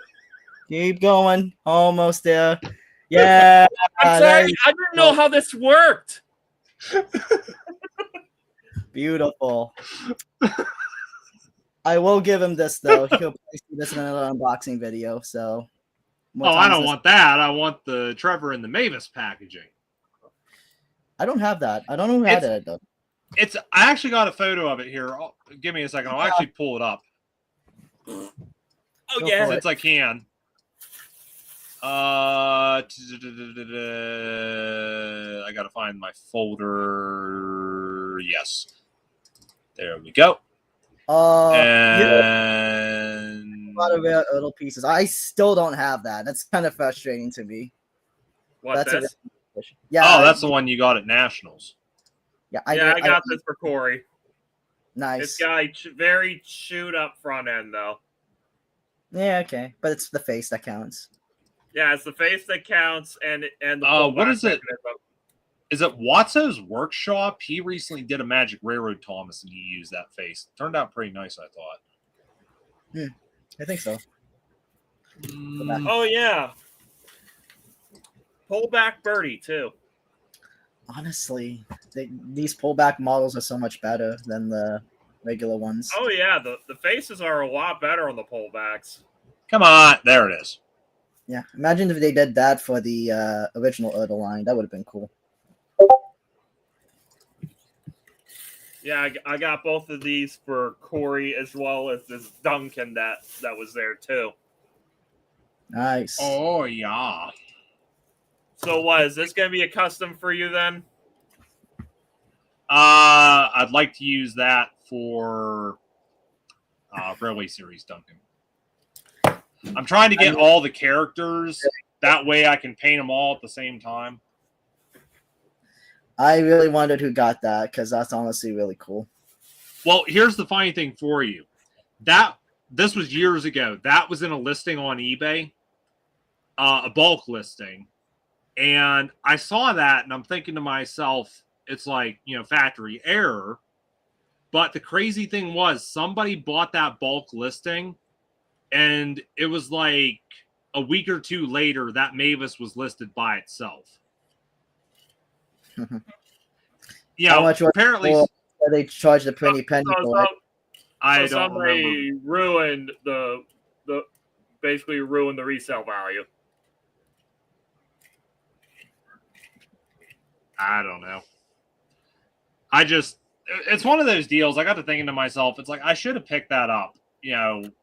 If I don't know if I had the money or not, but it's one of those deals. It's like I'm thinking to myself, I should have picked that up. It would have been a curiosity to have. Yeah, you really should have, man. That would have been a good investment, I feel. I mean, I got a couple factory errors. I got a Scar Lowy in the portrait packaging that's missing one of the stickers. Like, it's literally not there. And then I got that misprinted Gordon you gave me, Douglas. Right. And I don't know if you want to call it a factory error or not, but I got that Edward and Mavis that are basically falling apart in the packaging. Yeah, that's more of like Massacrots or like, the Hot Wheels cars in the 70s where they just break into pieces. They call them crumblers. My Hornby Murdoch could possibly one day suffer from that. You could probably buy some 9F parts and swap those around because the parts I know, but here's the deal.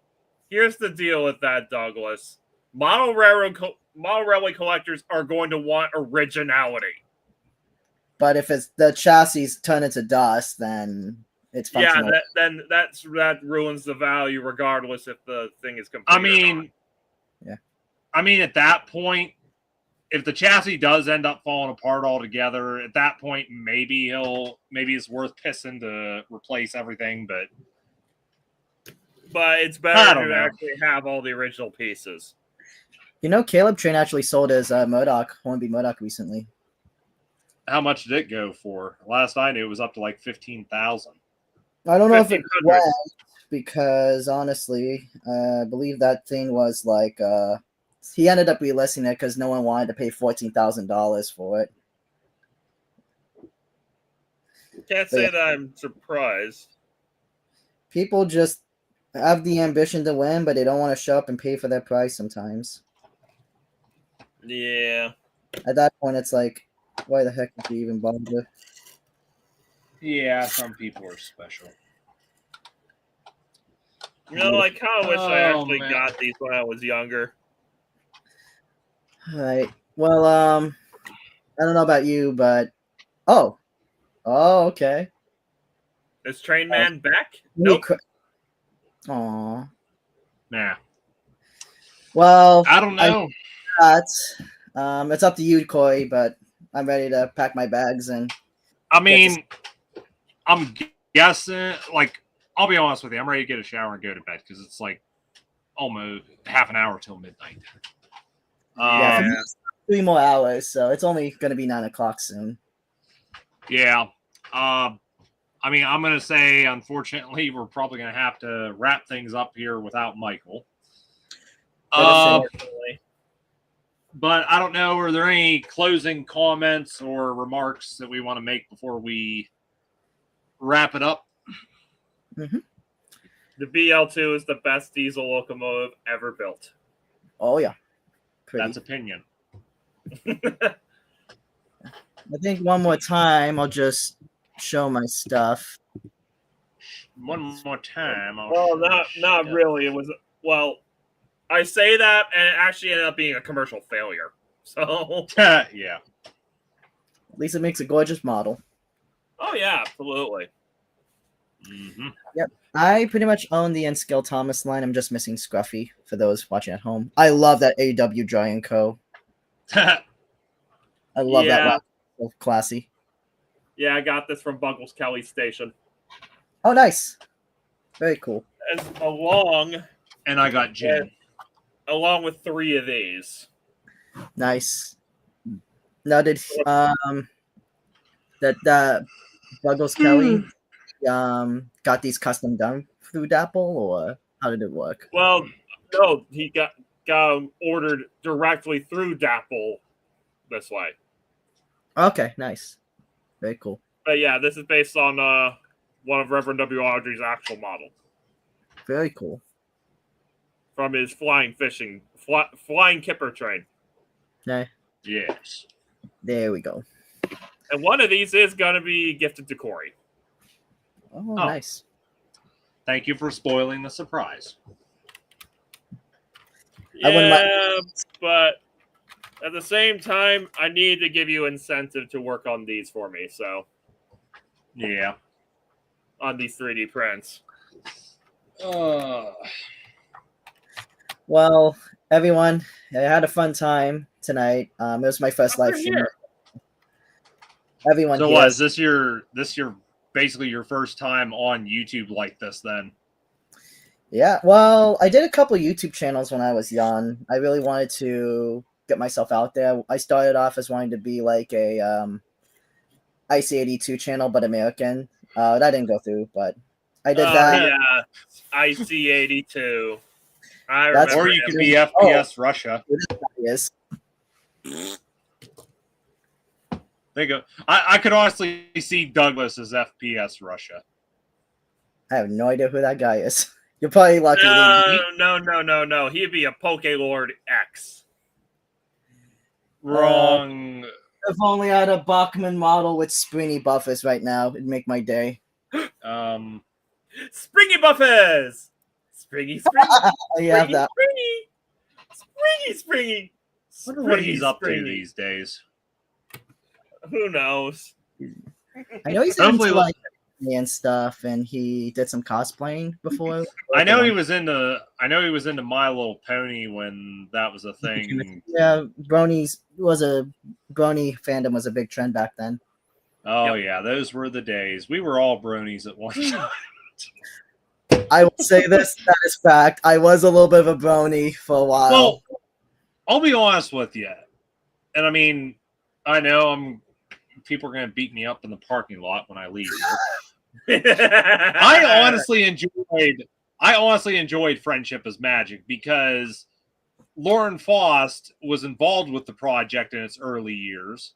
You know, well, whatever. But And she she did did. what?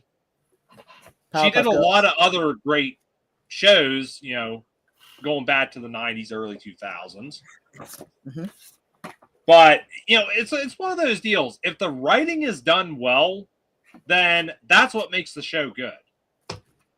Honestly, Absolutely. it could have been terrible. It really could have been just another generic, we're trying to sell toy show. But the fact it had people that cared, the characters were written well, they were relatable. Well, I'll be honest with you. I never saw it much past season 3. I don't know why. I just kind of lost interest in the show. I definitely left after season 3. After that, I was just kind of over it. Well, that and I think the fandom started to go south too.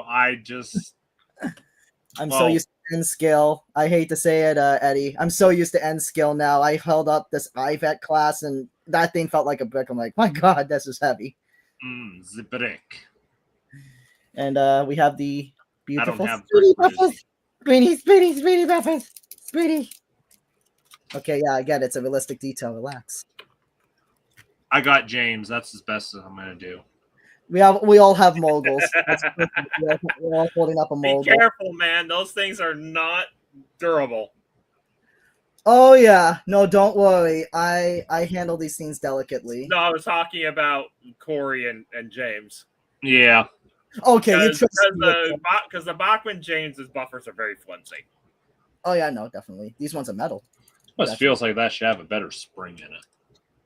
Anyways. Yep. Yeah, let me put this one away. I suppose. I think it's a good idea to wrap it up. What do you guys think?